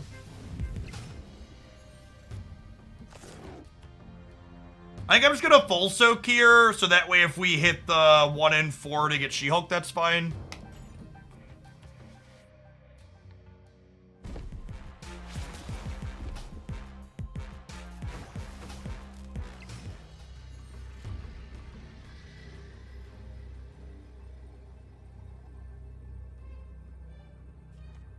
Is this enough to beat their She-Hulks? It probably isn't, actually.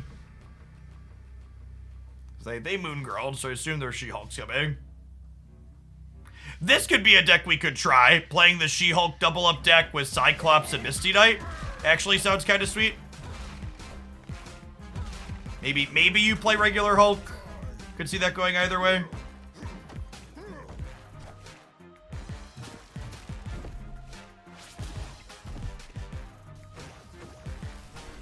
Saw all the ending game effects. Yeah, they win the breaker here.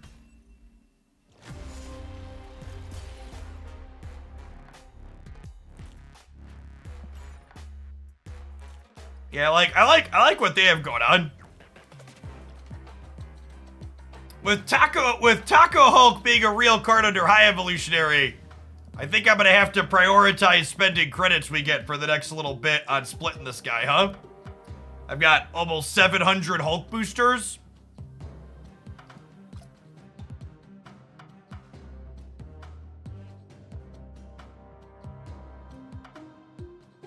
That's how many? It's 90 for my split off of this.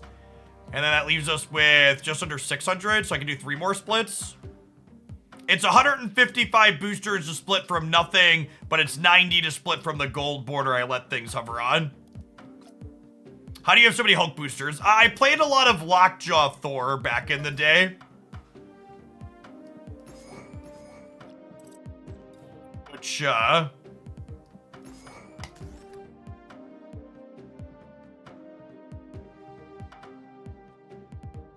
Which played Hulk.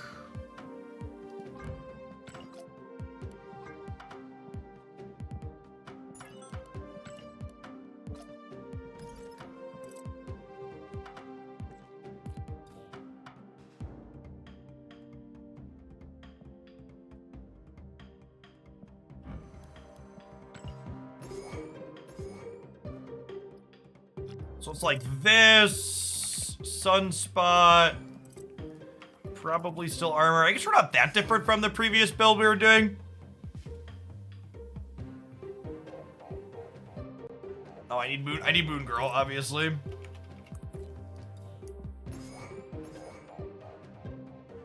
Do I still want to play Magic? Maybe it is just very close to the previous deck, but add Magic.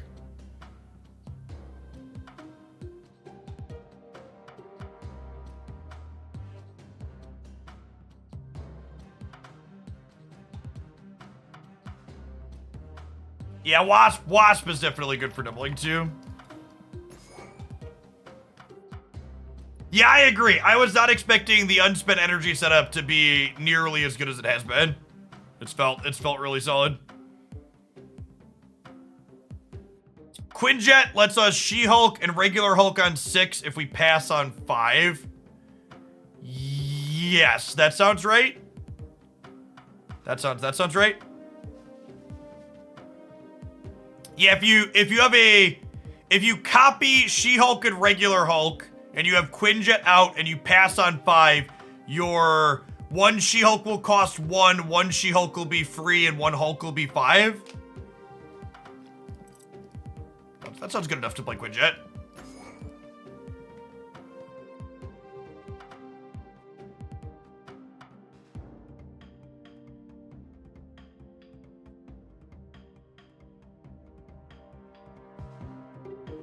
It can't be free because of minimum 1. How does that cost reduction work? Is Quinjet's cost reduction applied first, or is She-Hulk's cost reduction applied first? I actually don't know offhand. Because She-Hulk could reduce herself to 0. So I guess it would depend on the order in which she goes to 0 with Quinjet. Okay. Cool. That would be my expectation. And then honestly, I feel like the last slot here is either Psylocke or Magic. Psylocke was kind of impressive in the previous deck that we played. I liked being able to go Psylocke into Cyclops, trigger Cyclops on 3.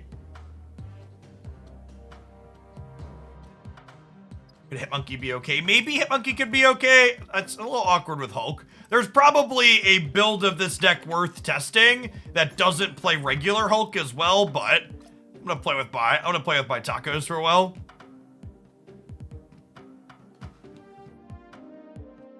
And chat, the deck's called High Double Up, and we've got tacos to eat. It's perfect. Actually perfect. Hey, Shadow Viper, thanks for the brand new Prime. Appreciate it.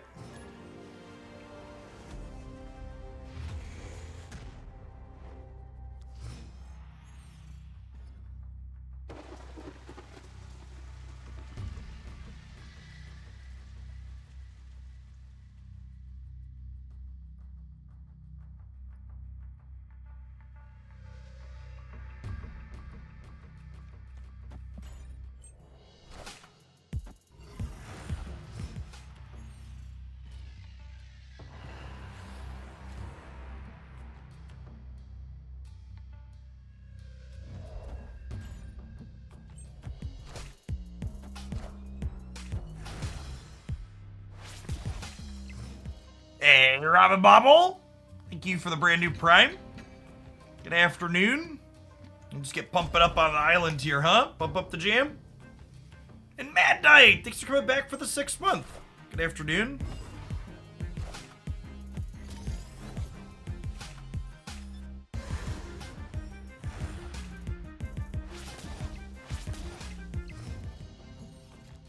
Oh, you know what's noteworthy here too, chat?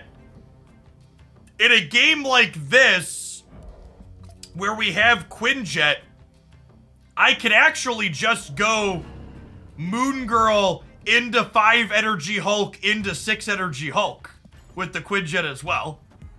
I'm gonna miss Soaks on these last 2 turns, but I think that's fine. Does Patriot still work with these cards? Does this card have an ability?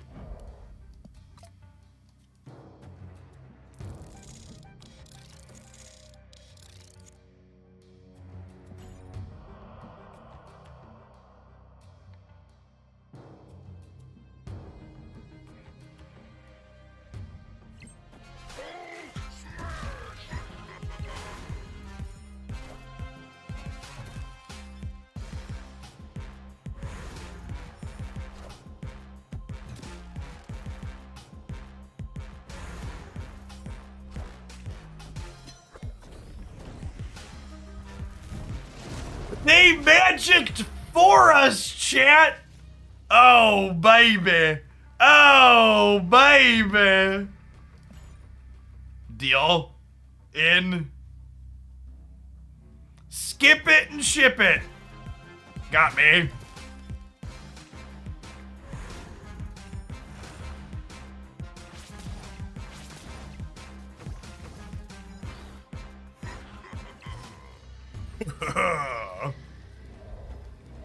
Skip it, ship it, flip it, rip it. These Hulks go up to 20? 20s here as well?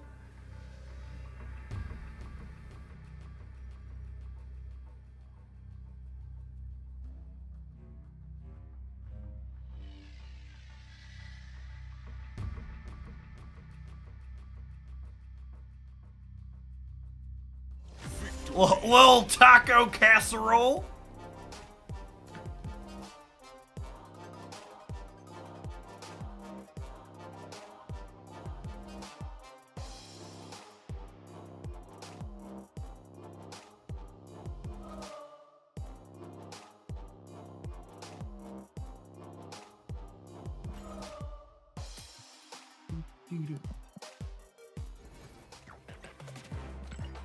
It feels good that Hulk is potentially the biggest, baddest 6-drop now. I kind of agree, Hobbit.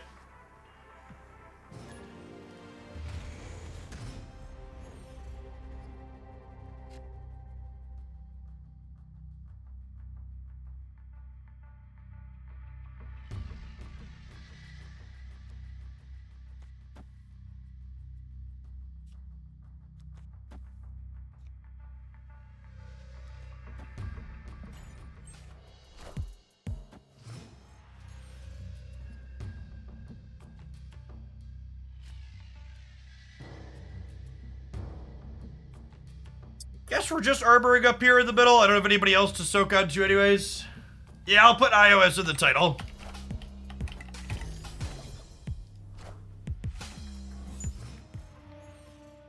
Inked Jeff! Never been so jealous in my life, chat.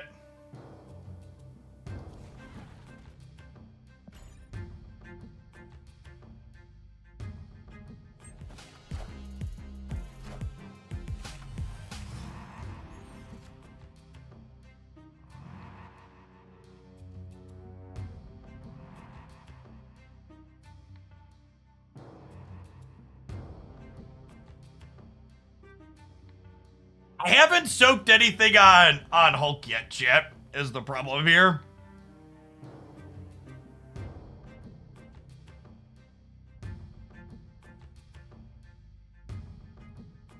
I think I'm doing this, and maybe this, and then passing. I can't decide.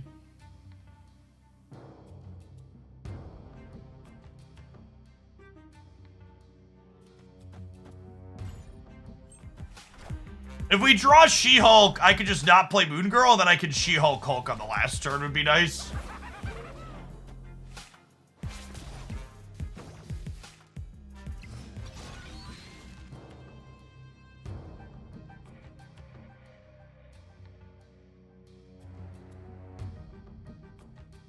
I think I want to double the Wasp, right? I think I want to double the Wasp.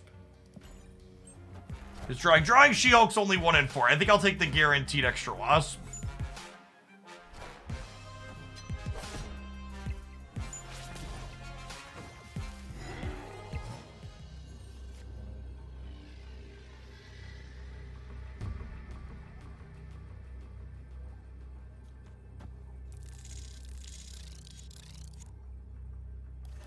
I'm probably just not even supposed to play for this. I guess, do I play for here because of Shang-Chi? I should play the cheaper Hulk. Yeah, sorry, thank you. I feel like I'm supposed to play for the left because of the potential for Shang-Chi.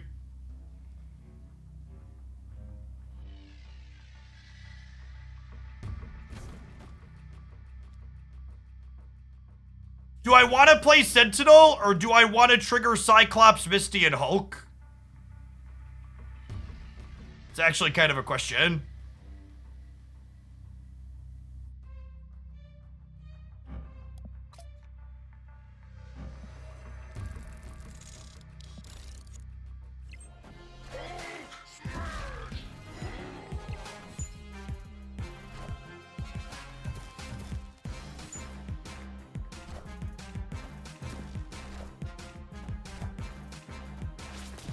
Hey, look at that. We played around Shang-Chi and we won. Got him. Victory. You know, maybe I'm supposed to play Wasp here. So that way, because we knew they had a demon, right? If they would have Shang tier plus demon tier, our other Wasp would have won it, maybe? No? Would have been 2, and they would have been -4. We would have tied, then we lose the breaker, maybe? That's close. Hulk doesn't trigger on the final turn. That's not true. It gets bigger, right? Have I not been paying attention? I guess I'll have to pay closer attention. The way this is worded, it should. For each turn you end it with unspent energy. It should get bigger, right?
Would I rather Psylocke out Moon Girl ahead of time, or would I rather Shocker out Moon Girl ahead of time?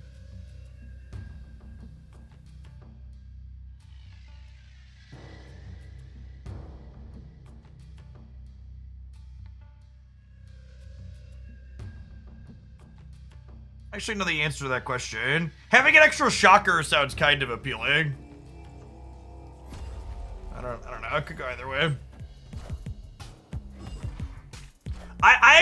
The thing is, I don't know that copying Shocker is actually that useful, because it would just be reducing my She-Hulk more, and reducing She-Hulk more isn't really beneficial, right?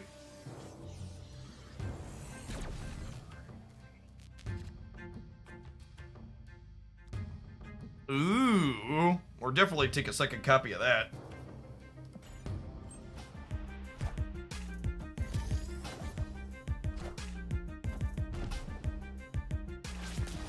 Sunspot's probably our best draw here.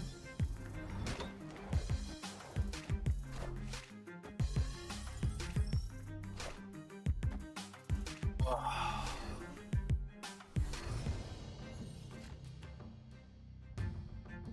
least we've got the Sunspot going for us.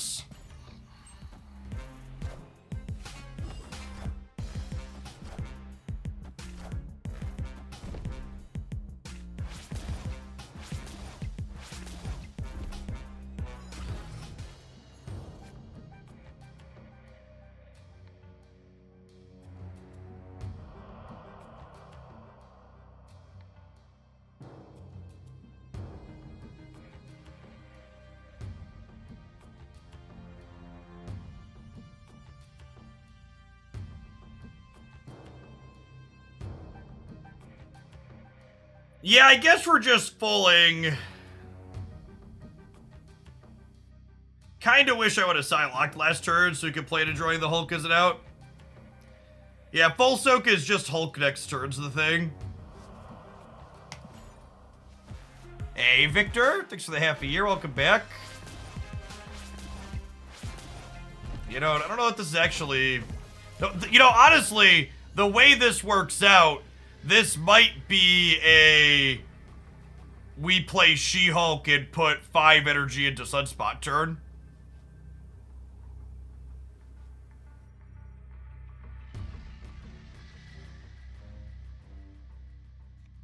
I think I should have played Psylocke on 4 instead of the second Misty Knight. I think I She-Hulk right. Oh, I could have played Armor. Armor's 1 more than soaking into Sunspot. If I lose the middle by 1, it's my fault.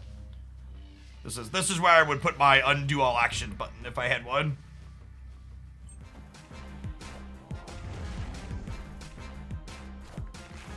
Okay, we're losing by more than 1.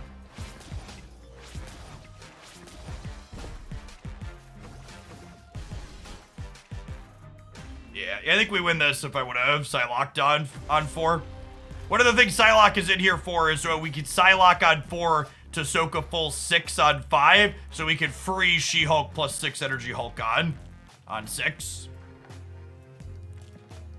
It's a play you want to be thinking about to play too.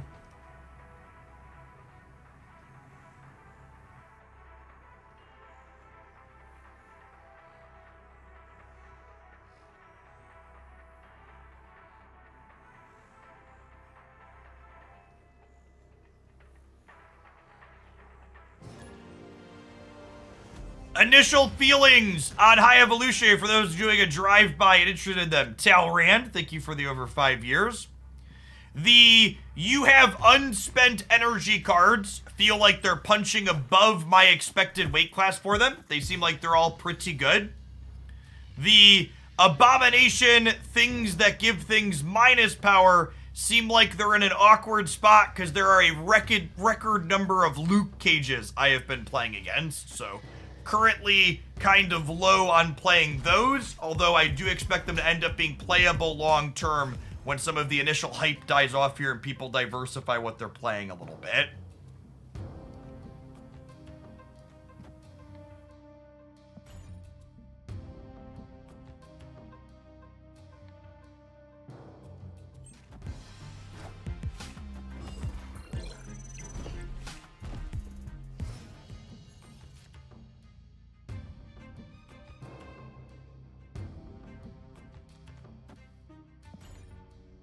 This is Psylocke pass 5 into 6 angle, maybe. We'll see. We need to draw one of our Hulks next turn to make passing on 5, correct?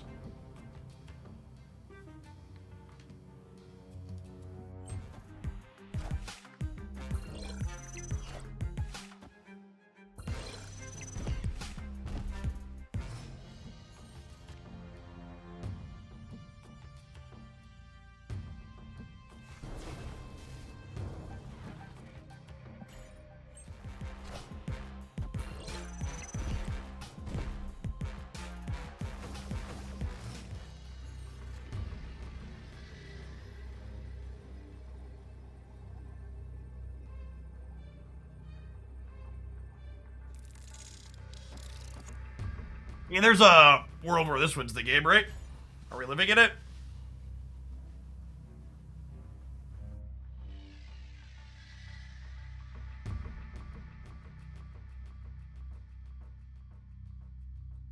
He explains last show after this game what each card does, please. You type exclamation point and a card name in chat to find its rules text, or alternatively, you could use a community site such as snap.ban or Untap to look them up.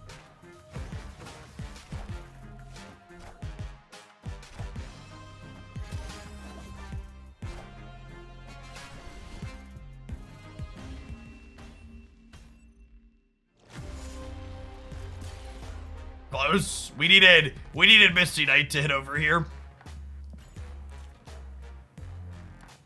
Oh, HE cards. There we go. That's perfect. If you're wondering what all the high evolutionary things do, that link right there will get you where you need to go.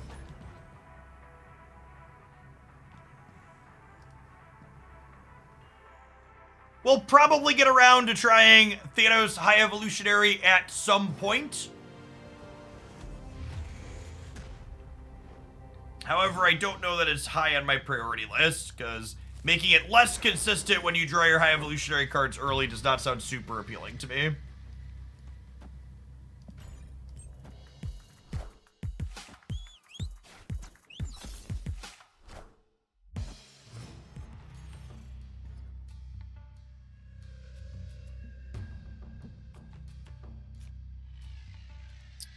Like, this is also, like, actually one of the best starts you could have in this deck, just, like, Spot into Misty.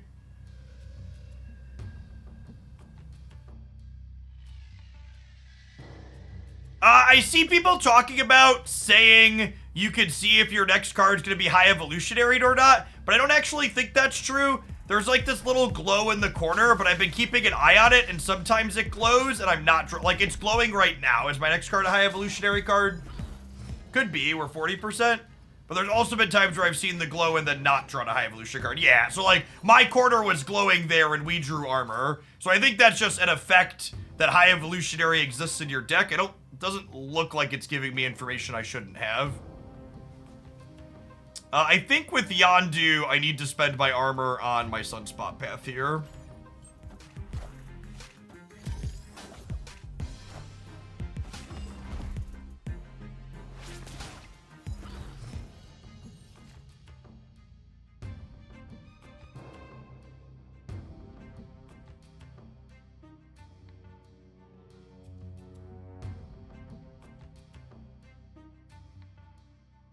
I think this is a Soak on 4, She-Hulk on 5, regular Hulk on 6, right?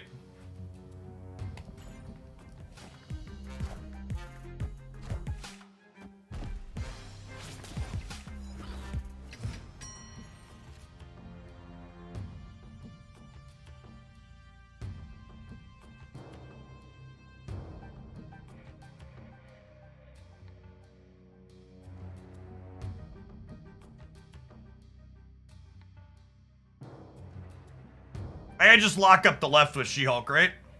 Actually, I guess I need to play into the rickety bridge, huh?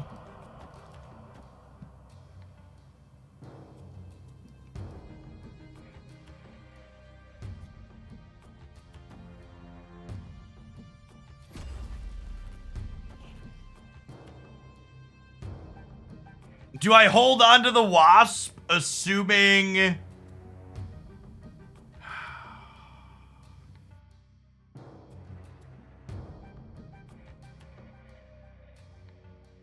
It's so close. Whether I'm supposed to play here.